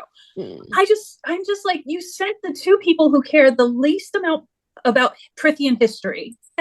Well, I feel like Asriel into tunnels that have Prithian history in it. I feel like Asriel knows a lot of shit. And I actually feel like he does delve into history more, because when we saw him in Rhys's study, Cassian was like, "Oh, he was enthralled by the orrery and all of this study about the planets." And he's like, "I was so fucking bored and I don't give a shit." Yeah, that was more Cassian. I also feel like Nesta, given the opportunity to learn the history, would want to fucking know it. Yeah. Like, also, I feel like that's very like her. She was asking Asriel questions. Like, she was like, exactly. "Oh, Orestes, like, is that the same as the warrior?" And Asriel was like, "I think so." Like, well, also too, like, Nesta is Gwen's best friend, and Gwen is obviously Asriel's mate. Yeah, I love it. Mic drop. Thank you very much. That's what it's like. We saw her face whenever people were like, "Oh, is Elaine and Asriel gonna be a thing?" And she's just like. When they said, "Oh, Elriel said that, you know, just because she can sing doesn't mean they're endgame. Don't make this Glee." And Sarah was like, her literal face, like she can't control her face. They said that to Sarah? Yeah, there was an interview. Who attacked Sarah at an interview about her own damn characters? I love Sarah. Yeah, well, no, so her friend Steph was doing the interview, which was the reel that I sent where Steph and Ava were hysterically laughing. Going, "Guess what? Elaine and Asriel, endgame." And then they like burst out laughing and they're like, "No." But she was doing an interview and she said, "Oh, there's like this Reddit slideshow where, you know, people were trying to convince other people that certain people were going to be endgame." And she's like, one of them said, "Oh, maybe Gwen is his endgame because, you know, she can sing." And she's like, there was a comment from someone that was like, "Just because she can sing doesn't mean they're endgame. This isn't Glee." And Sarah was like, Why does it have to be Glee? Why can't it be The Sound of Music? I mean, it's in the mountains, right? Or real. Oh my God. I could see Az and Gwen having like a ton of kids, like both biological and adopted. Yeah. Just teaching them how to sing. That'd be so nice. Little shadow babies. You want to know what Azriel and Gwen are? Has anybody ever seen that damn movie Enchanted? Not Enchanted. Is it Enchanted? It's with Patrick Duffy, and it's about the princess that comes from like the fairy tale world into the real world. Yeah, I've seen that one. Yeah. Yeah. She just starts busting out singing and it gets everyone else singing. He's like, what the hell is this? That's gonna be Azriel. And by the end, he's gonna be singing with her. I also have a headcanon that Azriel will go and watch her during her services. Sometimes when he's free. Cute. Yeah, because there's a thing with mates. It's like, okay, Azriel and Gwen are like equally as devout to the mother, but then so are Lucian and Elaine. Has anyone noticed that? I've noticed. Because when Papa Archeron dies, we said this a couple episodes ago, Eka. When Papa Archeron dies, Elaine pipes up and she's like, can we send up a prayer to like the mother? And they're like, you want to pray? and Elaine's like, yeah, and she puts the flower on his chest. So it's like, which was the Tamlin one. Yeah, from so the fairy. Yeah. I'm like, so Elaine is like learning Fae culture probably when she's out before dawn, before everyone wakes up. Yeah. She's learning what she can. And like, obviously Lucian, like, thank the mother and cauldron boil me. And all this shit. And then we have Gwen, who's obviously like a priestess, and then Azriel, who's like, thank the mother, the mother, the mother, the mother. And both Lucian and Elaine like going horseback riding. Yes. Dude. I would love it. Yes. That's gonna be so cute. And the boats, the horses, the boats, any type of travel. Yeah. Yeah. Yeah. I wouldn't put it. I wanted the like tour of the courts thing to be like a Briar thing, but it could easily be an Lucian thing. Like he could go to each court and be definitely. Like, yeah. Oh yeah. I can see them going to each court to collect their ancient tombs. Like, like he can go to the courts and he's like, I need the most ancient of your books that you have. And not do it like Rhys with what he did to Tarquin. Yeah. Yeah, like go in with honesty and be like, this is why I want them. All of the, like that would be awesome if he gets to go to all of these courts and actually ask just to prove just to prove like how much different it could have gone. Yeah. Oh my God, that would be so awesome. And it would go into the Lucian's going to be the next High King. Yeah. Do you think he will be Teresa? I go back and forth with that. I hope there's no High King. I mean, I feel like one will be. I feel like one will be chosen, whether it's Lucian, whether it's Cormac, whether it's whoever, Eris, whoever. I feel like one will be chosen, but they're going to be like, no, like this didn't work in the past. It's not going to work now. Yeah. Did we learn nothing from Fionn? I just commented, like literally while I was putting my son to sleep, to a court of thought because she was talking about the High King Lucian theory, and I said, if this is totally out of left field and totally random thought, but like besides the fact that Rhys just sucks as a leader and he has absolutely no desire to know anything about the other Prithian courts or their issues or how to solve their issues outside of Night Court. But also he doesn't even solve the issues in his own court. We already had a High King from the Night Court / Dust Court, okay? Yeah. And it didn't work. Not only that, the High King from a different fucking court. Yeah. He sabotages other courts, Yeah. He sabotages his own. He through Pharaoh, he sabotaged Spring. In doing so, he also sabotaged Summer a second time. Sabotaged Winter Court by whatever that mess was that he or not admitting to. Yeah. And he's going to mess up Helian's court. And thing is, Helian doesn't see it.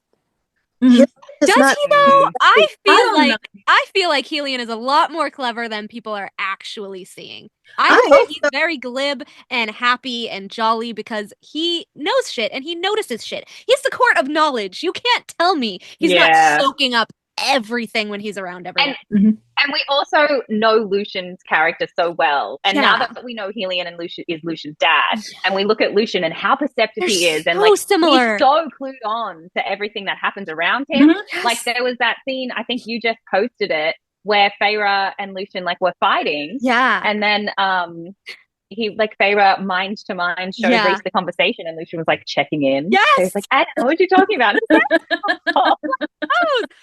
Yes.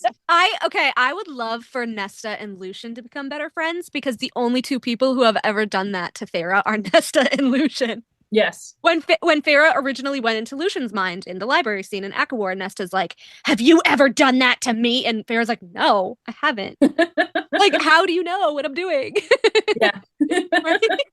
But honestly, like they can't do it to Nesta or Elaine because they're made and they have an iron gate. That's why Rhys, I said this in the chat last night, but I said that's why Rhys has to tear down the people that he can't mindfuck. Nesta, Asriel, Elaine's being a good girl right now, so he doesn't have to tear her down, but wait till she gets cozy with Lucian, because it's gonna come. But Tamlin, Nesta, Asriel, all the people that he can't mindfuck, whether it be for political reasons or like actual can't do it, it pisses him off. Yeah. So much, like Hofas, it pisses him off. Especially when Nesta's like, "You're not my High Lord. I don't answer to you or my sister. The trove is mine to wield as I please." Like, don't tell. Like, he was ticked. He hates not being ultimately in control of everything. He is a character with main character syndrome. But it also goes into the whole entire storyline of he loves all this control. And he loves to know what all the players are doing. Yeah, he doesn't use his powers the way he should. Like when they come across Lucian in the forest in Night Court, when they come across Tamlin in the throne room of Hybern. Yeah. You know, use your freaking Demouti powers during this part. To be fair, which, devil's advocate for Rhys. Again, I hate fucking doing this. But devil's advocate for the Hybern scene. Hybern did strip their powers. But the interesting thing about that scene that I caught is that Rhys couldn't use his powers, Feyre couldn't use his powers. Obviously, the Illyrians couldn't use their powers because Cassian's wings were shredded and Azriel was shot with the Bloodbane. Yeah. But Mor retained her powers. Yes. Did she? And he didn't do anything. Hybern didn't hurt Mor at all. No, Hybern threatened Mor. Threatened her. Yeah. What a mighty queen you are. What a prize. But she uses her powers because she winnows over to the sisters. To Elaine and Nesta. Yep. Oh my gosh. Doesn't Mor and Ianthe have houses in the same place, right? Said they're fucking allies.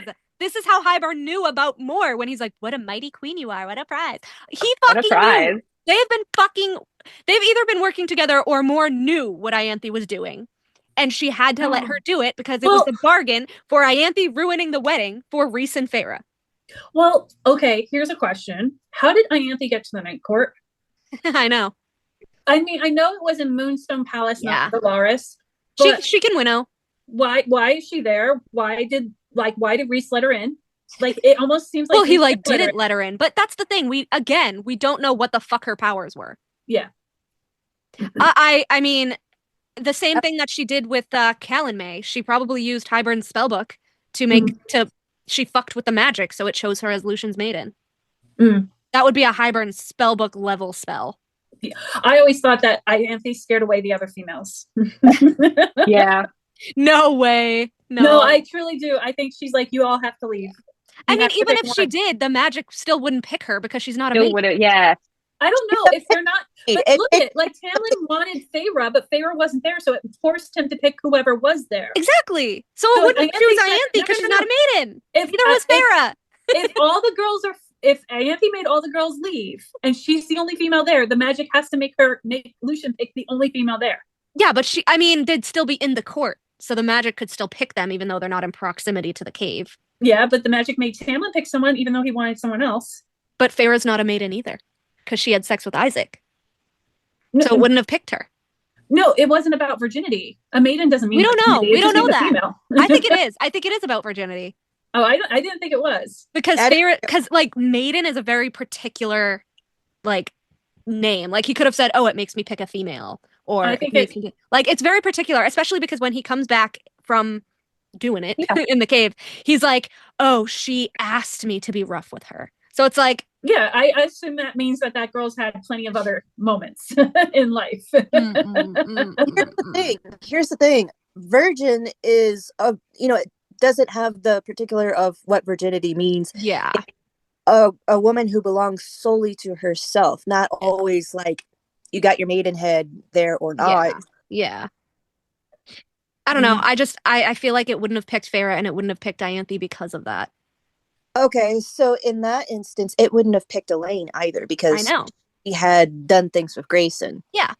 No, it wouldn't pick Elaine either. No. But again, that doesn't mean Lucien and Elaine can't have fun on Calanmai because he's like, oh, the other dalliances also help them land. But no, it's also stated that if there was a mate, they would have picked the mate. Like Tamlin, when he marries Feyre, he would always pick Feyre for Calamai when he does the performance. But that, like, okay, this is the issue I have with this world building here because it's actually never said what happens when they actually get mated, ever. Yeah, like we don't even have like Rhys bringing up his right in the Night Court. We have Helion on a pleasure barge, Tarquin on a pleasure barge. Like, poor fucking Thiessen, who is gay, has to fuck a female every year. Like, oh, we don't know that. He just needs to fuck someone. It does. I mean, does it work differently in each court? We don't know. It pisses me off. It takes preference into consideration because I don't think it does. Feyre at Calamai, and he looked for her for hours. The magic did want to allow him to pick Feyre, but then when he couldn't find her, he had to go pick one of the maidens lined up next to the cave. It wasn't the magic. He just scented her because she had been outside, and then Lucien grabs her and brings her back in the house. He's like, I smelled you. But it wasn't like the magic didn't choose her, or else he would have had to track her down. And then he says, the magic made me choose another. Yeah. Sorry, Eka looks like she's desperate to say something. What about Lauren? Good. He may have sensed Lauren, not just. I know. I still think he was like, oh, I smelled you. I still think like her scent is so similar to what Rhys's sister's scent would be. So similar. Yes. Lilac and pear. Come on. Lilac and citrus. I mean, yeah, Feyre's is lilac and pear, but hers would be like citrus and something springy. But also, I wonder, and this is my headcanon.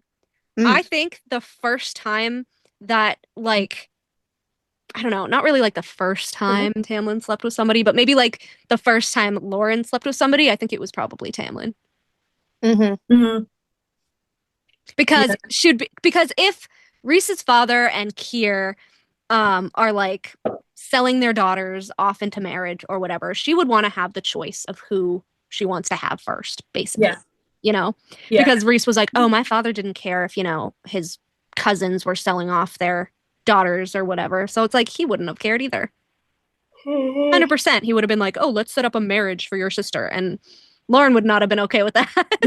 He also doesn't really talk about his sister much unless it relates to Feyre, which was always kind of weird to me. Weird. Like, oh yeah, my sister was an artist too, and it was just like,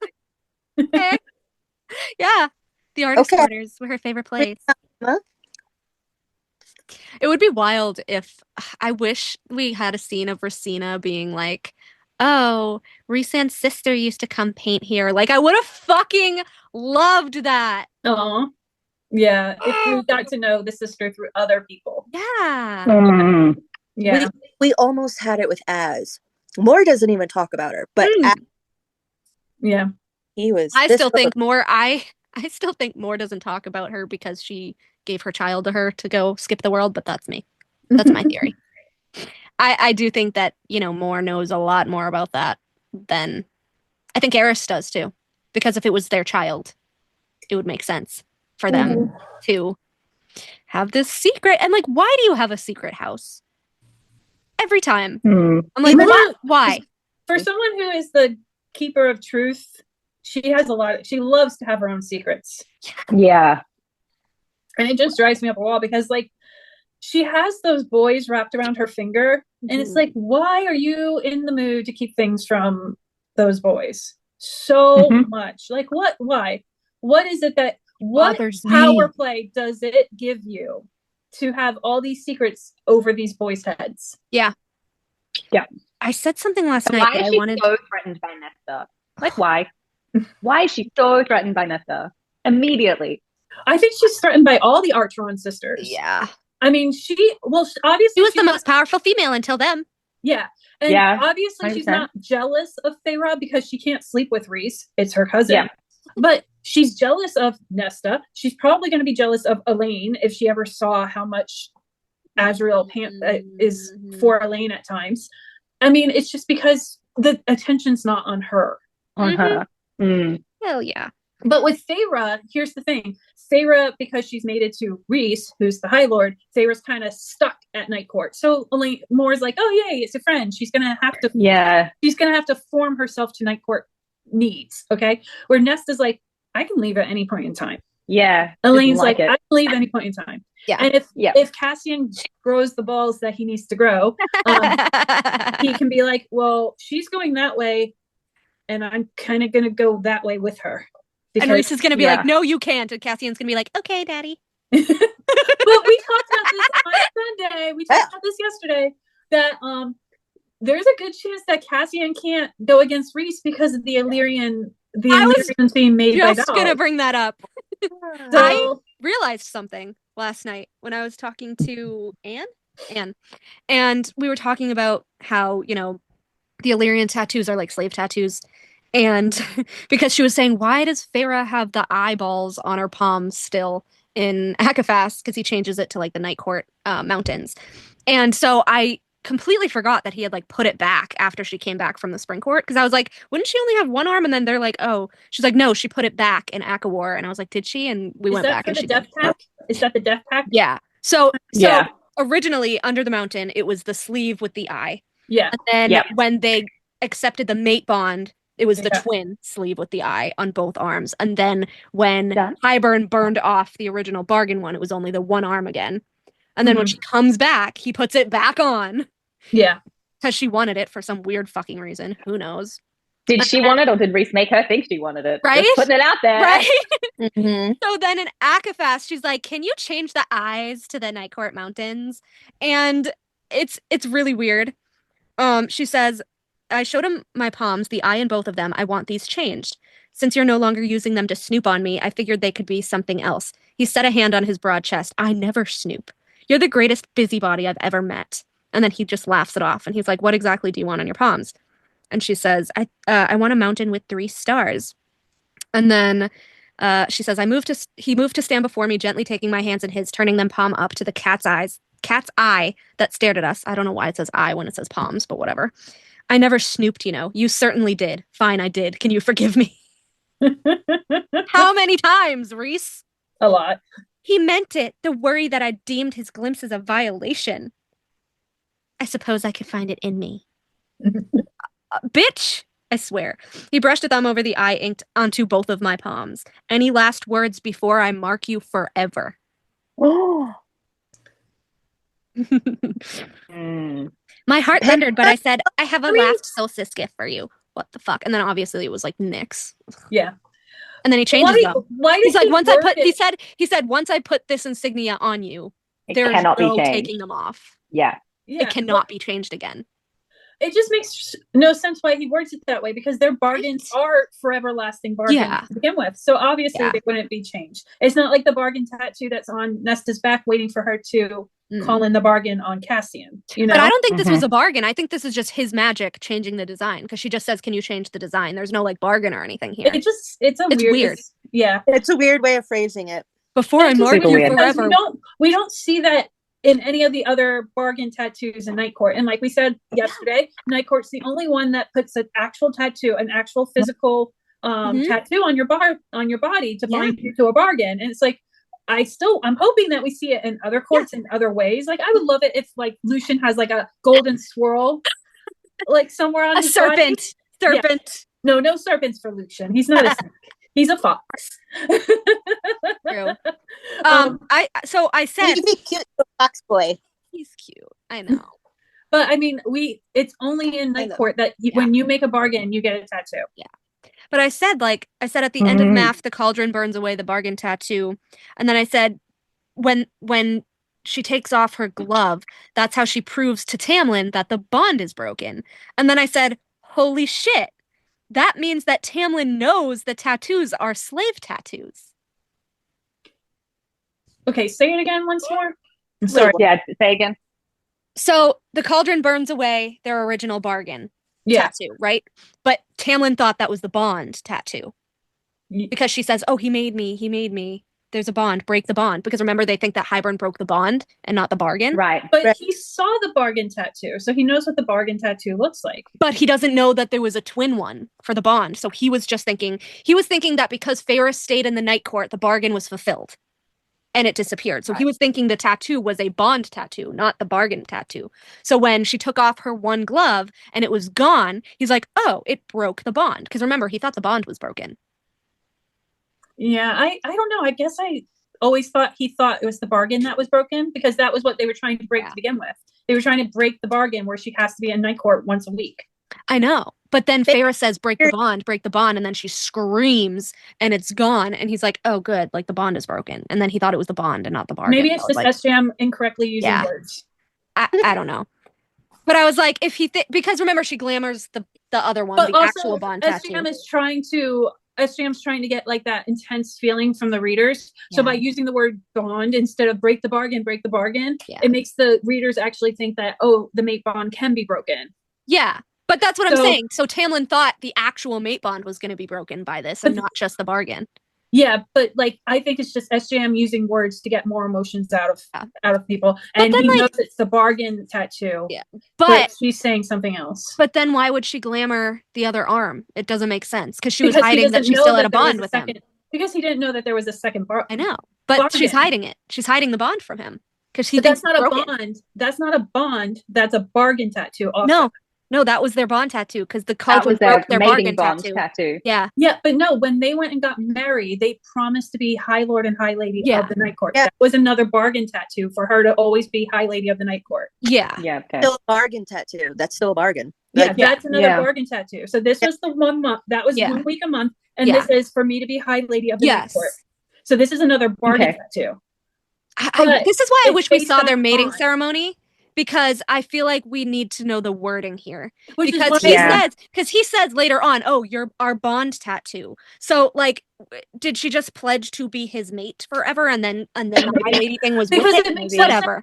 It makes no sense that Eris got so freaked out when he sees the second tattoo. And she's like, "I am High Lady." It's weird. Do all high ladies get a stupid bond tattoo or something like that? And it makes sense. As far as we know, Thea didn't. All you had to say is, "I'm High Lady of the Night Court," and it could have freaked Eris out. But anyways, does Tamlin know that they're like slave tattoos? High ladies in millennia. I know. What? Oh, someone posted somewhere, probably on Tumblr, or I don't remember where I saw it, but someone was posting something about High Ladies and like how Eris responded to Feyre announcing herself as High Lady, and it was weird. Like, why is he fucking scared of her? Like he wasn't before. But no, they were making it out like he should have known better. And I was like, but high ladies haven't been around in millennia, and let's also remember who stopped the High Ladies to begin Celine. with. Celine in the Night Court. She's like, "I ain't taking any chances of anybody becoming like my mother. Fuck that. I'll just be regular lady." Up until then, there was no misogyny. Right? And it wasn't even misogyny, too. Yeah. She literally was just sparing Prithian from fucking... her mother's genes. Yeah. I told you, she is evil. She didn't deserve High Lady. High Queen. Like, let's be real. Farrah would have been another Thea. Oh, yeah, totally. Oh, 100%. She would have killed... Oh, my God. She would have killed Tamlin by sending him to a Kelpie. She might not kill Rhys, but she would have killed Tamlin just to control his force. Says in Akawar, like, "Oh, I could have easily slit his throat or something." Oh my God, I hated that. I was like, yeah, you think I should have slit his throat. I was like, he's the High Lord. You are not that fucking powerful, bitch. I don't know. But anyway, my point was like, does he know that the bargain tattoos are actually slave tattoos? And that's why he reacted that way. And like believed her when she was like, "Oh, he forced me," and blah blah blah blah blah. Maybe. I don't know, because is there anywhere in the books where it says that the Illyrian tattoos are slave tattoos for like whatever? No, but Rhys says that they have to fight for him, unlike Hewn City. So, and also yesterday in the other podcasts that we recorded, we talked about how the Illyrians are Daglin / Asteri born beast. And that if we go to Crescent City, all the angels have a tattoo across their forehead. Yeah. So he kept the fucking tradition. The only other location where we see tattoos like that just appear on a person is in Illyria/Night Court. Yeah, and the Illyrians are confirmed to be the mess-ups of the first prototypes of angels. Yeah. Which is who they enslaved to fight for them. Yeah. Reese is a dog prick. And I think it's also really interesting that it has to be the strongest warriors who beat the blood rite, which would be to beat Annalius and the breaking. They spun it so that it's like, oh, it's in honor of Annalius. But really, you're going up the mountain in honor of Annalius and then being enslaved. Yeah. When you win. Yeah. Like, this is weird. Don't you see tattoos show up in Tog? No, it was the collars and the ring. The collars. Tog. No. Are there tattoos too? Yes. The word marks. But those are different. No. What do you mean no? Remember, you haven't finished Tog. I know, I'm on Empire of Storms. Keep reading. Bitch, just tell me. Just tell me. Because I read Tog and I don't remember Echo, so please tell. Okay. Please. Rowan has them half along his face. Yes, they are. Yes, they are weird marks. However, they are still tattoos. Yeah. Don't think he does Aelin come back, right? Cormac. Yeah. Cormac. Rowan did a tattoo on Aelin's back. That's how she was able to go through the the word marks. Yeah. So they were word marks, but they're still tattoos. They were tattooed on her body. I know. But the point is that are there tattoos that bind people to other people? Like the Illyrians are bound to Reese and the angels are bound to the Asteri. So like if Maeve had put the tattoos on them, then it would be like a blood oath tattoo. You know what I mean? Yeah. Does Maeve put the tattoos on? No, Rowan. No, Rowan they just have does to it. literally like drink her blood. Yeah. Technically, they do bind you, because remember that weird mark tattoo that Rowan did on Aelin's back, it was to bring her back to Rowan. Home. Home. With Rowan, his his is his story. Yeah, it's all of his fallen men. Oh, yeah. Aww. Yeah. Yeah. Like all the names of his fallen men in like the ancient language, the word marks. Oh wow. Yeah. That's sad. But speaking but also of so poetic. Yeah. And symbolic. Yeah. Yeah. But speaking of tattoos carrying people home. Cormac. He also Do you think that's what Nest is? He has the same word marks as Aelin around his arm. Do you think that Nesta's tattoo, like obviously the one with Cassian's gone because she called in that bargain, right? She was like, leave me the fuck alone, go away. Like I'm calling in our bargain. Yeah. And then she got that second one from the mother. We assume the cauldron/mother, right? And Rigulus is like, that's going to be like a calling card to Cormac. Like, yes. Well, okay. So there is I'm gonna pull it up really quick. There is a quote in Akasif, which I've said before, but I need to say it again because it's so fucking important. And there's a quote in Akasif, and it's basically the foreshadowing of all of the endgame mates. Ooh, spilled tea. And I need it so bad. Hold on. Here it is. Okay. So, and it just, anyways, it says, this is when she's being lured to the harp, and it says, or the dust court, right? The prison. It says, an ancient place where no outside world existed, no time, nothing but the music in her bones, the stones at her feet, her side, overhead.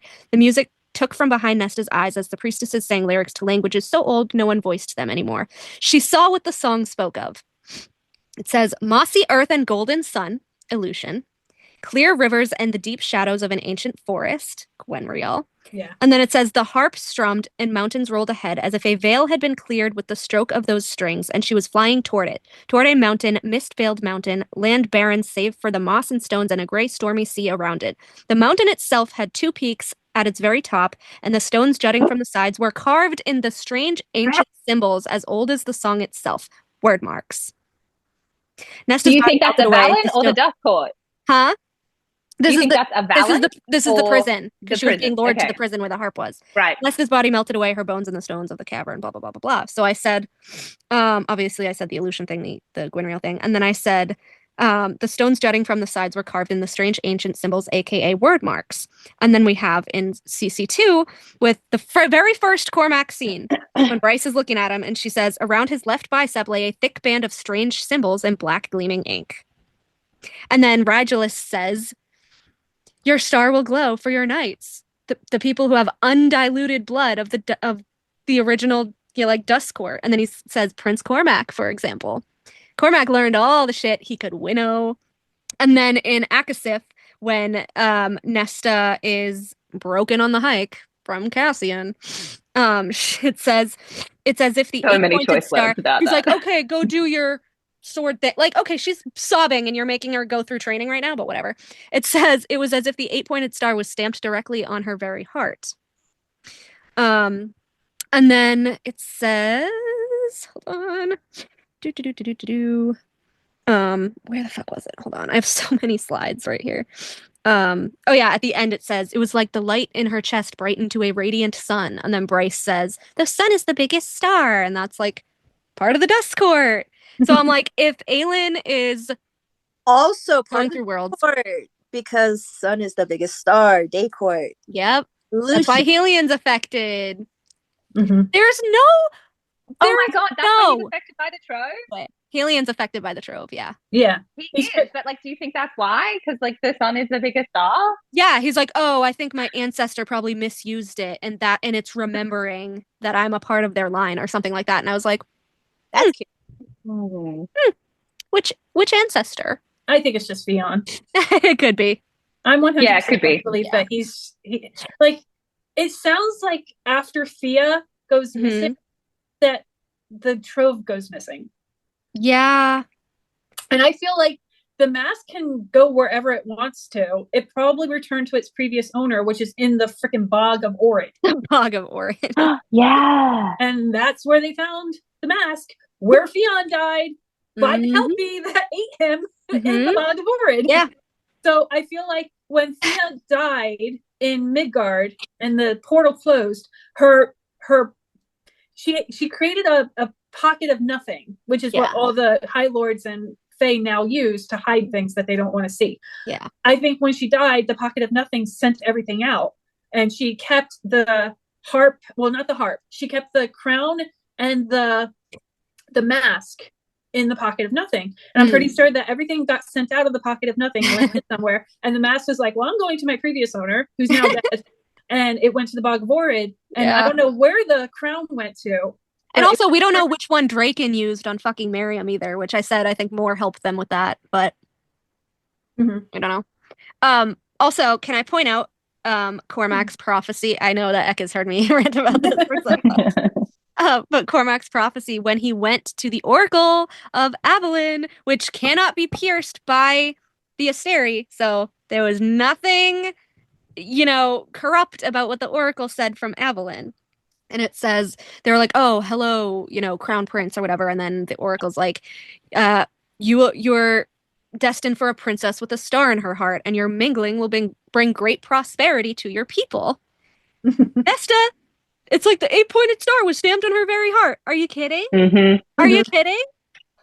And so he's destined to fucking rule Dusk, and so is Nesta. And then the Kingmaker sword thing in Akasif, when Amren's trying to get Rhys to use it to become High King, and he's like, no. And she says, all right, but you only have so long before the sword will choose another. It's gonna be fucking Cormac, and if it's not, it makes no sense. If it's not, then it'll be Lucian. It just doesn't make any sense for Cormac not to show up in Prithian at all. The Trove doesn't even like Rhys. Trove doesn't. No. Yeah. So why would the Kingmaker sword like it? It doesn't. Do you guys remember that scene where Rhys is like, he can't touch it with his hands, but even his magic is like, I can't get this fucking thing out of here. Yeah. He couldn't get the sword. He was like, he's the first time where I think ever in the book, it sort of, it alluded to Rhys's power not being powerful enough to do something. Well, also when Rhys was trying to ward the death mask, it wouldn't allow him to put wards. It wouldn't allow him to put wards around it. It kept breaking the wards. So they had to call Helion to do it, and the death mask allowed Helion to do it. Yep. And I mean, Helion has to be from Theon's line. Yeah.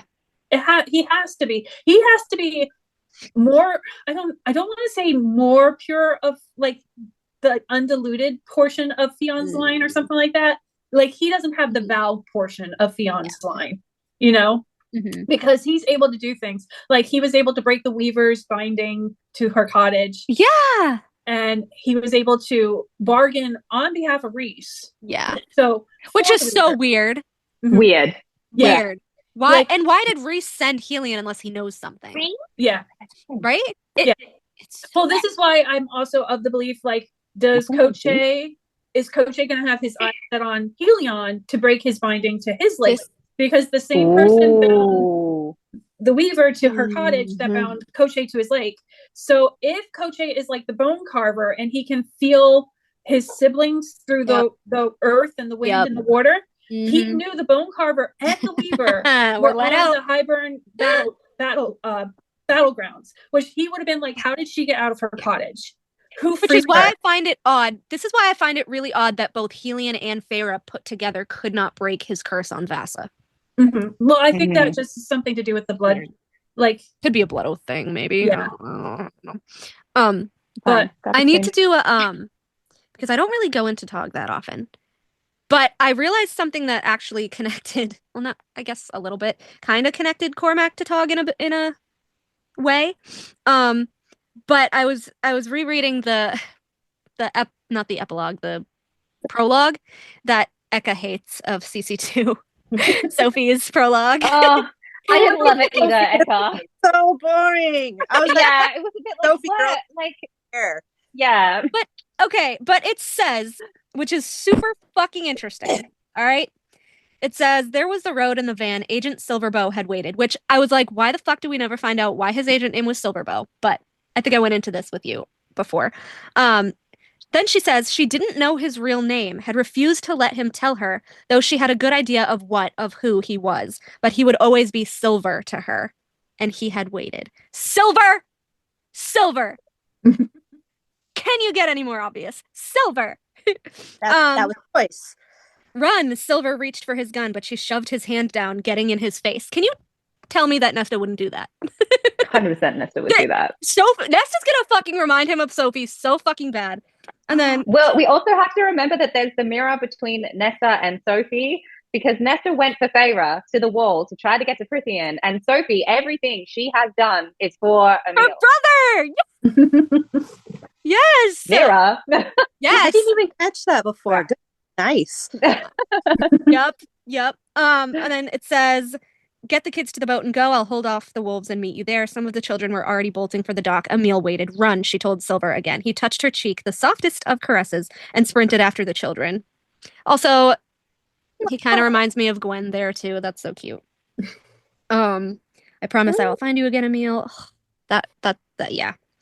Her brother said make them pay. Silver waited at the ramp, beckoning beneath one streetlight that remained lit. Her stare met Silver's. She nodded once, hoping it conveyed all that was within her heart. And then I totally forgot that Sophie didn't know Cormac's real name. The same exact way that Sam didn't know Aylin's. Yeah. And then they were... Oh, yeah. And the S. The cursed S. The S. And then what happened? Aylin found her Faymate. Cormac's gonna find... I swear to God, Nesta's his real mate. I swear to God. And then another Tog reference with him that I found, which I think I told you, but I don't think I told Teresa, is the whole... where is it? The whole Silverbow thing, how his agent name was Silverbow. How I was like, oh, we never found out why. And so we know that Nesta is Deanna coded. She has her moonfire and all of that. Yeah. Totally. And I said it's funny that the scene with the word marks when she's going to get the harp and Cormac has the same word marks. I said it's very interesting because the harp is gold with silver strings. Now we know that Deanna, her symbol in Tog is a golden arrow. So if she's considered the archer, you would need a bow. If your arrow is golden, what the fuck color would the bow be if it's matching? Silver bow!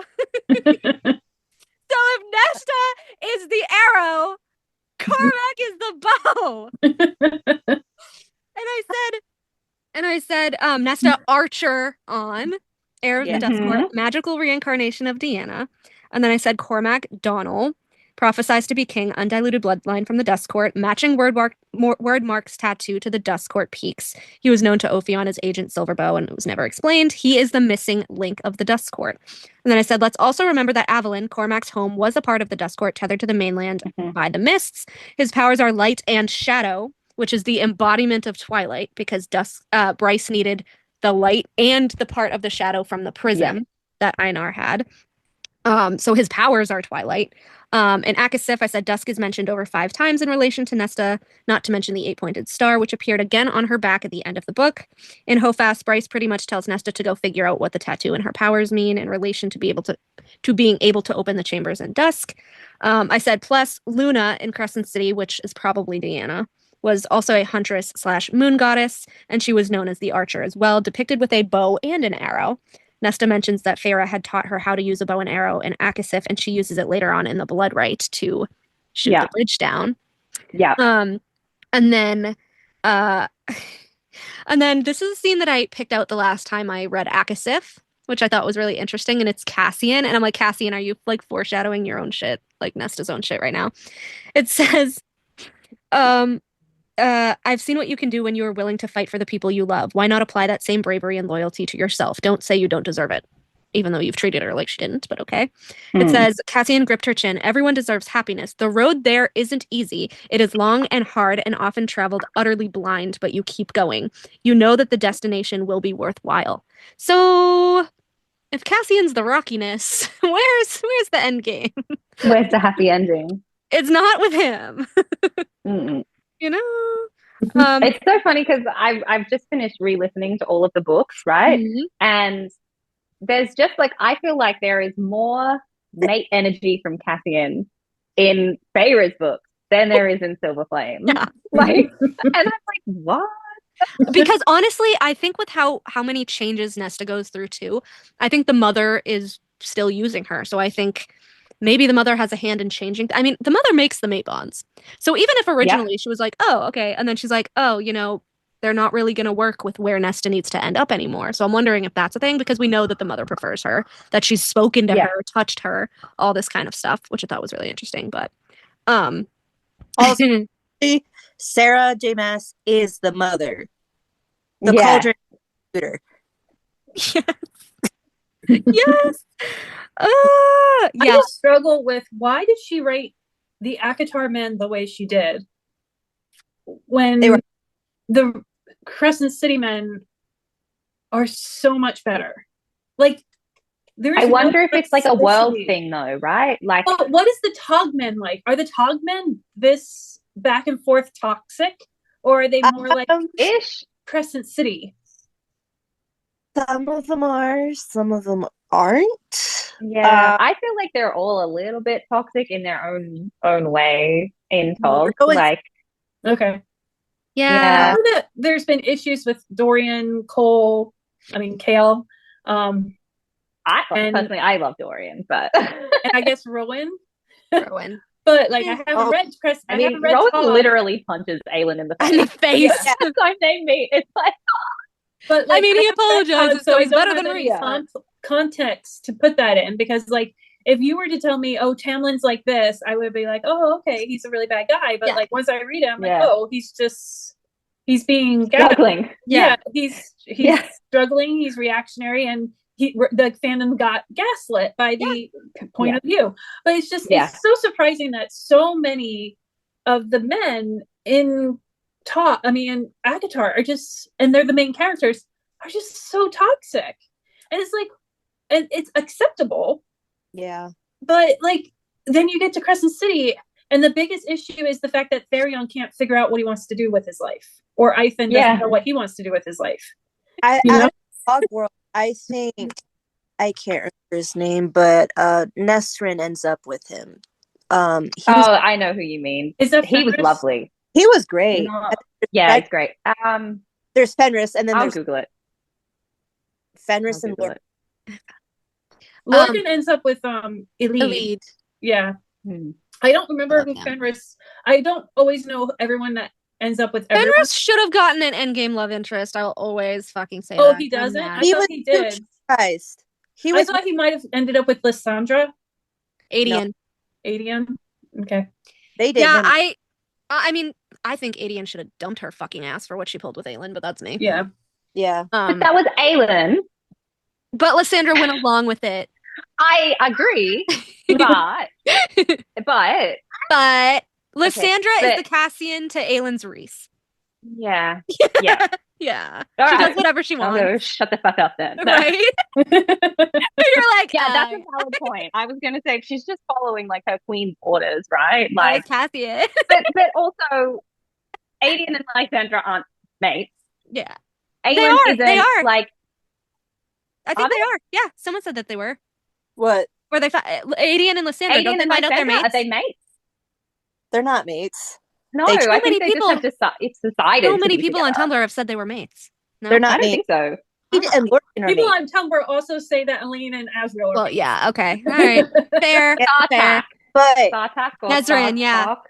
Is Nezran Sartak, something like that. Elite and Lord. How does that work if they're human? I know he's half, but she's half Blackbeak. Technically. Yeah, she has witch in her. Yeah. Yeah.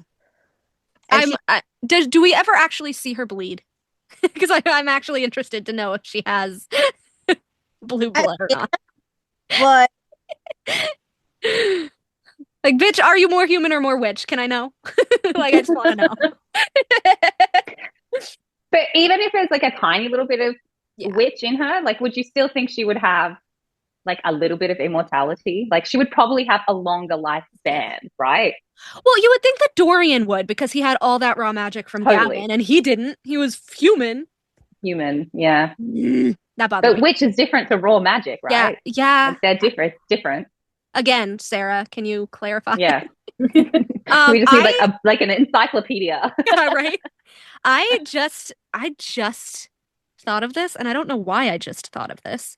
But I'm gonna read you this quote really quick, and then I'm gonna just tell you my thoughts. But it says, this is Einar, and he says, Cormac is powerful, his household's strong. I want you in Avalon because it is a safe hold.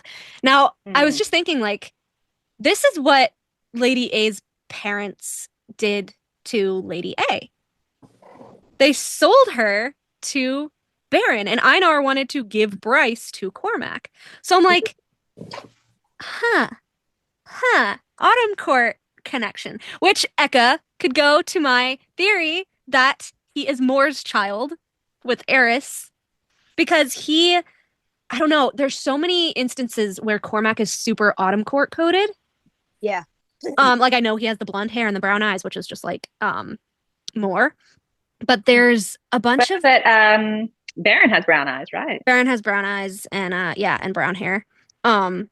But yeah, it's like the red. Like, Cormac has a thing with the color red. Moore has a thing with the color red. His unbound hair gleamed like liquid gold, and Moore's hair gleamed like liquid gold. And also, the 8-pointed star is the symbol for chaos magic. Now, whose name of a certain goddess who stands for chaos discord? I wonder. Eris. Yeah, but it's like the red, and then it says Cormac's eyes burned with flame. Red flame sizzled in Eris's eyes. Eris lifted a hand wreathed in flame. Cormac waved with a flame-crusted hand toward Rune. Like, it's like, and I, even before I had any of these theories about Cormac, the first time I read CC2, I go, Cormac is the Eris of Crescent City. Like, he literally gives Eris energy so bad. He does. And so if Lucian is like Helion, I'm like, Cormac is exactly like Eris. Exactly. Yeah. And even the shit that he says, like, I don't give a shit, Moore said to Eris. Get out. Eris gave a mocking bow to her. And then it says, Cormac smiled. His dead eyes gleamed with nothing but contempt as he bowed mockingly to Bryce. Like, Eris... son. Eris picked at a stray thread on his jacket. Not all of us were so lucky in our friends and family as you, Rhysand. And then Cormac, I suppose I'm doing this to apologize. I was jealous of you then and now for your friends, for the fact that you have them, that you don't let your father corrupt what is best in you. Like, the same shit. Baron studied his son with a scrutiny that made some small part of me wonder if Eris might have grown to be a good male if he had a different father, if one still lurked there beneath centuries of poison. For a glimmer, Rune could see the male his cousin might yet become. Serious, yes, but fair. Someone who understood the cost of a life. A good king. Get that pitying look off your face, Eris snarled softly. I know what sort of creature my father is. I don't need your sympathy. Cormac caught Rune looking and said, I don't know how your father never managed to do it, to break you, the kindness in you. My father tried to and won. I wouldn't have bothered to check on you. It's like the same fucking shit that Eris says. Okay, wait, back up. So if Cormac and Nesta are meant to be together, and both of them do have that potential for kindness, but they have both become hardened, how would that work? Well, Nesta's healed now. Healing. Yeah. But also, Cormac did have that softness with people he cared about, like with Sophie. Yeah. He was openly sobbing in front of all of them. Yeah. I would go as far as to say that he had that softness with Bri. Yes. Honestly, with all of them. With all of them. End. With Rune. Yeah. I don't think Tharian, he was like, Tharian, that long. Yeah. So he's gonna be like the cinnamon roll to Nesta's pumpkin spice. to be the opposite of it all. Like, sometimes I do think that there's, just because it's being written by the same author, there is going to be similarities overlapping each other. But we do have the crossover, so take into consideration, like, okay, what does the crossover mean for all of this? Does it have a hand especially when we have Rigulus specifically saying Cormac's an undiluted bloodline from Frickian. Like, it's, that's pretty telling of, like, if he's an undiluted bloodline, like, would Rigulus know that he's not from this world, and wouldn't Rigulus take more interest in him? And he didn't. Well, Cormac lived in Avalon. They couldn't pierce the mist. Yeah, so I was going to say the exact same thing. He lived on a Avalon where the fairy couldn't get. Yeah, but he was coming off of Avalon. Yeah. I think at that point, his focus was Bryce, because then they knew that Bryce was the heir. So he was like, all right, fuck this kid. It's this chick. But this makes me worry for Eris, because if there is the comparison here, we know what happened to Cormac, and we know what Morven says about him after. And because he's like, I don't care, and I'll wipe him from the records. But he says, my late son acted of his own accord. Had I known of his treason, I would have handed him over myself.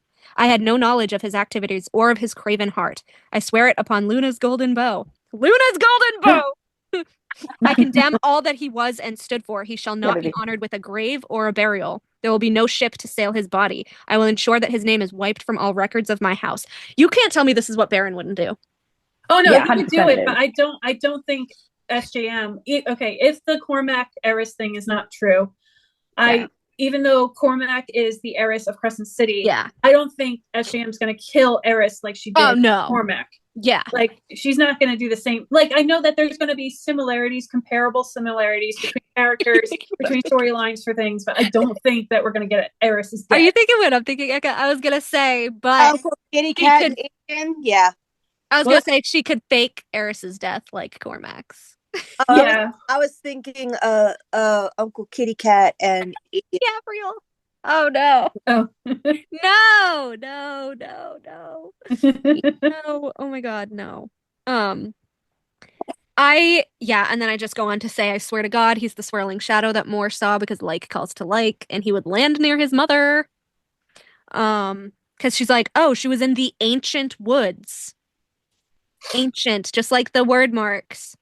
Scented nothing, saw nothing. The tendril of power she speared toward the woods revealed only the usual birds and small beasts. And then it says, there between a snarl of thorns, a patch of darkness. It did not move, did not do anything but linger and watch. Familiar and yet foreign. Something in her power whispered, don't touch it, don't go near it, even from this distance. She obeyed. She still watched the darkness and the thorns, as if a shadow had fallen asleep among them. Now we know he is a shadow singer like Azriel. If he is hurt and he was forced to rest in shadow form, He wasn't looking at a portal to hell at all. Shadows swirled there instead, familiar, whispering shadows. The first scene of Cormac entering Rune's house. Familiar, whispering shadows. A familiar, again, golden-haired female strode from those shadows into the foyer. And then Bryce says, why do your shadows appear different from Rune's? And then Hunt's just like, that's the first thing you want to know. Azrael, without Rhysand to translate, watched in silence. Bryce could have sworn shadows wreathed him, like Rune's, yet wilder, the way Cormac's had been. Shadows swirled behind Cormac, darker, wilder than Rune's, like a stampede of stallions waiting to gallop all over them. Doesn't Moore love horses? She was on the horse when she saw when she saw the shadow. That's interesting. That's an interesting choice of words. But, okay, and the only two characters in the series that are said to have light brown eyes are him and Moore. Yeah. Yeah. And the blonde hair, like. And Elaine. Elaine has light brown eyes. And Elaine. Yeah.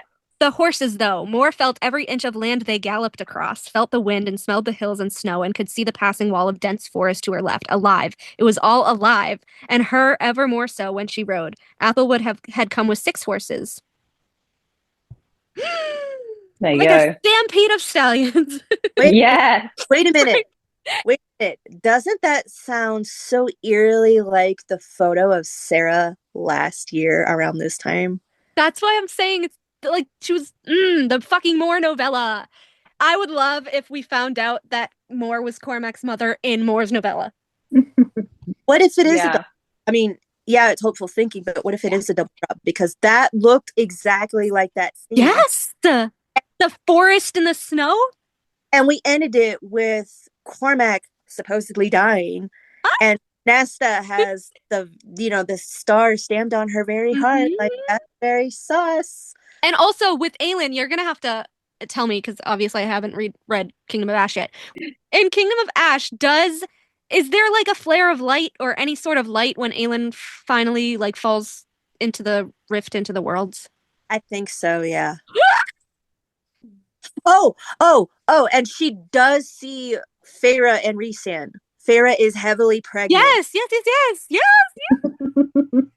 Time slippage. But here's the thing. Rhys sees her. I know. And smiles.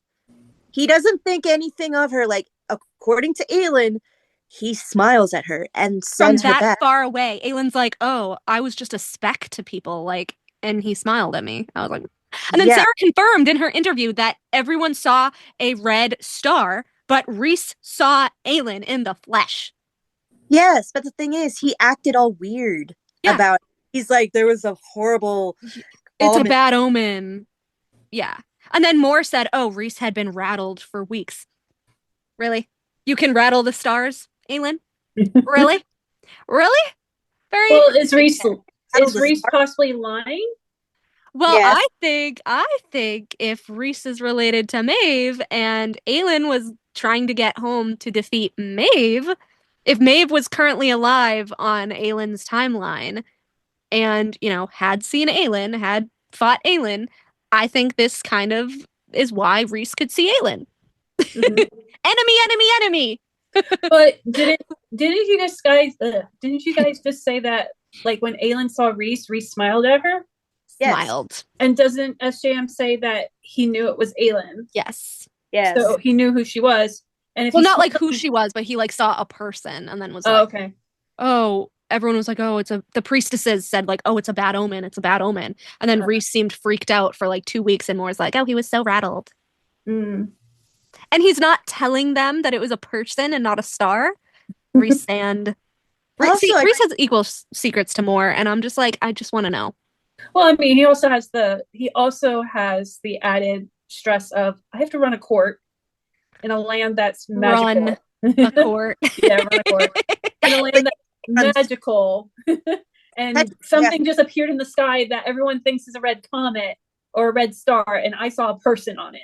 Yeah. So I can see him being like, I don't know what this means. I'm going to shelve it and come back to it another day. And then freaking Bryce shows up. I know. Everything changed when the Fire Nation came. I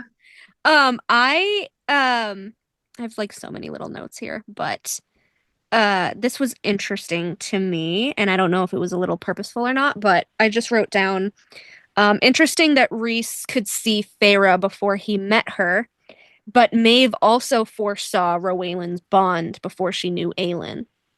Oh, okay. Because she created a fake mate bond between Rowan and Lyria to break him because he fell in love with Lyria thinking they were mates. She got pregnant and then Maeve killed her. Yeah. When she was pregnant to break him, to force him to like be like, okay, I'll take a blood oath. So I'm like, it's I don't know, Rhys and Maeve. Rhys and Maeve, the same powers. So if Rhys can make fake bonds, like I go back and forth between like, did Nesta fucking make it or did Rhys fucking make it? Because that whole Threads line in Akafast still gets me. Yeah. Like, I don't know. Like, who else would he? Unless it was him and Feyre that are fake, but I don't. They're so similar. I don't know. I don't know. It's frustrating because it's like, what are you trying to portray? Yeah. Okay, so this is another thing with SJM. A lot of times we get information about another character third party. Oh, I know. That way that when she finally figures out exactly what the storyline is going to be, she can say, oh, they didn't have all the info. They didn't have all the info, which is why when we have this issue with Lucien of who held him down, because Tamlin's the one that tells Feyre. Yes. All we could tell is now we know that Eris wasn't there, and people are like, oh, Lucien lied. No, he probably told Tamlin his older brothers. He has 6 older brothers. And Tamlin took it as his 2 oldest brothers. His 2 oldest. Yeah. Like, it doesn't mean that he just probably said my 2 of my brothers held me down, or 2 of my oldest. I mean, I still do think that Baron did do something to fuck with that. I do think that Lucien does think it was Eris and whoever. I think he glamored another brother into Eris. Yeah. But it could be the third party because there's so much third party information too. Yeah, and the same thing happens with Draken and Miriam of like, so people are like, no, he wasn't with Papa Artron. I'm like, no, when we finally got the story from Lucien, he was with Papa Artron at the freaking lake. Yeah. And like, but that's not what was said in War. And it's like, it was given to us by the third party, Draken and Miriam, who were rushing to the battlefield with Lucien and Papa Artron. They weren't sitting and having tea and having a full-blown conversation about what Lucien did in the forest of the continent. You know? Yeah. All they found out was, this is the father to these women. He found this thing, and this person's also trying to get him back to this thing. Yeah. Like, that's all they needed. That, like, they're not taking in the full context of the story. So frustrating. It's just something that SJM does, where she's like, I'm going to be as vague as possible. I'm going to give a lot of information through third party until I settle things down. I'm going to use very until I figure it out. I'm going to use very weird wording that makes no sense, and yet it could also make sense if we want to look at it in a deeper sense. So, like, Rhys saying the threads, that there are a lot of threads to weave through, you know, that we can use. And I'm just like going, okay, but we can look at every single player on the map as a thread. Him knowing who Lucian's father is, him knowing who Helion is, him knowing Helion's relationship to Lady Autumn. Elaine still not accepting her mate bond yet has another person who's interested in her sexually. Yeah. Well, you know, too, like he said different threads and like weaving. What was the weaver's purpose besides guarding people's junk? She just wanted to feed off of life. So she was eating people to stay young. Yeah. She was weaving their hair. I think she was weaving her looming the hair. But I don't know what she was looming the hair for. Like, I don't think she was making clothes. I mean, she could have been. Wasn't like the roof made out of hair or something? I don't know. Possibly the roof was made out of hair too. Yeah, she probably made the whole freaking house out of like hair and flesh. Yeah. I mean, obviously the cottage was there for her to be bound to. Yeah. So, and I don't think she can step outside. No, I don't think so. I mean, she went up the chimney after Feyre, but I don't think she can step outside of the house. Yeah. So, but she was a friend of Rhys's mom. Like, if she was a friend, oh, my mother went to the Weavers to give her the ring. Like, why did you house just willy-nilly visiting the Weaver? Yeah.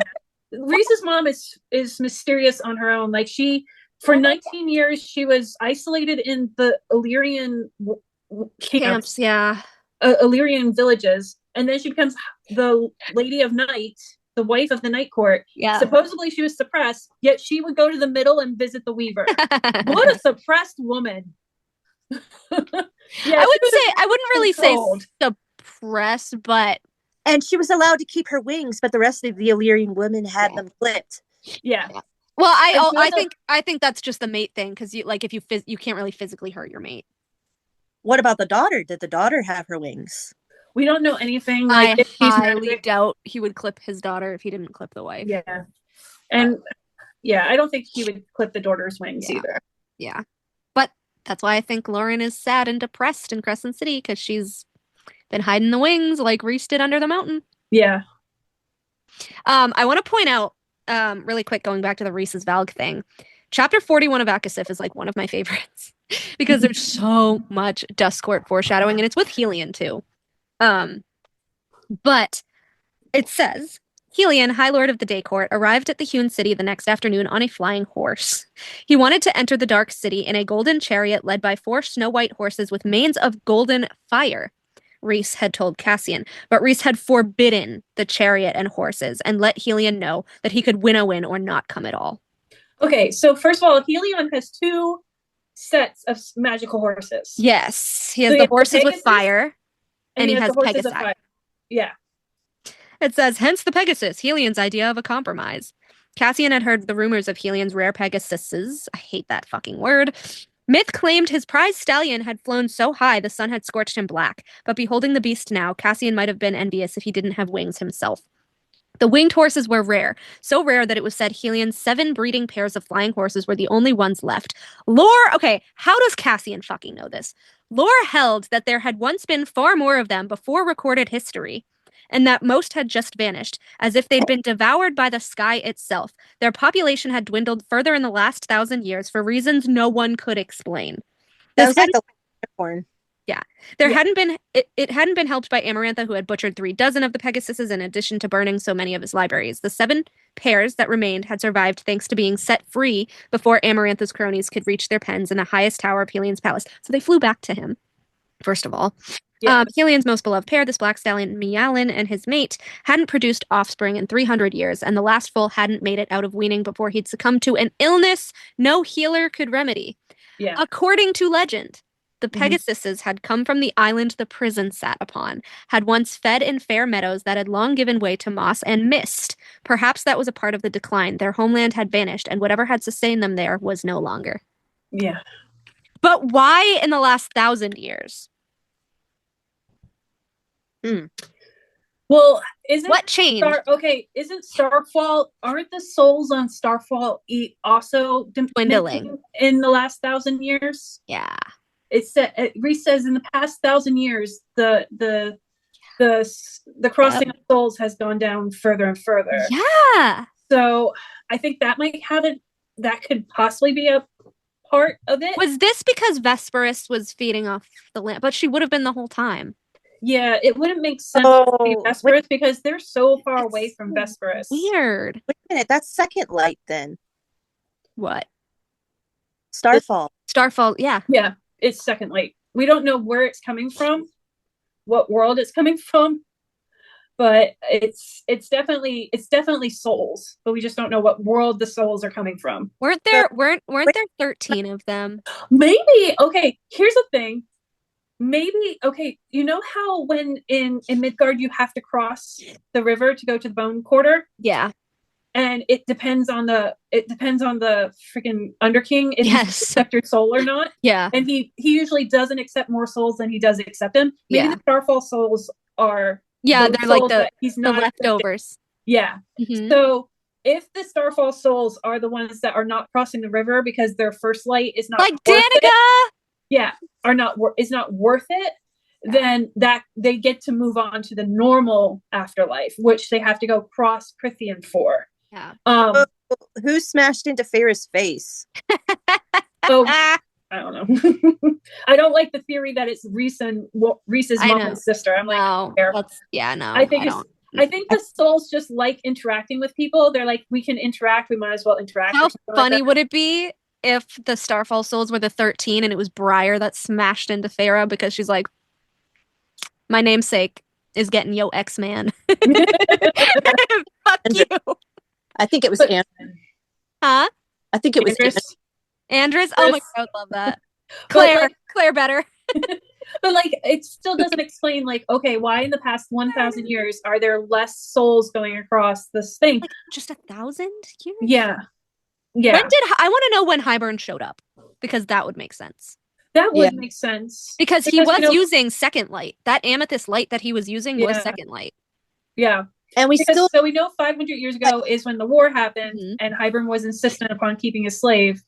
So was he around 500 years before that? Probably. But we would have to talk to Rhys's father about that, because he was 900 years old before the war started. So Rhys's father would have more knowledge about prior to the war than anybody else.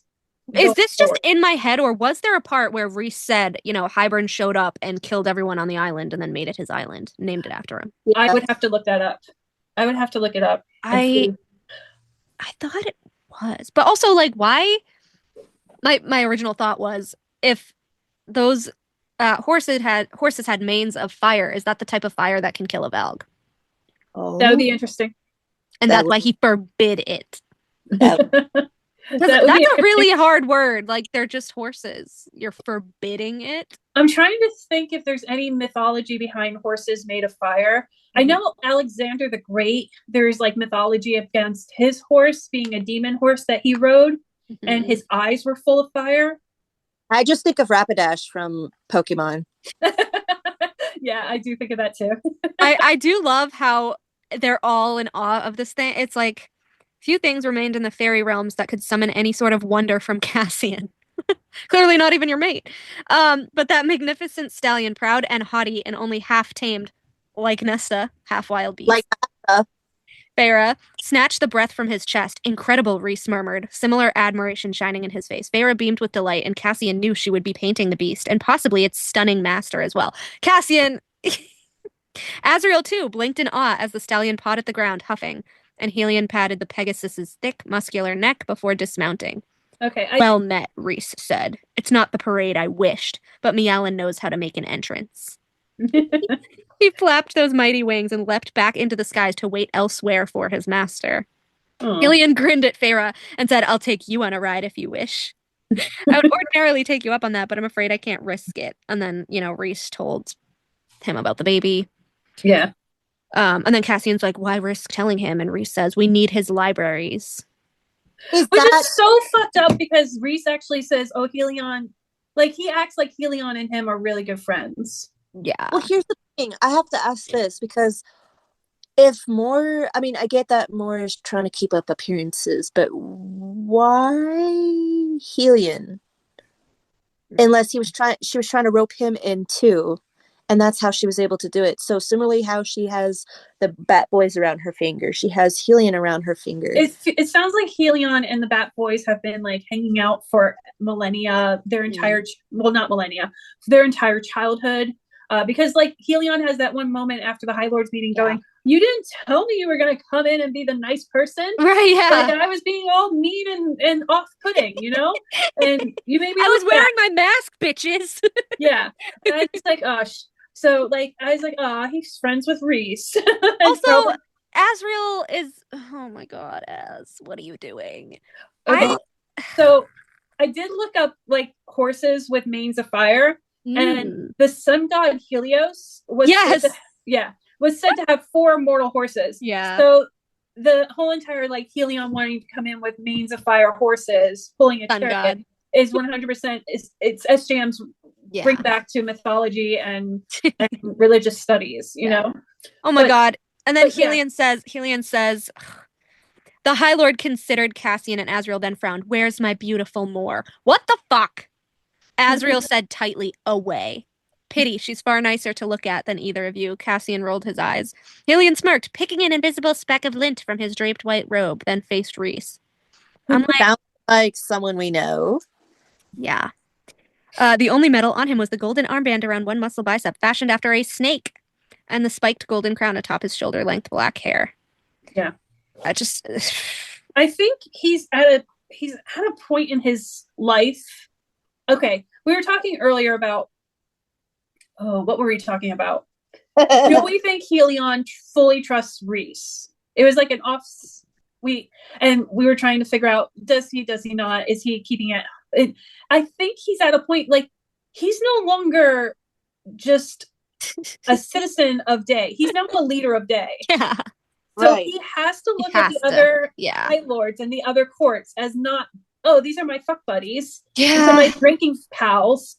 These are people I now have to do political things with. That's why I still think he plays it. He plays the BFF, you know? Because he says, well, you wanted me to do some digging into a spell, or was that an excuse to get me to your twisted pleasure palace under this mountain? And then it says, Reese sighed, please don't make me regret bringing you here. His golden eyes lit. Where would be the fun if I didn't? And this is when this reminds me of Lucian. Feyre linked her arm through his. I missed you, my friend. Helion patted her hand. I'll deny it to the grave if you tell anyone, but I missed you too, Cursebreaker. I'm like, that is so Feyre and Lucian coded. Yeah. I truly think that Helion, as powerful as he is, he's not cut out for the High Lord status. And I think, because it's said in this scene that he's having issues in the Day Court and we don't know what it is. Yeah, that was like the next thing. Yeah. And I think it's just because he has all this responsibility on his shoulders that he just was never ready for or wanting. And it's going to be really funny or cute or just symbolic when Lucian finds out or visits and he sees that Helion has not figured out how to run a court yet. And he's just going to be like, dude, you have to delegate. You have to restructure your inner circle of people. I know. Like, you're still using people that were affiliated and allies to so-and-so. You need people who are here for you now. I'm fucking Reese. It says they figure out that, you know, the crown is doing that to the soldiers and shit. And then it says, then it all came out. Queen Briolyn and her hunt for the trove, Koshi's involvement, the mask that Nesta had retrieved.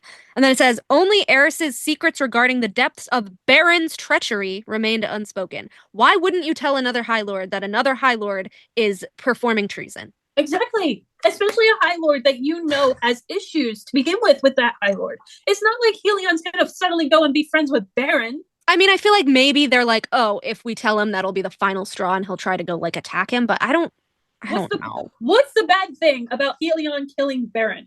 I don't fucking know. But it's like, it's the same logic as Reese going, well, I can't really kill Tamlin because that's treason. But it's like, really? But you sent your mate to his court to fucking ruin them. Like, kill him. Like, okay, also, fucking Cassian. Like, Helion says, remember that Briolyn is made too. She might not be able to scry for the cauldron, but she can scry for the dread trove as well as Nesta can. She could have learned the mask was in Orid, but did not dare to venture into its darkness. It's possible that she planted the soldiers to take the mask from you once you found it. And then Cassian said, or to trick us into killing them, thus making us an enemy of the Autumn Court. You already fucking are. Yeah. But Briolyn has to be stupid, Feyre says, if she thinks the soldiers would be enough to overpower any of us. Oof. Feyre, Cassian says shut your mouth. But Cassian says something similar to Eris at the Band of Exiles house when Eris is there and he's asking about his soldiers that are missing, and Eris is like, why are you asking them? He's like, because there's a human smell around where my soldiers went missing. And he's like, your soldiers are that inept that they got bested by humans, and Jordan took offense by that. And he's like, nothing against you, but and Eris had to be like, these are my closest, like, men. These are my men. Yeah. Yes, they're not of breeding stock. Yeah. Because he has to still keep the mask up of who he comes They're from. not good for breeding, but they're good for, you know, being an arsenal. Yeah. But yeah. It's just sometimes the inner circle just think too highly of themselves. Yeah. And then I thought this was interesting. It says, Reese warded and locked the room where the mask lies. It's opened the locks to let my sister in, unlikely because she's maid. If she can get in, it's possible Briolyn could as well. And then it says, Feyre slid her hands into her pockets. Who the fuck else does that? Reese. That's awkward. Feyre slid her tattooed hands into her pockets. Can you show Nesta how to ward it herself? Perhaps something with a bit more oomph. And then Rhys is like, oomph. And Feyre's like, oomph. We can't all be silver-tongued like you. Good thing you benefit from it, Feyre. Okay, like, you're in the middle of company. Yeah. What the fuck? Helion snickered. Asriel cleared his throat. Nesta's waiting. And then Helion's like, she's here! And then he shimmers with light, which I think is hilarious. She's here! And Nesta's just like, I don't give a fuck about you. I want to see what Helion's going to do when he meets Elaine. I know! Like, Elaine is, like, secret. Nobody. And then the whole, what are you thinking about? Your mom. So weird. Okay, also, I highlighted this the other day. This is only chapter 41 of Akasiv again. And it says, Nesta sat at the table where the mask rested, a book open before her. And then Cassian says, from the speed with which she shut the volume, he knew she'd been reading one of the romances that she, Emery, and Gwen traded among themselves. Yeah. So Gwen is reading smut at this point. Well, I mean, they already started telling us, like, Gwen was interested in what they were reading. Yes! And they eased her into it. Yeah. She's like, I'm not ready for that heavy stuff yet, but I'm interested. So they eased her into it with other stuff. Like, I don't remember where it said, but they're showing us that they're easing her into it. Like, they're not going straight to Haunting Adeline. They're just going straight to, oh, here's Twilight. Yeah. Cassian found himself tensing as Helion stepped into the room and Nesta rose. She wore a dark blue dress today, the first time in a month he'd seen her in one. No longer did it hang off of her. She packed on enough weight that the bodice was again form-fitting. Those breasts swelled gracefully above the neckline. Shut the fuck up. Why can't you just say she looks good? It has to be the boobs. You're a boob guy. He is a boob guy. It's because we're in his POV, we have to see what Nesta finally looks like, because Nesta's not looking in mirrors. So we have to have an idea of, like, where her physical body is. But then he's, like, so jealous that Helion's, like, actually suave. Helion offered a bow of his head, the epitome of courtly grace. Yeah. Nesta. Nesta bobbed a curtsy, but her eyes cut to Feyre. Lady? Feyre shrugged. He's being polite. Her eyes then slid to Cassian's. Now I understand why you find the title grating. He smiled and Helion blinked as if shocked she'd forgotten a High Lord stood before her. But Nesta had blown past him the first time they met too, utterly unimpressed. Cassian said to her, it never gets easier. Nesta faced Helion again, taking in the spiked crown and the draped white robe. Was that your winged horse that flew over earlier? His smile was a thing of cultivated beauty. He's my finest stallion. He's lovely, as are you. Nesta surveyed him for long enough that he shifted on his feet. A High Lord shifted on his feet under her gaze. She said at last, I appreciate the compliment. And that was that. Yeah. I do like how Nesta puts everyone off their feet. It's not just Rhys. It's also Helion. Because she's the queen. She puts Baron in her place. Baron, yeah. Oh my God. Yeah. But I would also be okay. I know. I would also be okay with her not becoming a queen, her just being this person that's so confident in who she is that she will not be bowed, she will not be intimidated by people of higher status than her. And that's how she's always been. She's like, you don't know who raised me. Mm-hmm. If I'm not going to allow her to intimidate me, I'm not going to allow you to either. I love this part. I love this foreshadowing. And I love that it's with Cassian. Cassian asks her, what are you reading today? And he sees that it's one of his war books by Ossian. He almost stumbled a step, not a romance. I realized after you left me the dance of battle that there's a great deal left for me to learn. Last night I asked the house to give me something you might read. Why? And Nesta says this. What's the point in learning fighting techniques if I don't know their true purpose and uses? You would train me into a weapon, and I would be just that, someone else's weapon. I want to know how to wield it and myself and others. Ooh. Yeah. And they want to use her as Rhys's fucking weapon, all right. Does that happen before This is after the Helion scene. Is this after the swords? I don't know. This is after Asriel fights with Rhys and Feyre about sending his spies. And he gets pissed. Yeah, I can't remember exactly if that's before. Yeah, I fucking love that scene. I fucking love that scene. Because I'll travel because if it's before, then it makes sense why Cassian argues what he argues to Rhys. We can't just allow her not to know about her powers. Yeah. She needs to know how to wield them. This has to be before the swords. So he's using Nesta's words. Like if Nesta's telling Cassian, I want to be more than just a weapon. Cassian is taking that information and then saying, now you're forcing her to be a weapon. Mm-hmm. This is not what I'm training her to be. Because he says, you plan on leading an army, Ness, not an army, perhaps a small unit of females. And then in his narrative, he goes, she was dead serious. But why wouldn't she be? The priestesses? I don't know if they'd join, but there are others out there, I'm sure, who might. I'm immortal now, or as close to it as possible. I have nothing but time to plan far into the future. Yeah. I don't see some of his thoughts. Like, I know that you do, but because I don't know why. Like, I just don't get why that would be shocking to him. Like, Oh, I do, because we're still at a point in her life where she's not settling down into her new life as a fae. Yeah. So the fact that she's actually putting in roots of she has a goal now. He says planning for the future. It was a hell of a good sign. Yeah, she's thinking of her future. That is important for someone who's helping someone or showing someone, hey, let's get your life organized. Yeah. For you to finally be at a point where, okay, your life is starting to show signs being organized. And now that person's like, oh, in the future, I want to lead a unit. Yeah. Now she has a goal that she's trying to reach. So for him, he's like going, holy shit, this is working. Aw, that's cute. Yeah. Can I go over this Azrael fight scene? Because it's one of my favorite fucking things. I hate that they win, but it's one of my favorite things. I want to confirm that Breelyn has the crown, Azrael said. I'll travel to the human lands tomorrow. No, Farah and Rhys said at the same time, in the same breath. Azrael's eyes shuddered. I wasn't asking for permission. Rhys smirked. Doesn't matter. Azrael opened his mouth to object, but Farah said, you're not going, Azrael. If Breelyn has the crown and catches you, even if she just suspects you're nearby, who knows what she could do to you? Give me some credit, Farah. I can keep hidden well enough.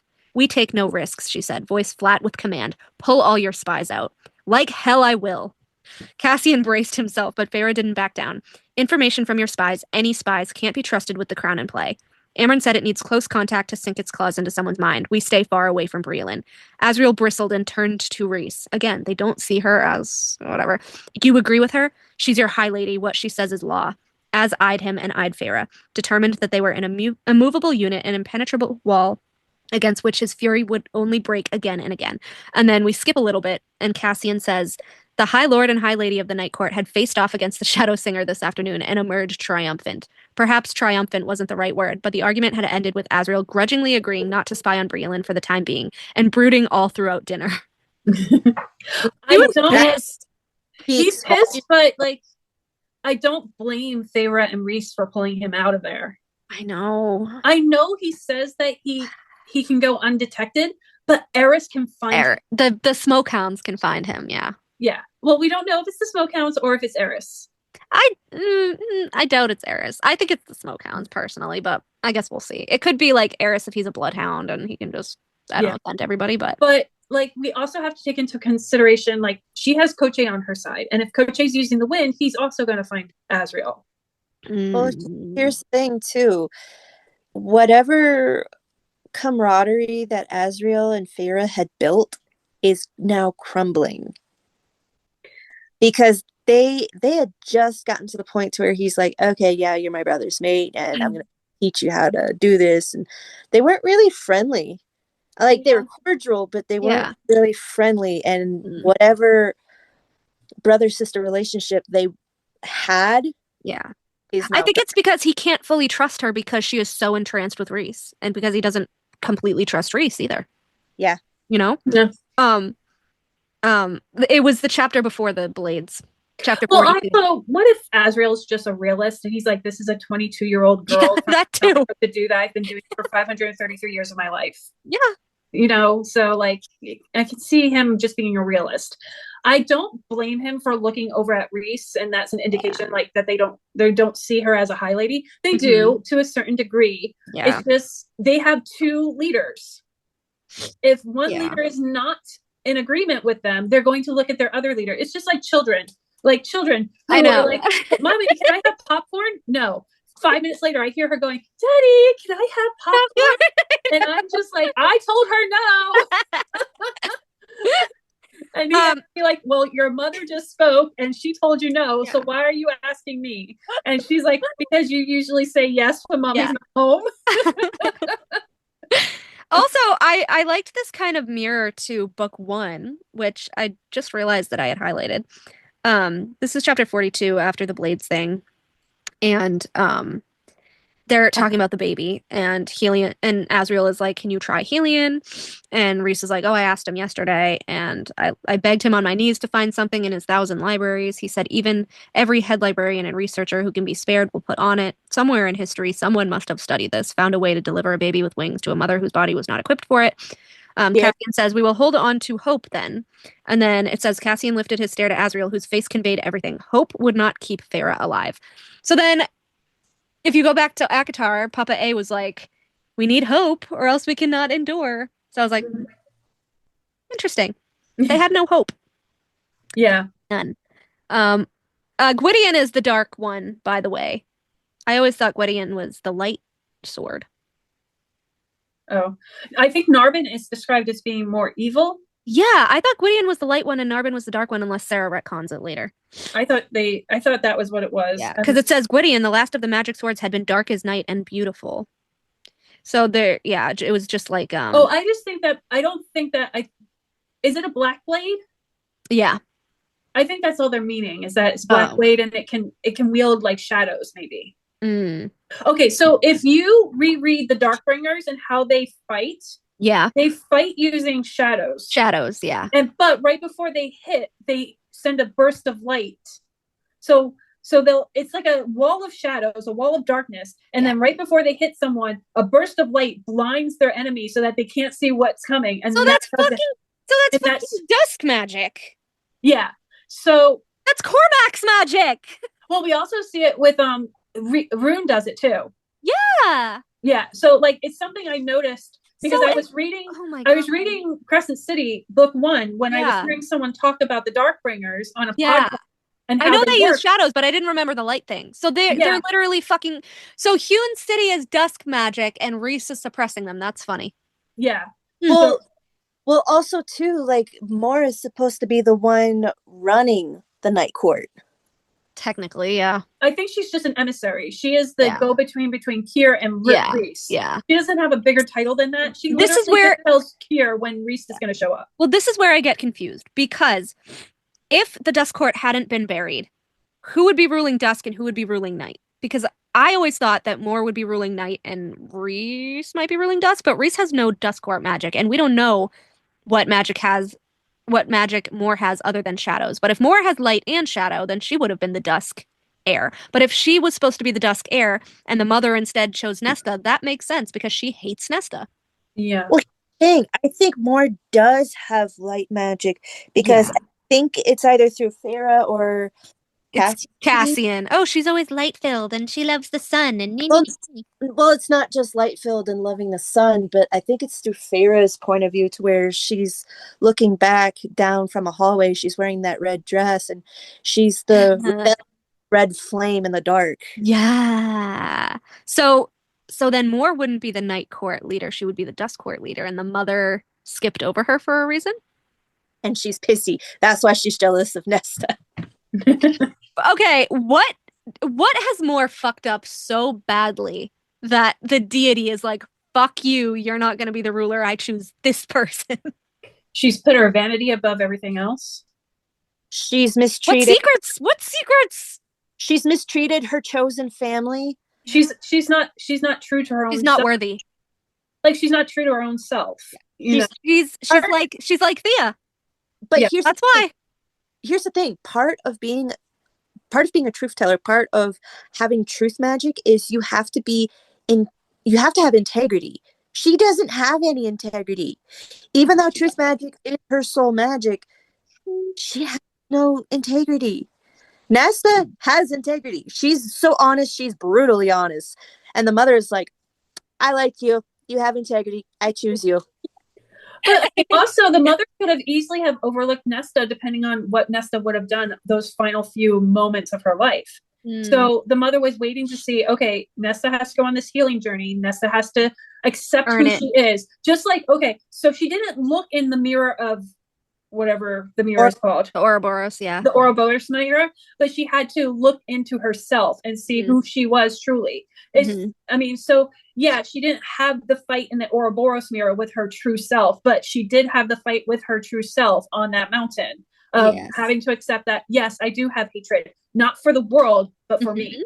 Okay. And then she had to go back to the cabin and she had to look at where her hatred started. Yes. You know, and she had to accept, this is where my hatred started. This is where I learned to hate. Yes. This is, and I hate this bed, and I hate this cot. Because hate is actually Feyre's. Anger is Nesta. So she's like, I'm not angry at the world, I'm angry at myself. She had to go home and she had to accept the fact that this is where I started. Which is why it makes no sense that she never would have even tried to understand Tamlin, but yeah. But then because she has this full roundabout, like, I've accepted who I am, I've accepted this, I've accepted that. When she was given that final ordeal of my sister and my nephew is dying, what do? She sacrificed her own power, something that would keep her in control of the people around her. She sacrificed her own power. And that's when the mother's like, you are finally willing to give up power, something that can keep you safe so you can save someone else. I just, oh my God. I need to go over this really quick. Why did I just realize this? They're talking about the swords and shit. And so Amren someone brought up Narbin. Amren says Amarantha destroyed one, which how the fuck would you know if you were spelled into Valaris, bitch? Yeah. But it says Cassian started. I never heard that. Amren amended. Rumor claimed she dumped one into the sea. It would not come to her hand, nor the hands of any of her commanders. Like Rhys. Yeah. And rather than let the king of Hybern attain it, she disposed of it, which isn't he your boss? Like, yeah, why wouldn't you want him to have whatever? Azriel asked which sword. Narbin. Her red lips quirked downward. At least that's what rumor said. You were under the mountain then, Rhys. She would have kept it secret. And then she says, I only heard from a fleeing water nymph that it had been done. Was this Gwen's mom? No. Because if she was telling royal people that were not under the mountains secrets about Amarantha, I could see Hybern killing her for that. Well, how did the water nymph meet Amren? Because you can't get to Valaris. Well, there's no wards among the water, as far as I. But then that's a liability that now water nymphs who are not to be trusted now know where Valaris is. Well, no, because water wraiths are the ones. Okay. They're two different things. Okay. Nymphs were never brought up until Gwen. Yeah. The water wraiths were the creepy ones in spring and stuff. Wait, no. What about in Akamath when Farah's like, "Oh, you can't pay your tithe. Here's a shiny." Those are the wraiths. Those are the wraiths. Those are the water wraiths. Yeah, wraiths are like the gray skin, creepy black nails, black eyes, and the nymphs are more like mermaids.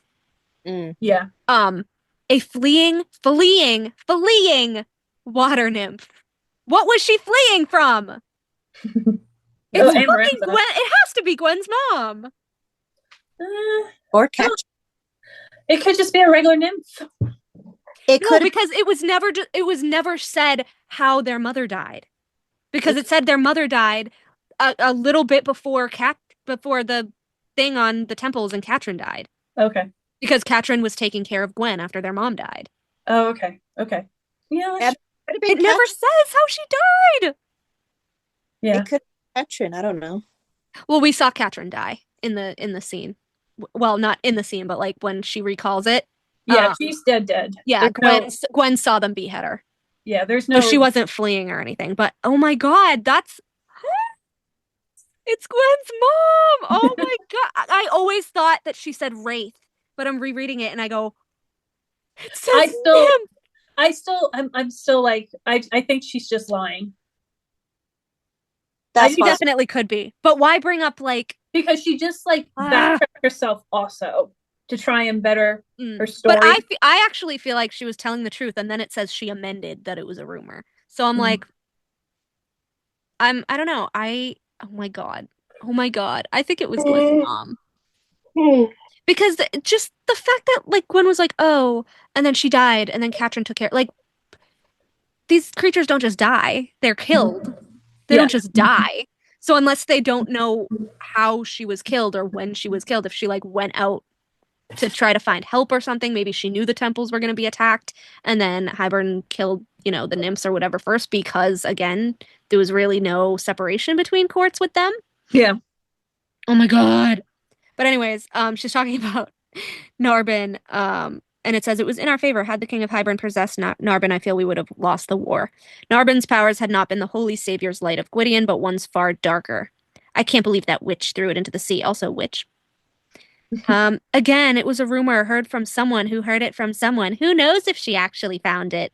Now she's going overboard with, I don't know. And then Rhys says, Amarantha could be short-sighted. And Amren says, but you, Rhysand, are not. Bitch, are you kidding me? He's not short-sighted when he allowed Feyre to fuck up Spring, when he stole from Summer. The words clang through the room. I don't wish to be High King. We would have to fight an internal war. I would be branded a traitor by my friends in other courts, and I'd be forced to make them kneel. You don't have any qualms about making fucking people kneel. Yeah. Really? I will put it to Rhys. I did appreciate that he denounced this. Yeah. Like, he put a stop to it. He's like, this is past what I would ever want in my life, I don't understand why Azriel is for this. Yeah, I didn't understand why Azriel got on board, and I think Cassian got on board. Cassian definitely would get on board, but that's more on brand for Cassian. I think, did Azriel say think of how much easier it would be to He said, it says, Azriel stepped forward, shadows trailing from his shoulders. Callias, Tarquin, and Helion would be willing to kneel. Thesan would kneel if the others do. Yeah. Cassian said Tamlin would be the only one to fight and lose. Baron would be the only one standing in your way. Yeah. And then Rhys said, Baron's already standing in my way and doing a damn good job of it. I have no interest in justifying his behavior. But then doesn't Cassian use the think of how much easier it would be to like unified like Amren said that beforehand. All 7 courts unified under one ruler would give us a far better odds of survival in any upcoming conflict. No bickering and politicking required to dispatch our armies. Malcontents like Baron would have no ability to threaten our plans by allying with our enemies. Yeah. What the and then Cassian's like, don't change the subject. And then Rhys's power rumbled through the room. I do not want to be High King. There is no need to discuss it. Yours is a terrible and beautiful power, Rhysand. So like she knows what the fuck he is. Yeah. You have 3 magic blades before you, each a kingmaker in its own right, and yet you would rather share that power, keep to your borders. Why? Why do you want me to be a conqueror? Why do you shy away from the power that is your birthright? She fucking knew about Thea and Fionn. Yeah. And he didn't. Yeah. I did nothing to earn that power. I was born with it. It is a tool to defend my people, not attack others. Where is this talk coming from? Azriel said quietly, we are weakened, all 7 courts, even more at odds with each other and with the rest of the world since the war. If Montesir and Balahan march on us, if Rask joins with them, we will not withstand it. Not with Baron already turned against us and allied with them. That doesn't make sense either. You just went into a Hybern war as a unified nation. Yeah, I know. Had to be dragged in. Yeah. But what do you mean that we're more at war? We're more at odds than previously. Helion's your friend. Tarquin's your friend. Callias is your friend. Well, he's talking about the continent, I think, because now that they can't distract them, like they distracted them for the Hybern war, but he's saying now that they can't distract them, if all 3 of them join, they will die. Yeah. And that's what Moore says. Even when she comes back, she's like, if I can't get them to sign this treaty, we are all fucked. Yeah. And then he says, the smallest of the nations. Like, fuck, why are you at Valahan? Why are you? And then Azriel says, not if Tamlin cannot master his guilt and grief enough to become what he once was. So I'm like, healing arc. Healing arc. Yeah. Rhys snarled. If you think for one moment that Feyre would be even remotely interested in becoming High Queen, you're delusional. Really? Really? Really? Amren said Feyre would see it as a necessary evil to protect your child from being born into war. She would do whatever is necessary. And he says, and I won't. I will not be High King. I will not consider it, not today and not in a century. Yeah, I do. To me, she's talking about, obviously, the sisters. Explain to me why you have all the sisters. And then Cassian's like, it was a fluke. Nesta didn't make these on purpose. Nothing is a fluke. The cauldron's power flows through Nesta and could use her as a puppet without her knowledge. That's very much Daemati. It wanted those weapons made, and thus they were made. It wanted Rhysand to have them, and thus the blacksmith brought them to you. Okay. To you, Rhysand, not to Nesta. Because the blacksmith can't get to Nesta over 10,000. Well, she's saying the cauldron used the blacksmith for fate. fucking bitch. I don't know. And I too would bring something to the High Lord before I went to go look for the girl that the general brought to my establishment. Yeah. Do not forget that Nesta herself and Elaine, with whatever powers she has, is here. Feyre is here. All three sisters blessed by fate and gifted with powers to match your own. Feyre alone doubles your strength. Nesta makes you unstoppable, especially if she were to march into battle wearing the mask. No enemy could stand against her. She'd slay Baron's soldiers, then raise them again from the dead and turn them on him. Okay, back. Go back. Don't forget, you have all three sisters. This is Amren. This is why Amren is going to be the one to be not the betrayer, but she's going to be the one that sets everything in yes, because Elaine is going to want to leave, and Amren's the one that's going to be like, you can't leave. Yes, and Amren is going to feel very, very intimidated by Amren, and it's going to be one of those like she's going to secret herself out of there because Amren's like on her case about not leaving. And then when she secrets herself out of there, Amren's going to spin it and be like, Lucian kidnapped her. I do love how Cassian was like, Nesta would be unstoppable, but at what cost to her soul? Exactly. But he also says this earlier, too, when Azriel is like, no, the trove, Elaine can't look for the trove. It's too dark for her. And he defends Nesta. And he's like, and it's not for Nesta?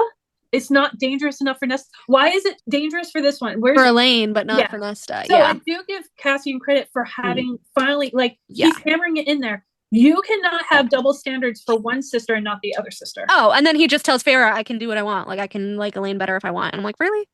But, I mean, this also goes back to math, where Cassian's mad at Nesta for not helping Feyre, and Elaine stood up for Nesta and said, there was two of us, not just her. And like that hit Cassie in the head, like, oh shit, I really can't have double standards for one and not the other. I did love that Elaine said that. She's like, you have to blame both of us. Yeah. Elaine owns up to her flaws and her I love her. I'm sorry, I'm starting to get tired, so I'm losing words. But Lucian does the same thing. Lucian acknowledges what he did wrong, his ignorance, his flaws, his wrongs, and he fixes them. He acknowledges them. He says he's sorry. He fixes them. You know, Elaine does the same thing, which is probably why she's doing everything that she's doing in the house. She's helping with Nick. She's cooking. She's cleaning. She's tending to the garden. Why? Yeah. Because Feyre has more responsibilities on her shoulder now as a high lady. Even though she's not actually doing anything. We don't know what that is. But still, high lady of the desk. Worrying about like, do I have to oversee the twins and what they're doing in the house? Do I have to oversee the maids and what they're doing in the house? Elaine's keeping the house. Feyre can focus on other things, and Elaine is keeping Nyx. Yeah, like at the end of Nyx, at the end of Sif, Elaine's holding Nyx, not Feyre. Yeah, I want to point out though, to play like if Azriel's book was next, that would make sense if the Shadow Wraiths are spying on Amren or have been spying on Amren. Yeah. Because, but again, I don't get why Azriel, like, it's not on brand for him to be on board with this kind of thing. I don't like how she, like, she made him and Cassian, like, twins here, and I don't like that because they were always different. This is the only thing I feel like that really, they were opposite on. Because Azriel heard Amren's and he was like, oh, maybe. Rhys was against it, and Cassian's like, don't change the subject. Yeah. And I don't think Cassian... I thought Cassian was in support of it, but when you said that, he said, don't change the subject. No, he was, because then he says he can't think of any better rulers, better High King and Queen than Rhys and Feyre. And I'm like, oh my God. That's the love of his brother. And then Amren says, I do love how when Amren says this, I've said it before, but she says very well, because he says, I'll not entertain this ridiculous notion for another moment.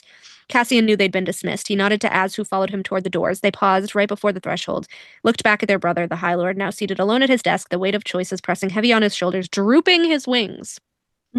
That's a big thing for Illyrians, but very well then, Rhysand. But know that the cauldron's benevolence will be extended to you only for so long before it is offered to another. So the Kingmaker sword will choose another.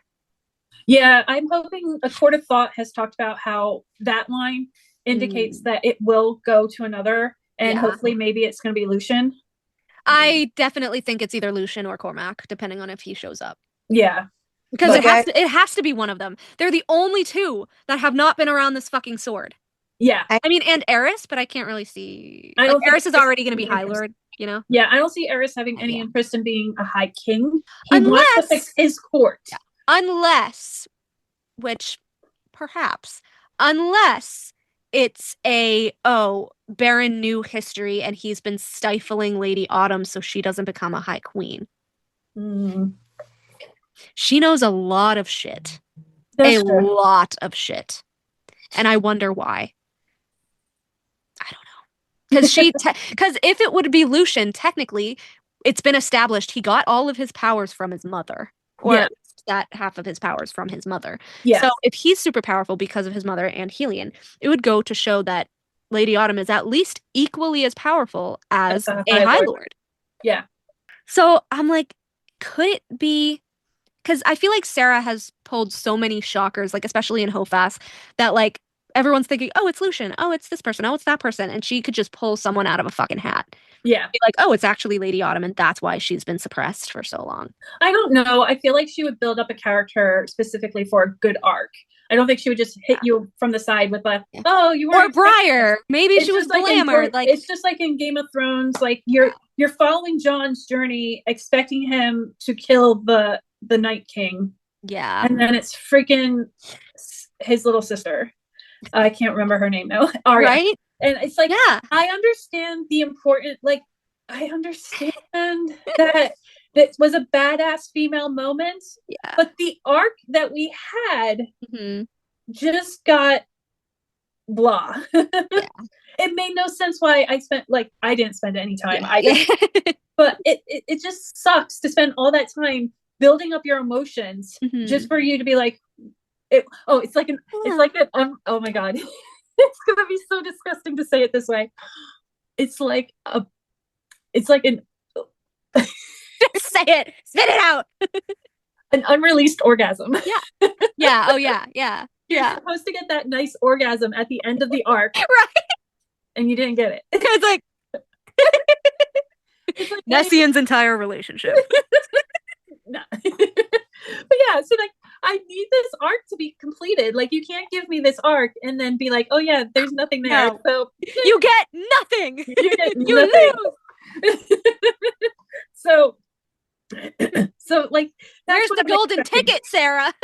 So like you're showing me this arc that Rhys or Lucian or Tamlin is on, and then you're just gonna hand me Lady of Autumn just to prove a point about female empowerment. And I mean, I do feel like there have been sprinkled, like again, like where the fuck did Eris and Lucian learn this information? It was not from fucking Baron. No. So I mean, there are enough clues where it could lead to Lady Aerie, but this is why we need to get out of Night Court. Because we find out what information the other courts have. And this goes to the fact that she has to drop the Moore novella first. Or with the next novel. I would prefer it to be with. Drop the Moore novella, or even if it's like a month or two apart. Drop the fucking novella and say fucking October. Drop the book in January. Like, yeah. It has to be, if you're spending 4 years, and it's usually 2 for a book, it has to be a double drop. And I've been fucking saying this since Hofas. Yeah. It has to be. But has it really been 4 years? Because didn't Hofas come out in 2024? Hofas, but in terms of ACOTAR, ACOSIF came out February of 21. Okay, but if it's every 2 years for a book from SJM, we're not really at 2 years. She even said in her interview, like, oh, from now on, it'll be like a year to like 2 years. Okay. It's been a year and, I don't know, 3 months, 4 months now? Yeah. So wouldn't we fucking have the announcement by now? Yeah. It's just frustrating. It's just so frustrating. But see, if we get a Moore novella, it has to be a dual Moore Eris POV. But this is why I say that they're rejected mates, because it's the only person that could have a dual POV with her.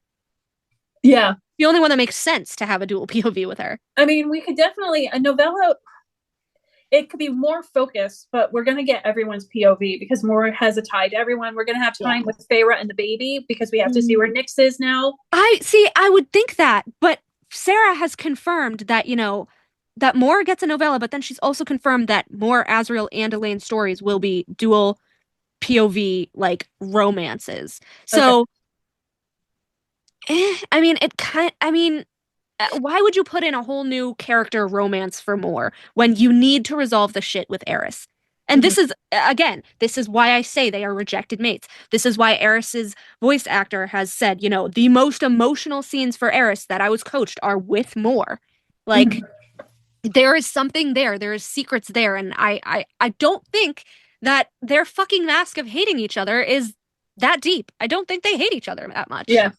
I think it's a fucking ruse. And I really just need Eris's POV for at least half of that. Like, it has to be at least 50-50. Yeah. I need to know what he knows, and it's going to lead to the Koshi shit. It's going to lead to the crossover shit. And more, too. Yeah. Like, who is she? What powers do you have? Who the fuck are you? Like, why did Hybern know you? Why did you make an entire mountain shake when your powers came in? Like, she's some sort of fucking queen. Like, we only hear about mountains shaking with powerful. Her and Reese. Yeah. Which, well, also, sorry, there was noise coming up from upstairs. But if Nesta wasn't Fae or Maid, when Moore obviously came into her powers as an adolescent, that's why Moore is supposed to be the heir of the Dust Court. But the mother had deemed her unworthy at this point, and she chose Nesta.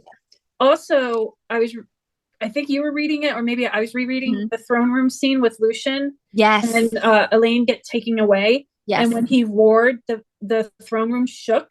Yes. Which, yes. A mountain, but that means the mountain shook. Yeah. Which means that if he's coming into his power, even if it's like a little inkling of power, he just shook a mountain like Moore. Yes. Like Reese, like Moore. Yeah. Yeah. So nobody ever points that out. Yeah. I'm like, this is fucking, it's like not even just the strength of the mate bond, it's his fucking powers. He just spell cleaved for the first time. Like you said, there is a fissure in that spell or whatever. And whatever is keeping his magic suppressed, there is now a fissure. There is now a crack in it. A chasm. His coming out. And his mate just got taken away and he roared, which means he put all of his magic into that roar. And he shook the throne room, which I think is inside of a mountain, which means he shook the mountain. And then it was like his roar was still bouncing off the walls. Like, I was like, Yeah. So I love him. So I'm like, can we look at this? Like, can we acknowledge, like, this is similar to other people who are very powerful, but we don't want to acknowledge that Lucian is powerful because supposedly he's not. But like, okay, so really quick, I know that people get sick of me talking about Cormac, but this has nothing to do with Nesta. But I do want him with Nesta, but there's a whole other side of this that I really love in terms of him coming to Prythian, and it's the fact that he is related to like everybody. Because he literally is. He says to Bryce, "Oh, I'm related to you through Einar." So he's related to the Autumn Court, whether Moore and Eris are his parents or not. He's related to the Autumn Court. He's related to the Night Court because they are related to the Dust Court. He is a Shadow Singer like Azriel. They're rare. Azriel's never met another Shadow Singer. So Cormac could be, you know, a cousin to Lucian, to Eris, to Lady Autumn. He can be the Shadow Singer that Azriel can talk to because they are also cousins. Like, he's related to everybody in Prythian too, and could give so much fucking information from being the only person on Evelyn that has gone through the entirety of the archive. Yeah. He knows everything. Yeah. And he could, even him strategizing with Eris about the shit that they know would be fucking golden. Yeah. Eris knows about the mountains. Cormac knows about the powers. Eris knows about, God forbid, whatever he knows about. Cormac knows about the Asteri. And that could fuck over Amarin, especially if Cormac is also then feeding that information to Azriel as well. Because then we have the Azriel and the Eris connection. Yeah. So it's like, he would connect everything. Yeah. I physically don't see how he could just be dead. I just don't see it at all. Yeah. It would be such...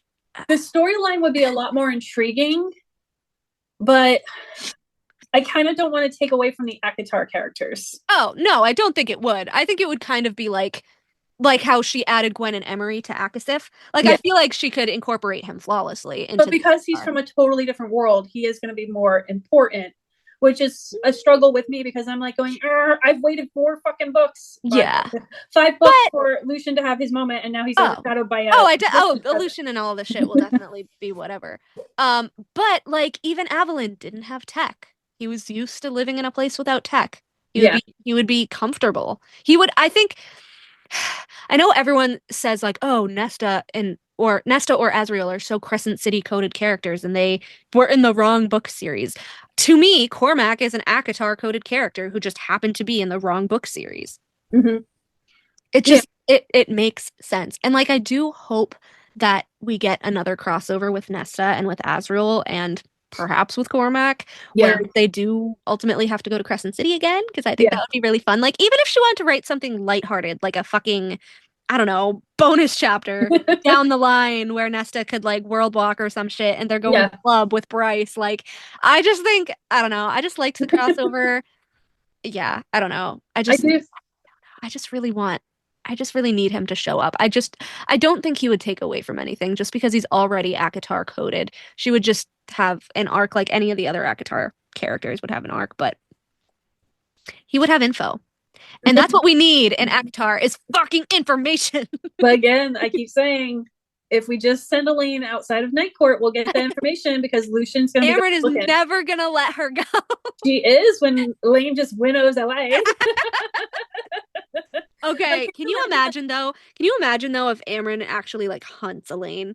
Going back to the Wild Hunt, they hunted the Fae that didn't follow their rule. I'm going to have in my head, if this happens, in my head, it's happening this way of like Amryn is like starting to be overbearing with Elaine, and Elaine's feeling it, and she's feeling it, and she's feeling it, and she's getting to this point where she's pushing back.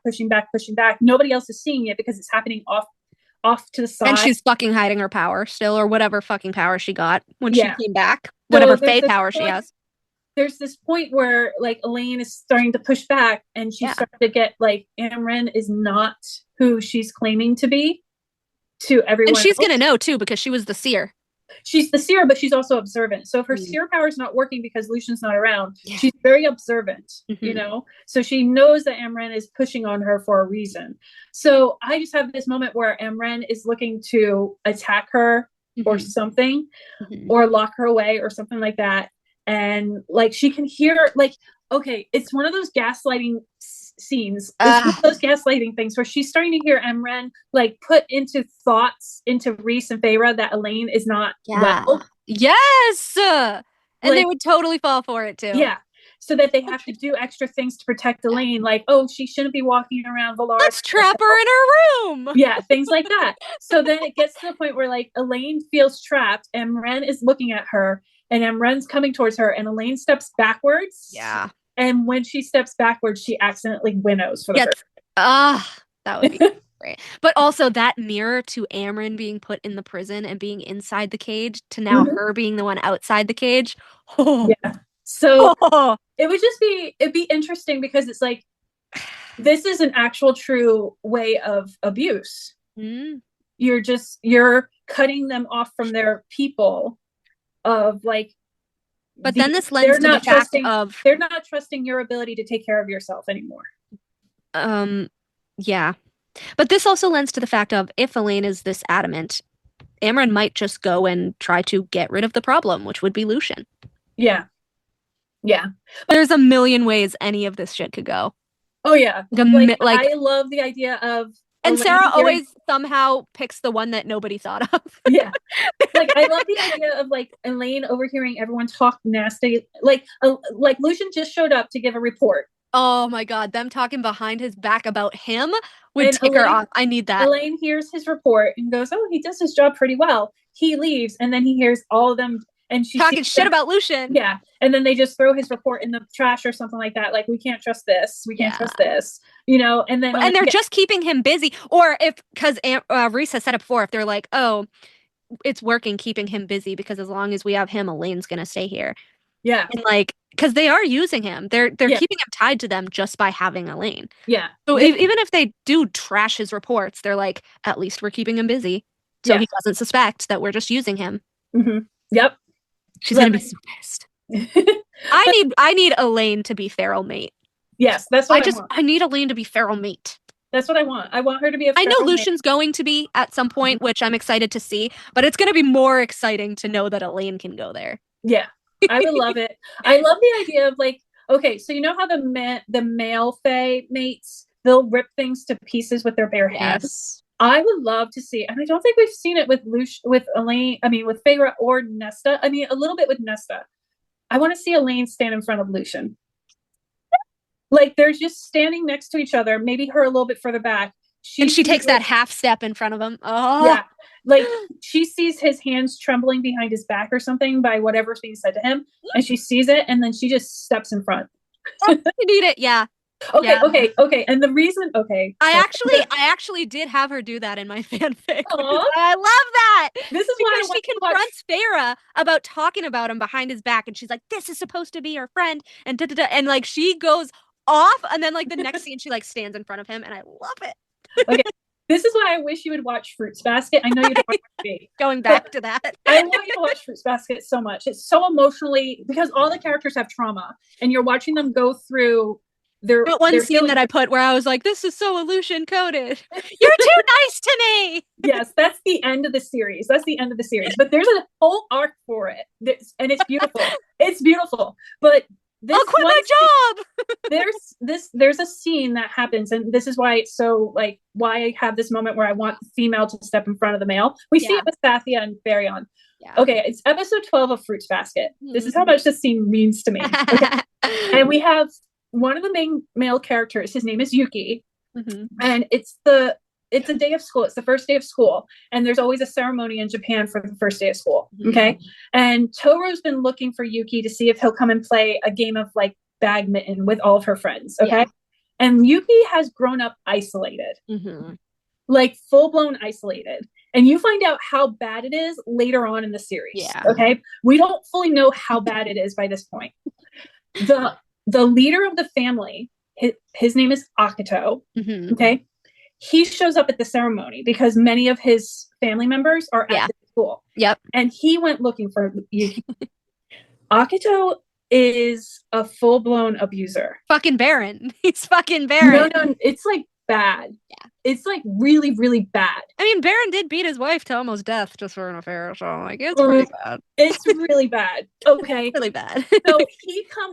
So Yuki's walking and he looks up and he sees Akito and he stops, and Akito comes towards him and says hi, and Toru finds them, and then and she comes up and she introduces herself, and Akito introduces himself to Toru, and she knows this is the head of the family. About it, yeah. And in Japan, you have to be respectful to the head of the family. But then there's a part where Akito is saying something to Yuki, and he actually touches Yuki's face. Yeah.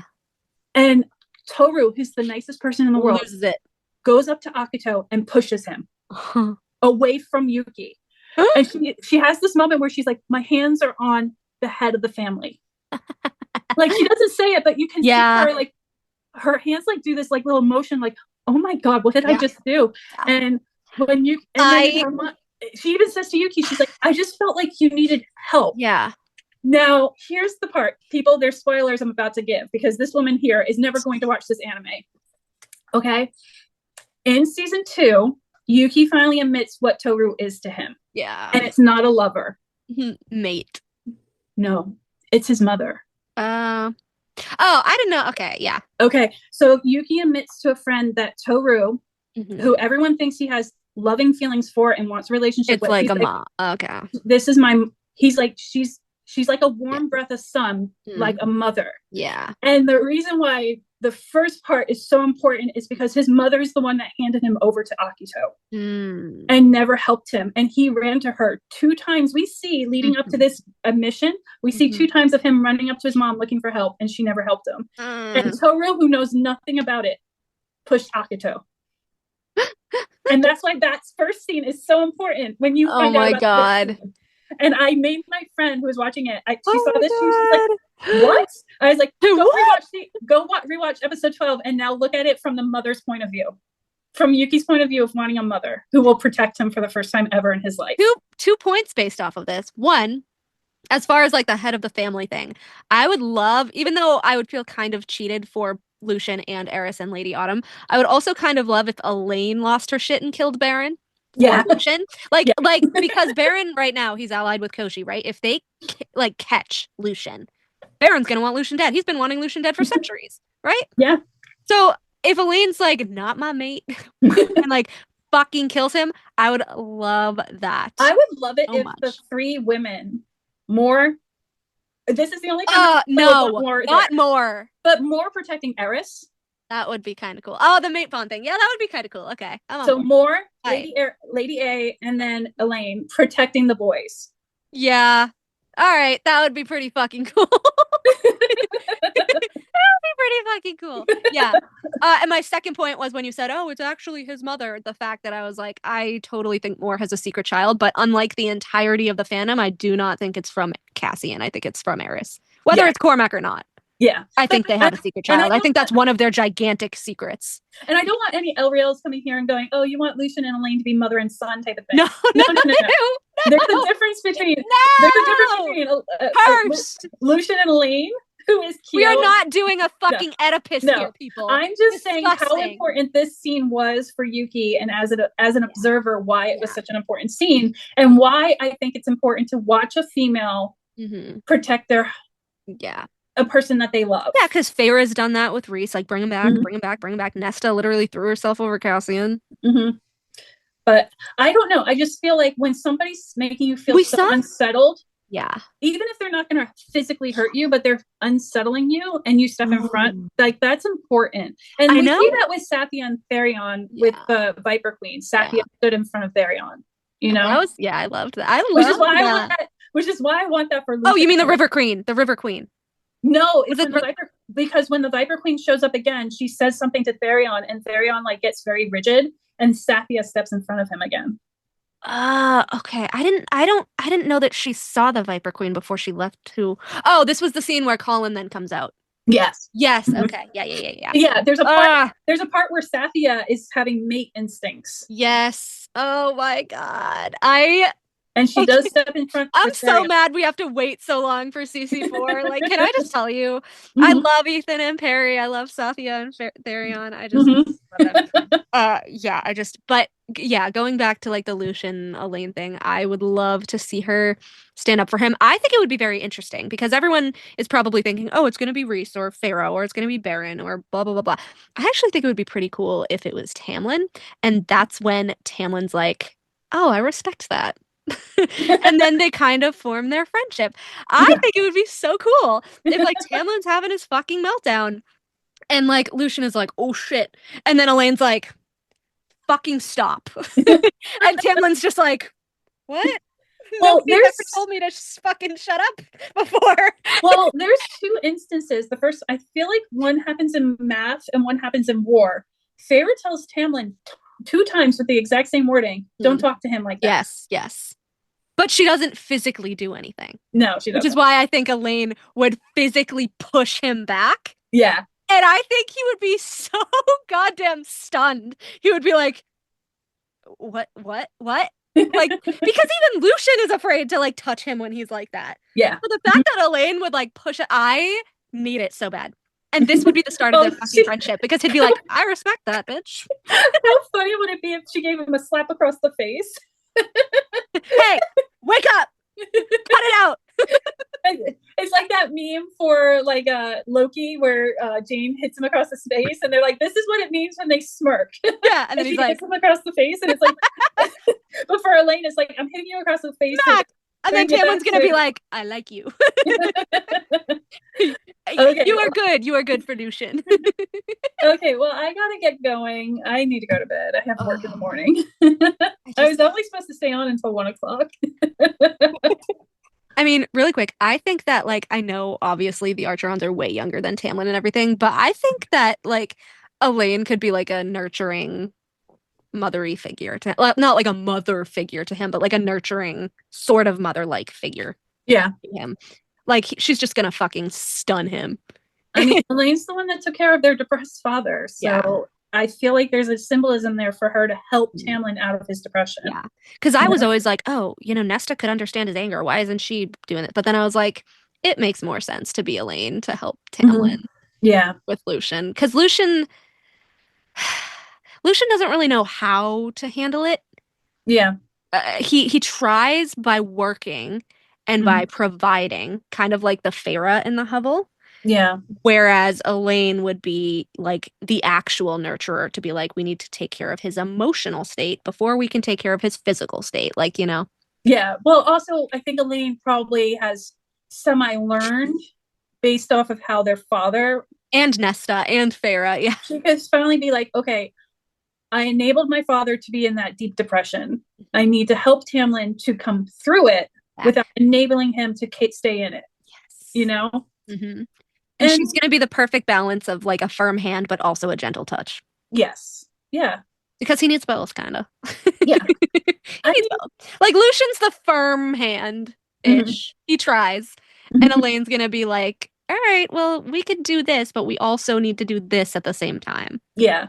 And I mean, Tamlin just definitely needs a healing arc, but it needs to be two people he can, definitely one person he knows he can rely on. Lucian. He can lean back on Lucian. He knows that Lucian is pretty loyal, you know? And then with Elaine, that will just give him that added like thing of, she's just going to heal him. And then he can go on his journey that he needs to go on, you know? He can't go on a journey depressed. He needs to get over his depression and then go on his journey. Yeah. I mean, I would love if his mate was part of his healing. Not the whole thing, obviously, like Rhys and Feyre, because that was kind of not really anticlimactic, but I don't like a person being the only thing to heal someone. I think they also need a journey. Kind of like Nesta had like the girls and Cassian, I guess. So I wouldn't want like his mate to just show up and he's all better, like Phazand. Because I hated that about Phazand. But I would like if like Lucian and Elaine started his healing journey, and then, you know, Spring is kind of sort of getting back on its knees, but he has some, you know, times where he falls back, and he has some times where he gets back, because it's always a push and pull, and there's always going to be some sort of time where you kind of fall back a little bit. And so I think that maybe if Briar shows up and then he's like, oh shit, I have a mate bond or whatever, they could kind of coax him to being like, look, if you want to try with this person, you have to be better than how you were with Feyre. You have to work with us here. And I think that, you know, he could work a little bit harder if he had someone or something to do it for other than himself. So my thought process with Tamlin's healing journey so first he has to get over the depression. He needs to find a reason to be the High Lord of Spring. Exactly. So I have always thought, okay, he's going to suppress his High Lord status, glamour himself, and I feel like he needs to travel his court and learn who his court is. Because when he took it over, he just kept the same traditions. He just got rid of like a lot of the angry stuff, like the really bad tyrant stuff. Yeah. But he kept all the same, like he didn't try and get progressive with his court and make things new and do different things. But like Feyre just fucking yelled at him for it. Like, that's not gonna fucking help. You need to be like, oh, let's go over some options. And I feel like the way that Feyre and Rhys knew what each other needed, his mate would kind of know the structure and the way that he would need to go about this. Yeah. So I've always thought that he needs to travel Spring. He needs to get to know the people. He needs to get to know the heart of the people and the heart of the land. Which is retconned.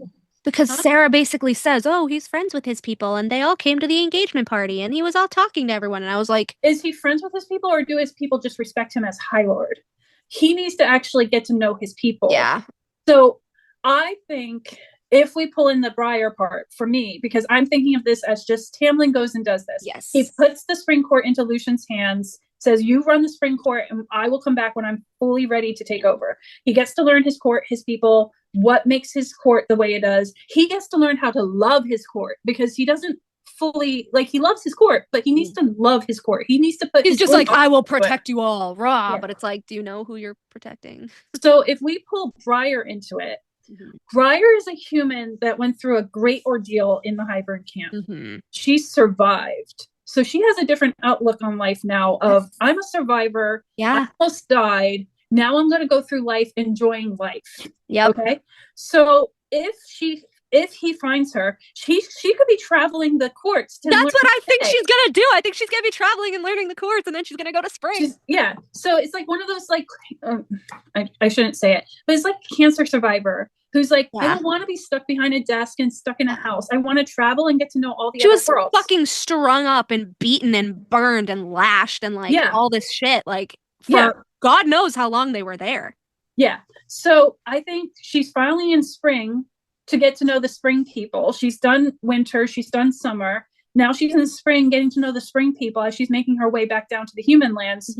And she meets Tamlin, who she just thinks is a regular, like, I know. He would just be traveling. Fucking eat this shit up. I love that trope. I love it. With a fiddle on his back, he could be traveling with a bunch of other minstrels and whatnot.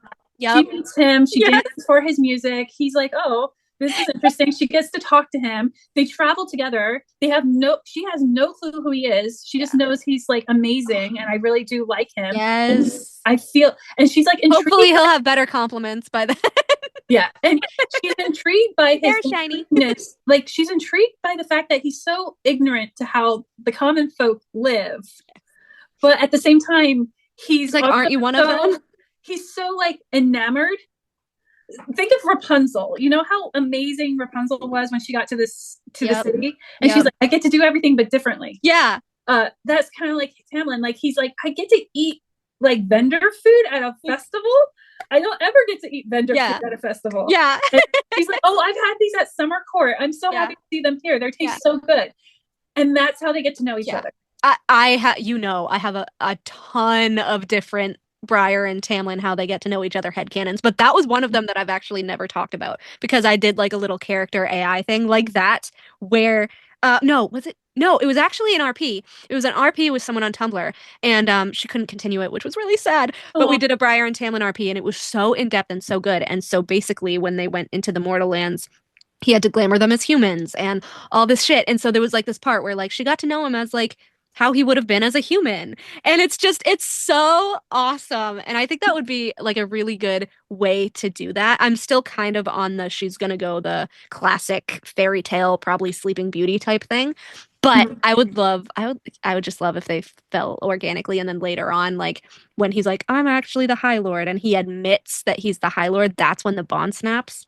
Gold. Yes. Fucking gold. I would love that. And she would, and at this point, because they've both been learning the people, she would be a better fucking high lady than Farah. Yeah. On top of that, so here's the argument that we would always hear. Well, if you're so against Lucian and Vasa because it's a fae and a human, why would you be for Tamlin and Briar? The difference is Briar was in a camp with the Cauldron. And the fae, yeah. And the man who was in charge of the Cauldron. Now, yes, the Cauldron took it out on Brialyn for what Nesta did, but we don't know what Hybern was experimenting with the humans. And my God. This is what my OG if they had theory. tortured her to like the brink of death and then making her drink Cauldron water to bring her back to life? So what if she's just like Miriam? She doesn't have powers like Nesta, Elaine, or Feyre, but she has the legit, like she still has the human ears, but she has the the immortality of a fae now, because she's drinking the Cauldron water because they didn't want her to die. They wanted to experiment on her. One of my theories was that we know that the Cauldron wasn't fully charged for a while, and they were looking for the feet of the Cauldron to fully charge it. Yeah. But I don't think that even when they first put the feet on, it was fully charged. Yeah. I think that Hybern threw them all into it. That's how I see it. Obviously, I could be proven wrong in canon. I think it would be fun if he was like, oh, maybe it needs a sacrifice or two to charge it up. Or they also needed to be sure that it would work for the sisters. Yeah. Right? Yeah. If he's saying, oh, I asked Ianthe who she would want with her for the rest of her life, he wasn't planning on killing them. He didn't want to kill them. He just wanted to turn them. So he had to make sure that turning them would work. Now, why would he need all those humans if he wasn't doing Cauldron experiments on them? But are you talking about before math or after math? Before math. So you think Briar's been with Hybern? I think they kidnapped them before math, and they were keeping them in the Hybern. So how did they get over there? I don't know. We know that they were left in Akamath. I think that somewhere in Akamath is when Hybern started, asking Tamlin questions. And Hybern did make landfall on Tamlin's land, so maybe that was. Well, Akamath is also when he invaded the temples in Prythian, so he was around Prythian, Yeah, that's true. So if they were near the wall, and Hybern's whole thing was the wall, they had eyes on the wall this whole time. Yeah, just like the Hybern twins. My dumbass.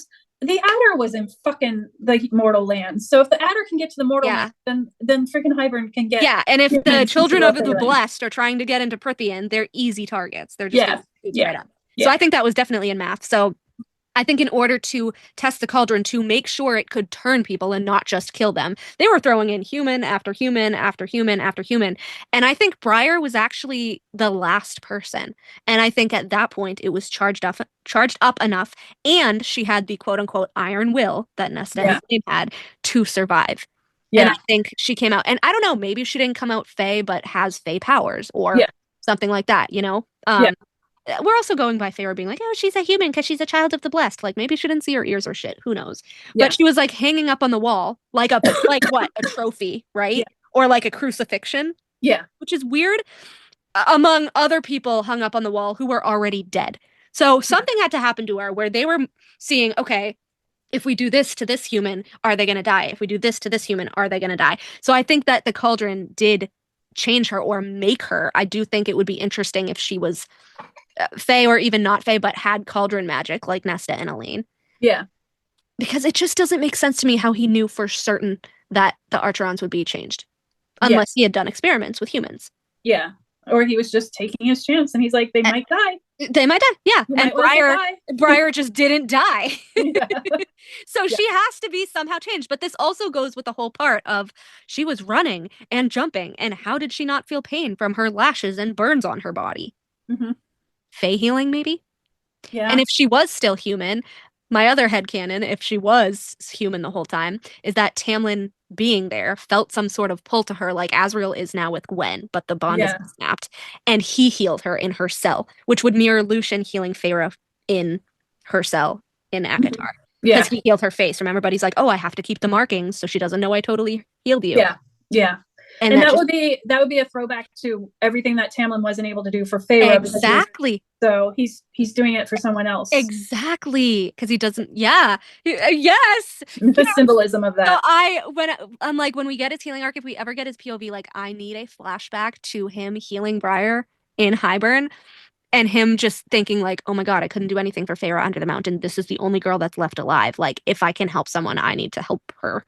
Yeah. I'm just like feeling a draw to her, but not really knowing what it means, understanding it or knowing it or really paying attention to it. But I would love if he was just like making secret visits to the cells to just make sure she was still alive. And I would just really love that so much. Yes. So there's so many ways their story could go and so many different things that Briar could be that I'm just like, I'm obsessed with the idea of them. And I've been obsessed with the idea of them ever since I first read ACOWAR. I mean, you don't bring someone in and name them and then not do anything with them. Name them Wild Bush of Thorny Roses. Yeah. And say they look like a doe about to be run down by a wolf. Especially when we have we have other characters that have been around and mentioned since book 1 and they still don't have freaking names. Like this one girl has a name. Yeah. Like it means literally the sigil of the Spring Court. Yeah. And she's literally being likened to Andrus and the doe in the beginning of Akatar. Yeah. And the black hair could be a Easter egg to Rhys's little sister. Yeah. In the past. Like, come on. Okay. And really quick, and then I'm going to let you go. Okay. And the difference between her and Feyre is that Feyre was introduced to Prythian by hatred, and Briar was introduced to Prythian by love because she was a child of the blessed. And who already loved the Fae. Yes. But then she got tortured by the Fae. She did, by Hybern. Yeah. I know. So we don't know how that would But that's the other thing is like, there's a strength to not hate the people who torture you. There's also a strength of being like, look, there are good and bad people of every sect. Yeah, and that's what I mean. And like these Fae hurt me, but that doesn't mean all these Fae are worthy of hate. Yes. Yeah. I had a big long theory that I did of like Jurian and Vasa and Tamlin and Briar or whatever, and I was just kind of talking, and then I came up with like all this stuff, and I was like, wow, this could really happen. And I forget exactly what I said because it was a while ago, but I'm gonna have to send it to you because it's pretty cool. It's about like Briar being related to like the mortal queens, and like if she becomes a queen of the mortal lands because of the ones who died, like if she was one of the heirs or something, and then Tamlin comes back from his depression and the wall is down, they would have to work together, and maybe that starts the whole thing where it's like a High Lord and a Queen, and they're integrating their people again, like it was in the past. Yeah. Which is another thing, but there's so many ways. She has to use Briar as his love interest. I will have nothing else. I will be the most devastated. Like I will be crying if that's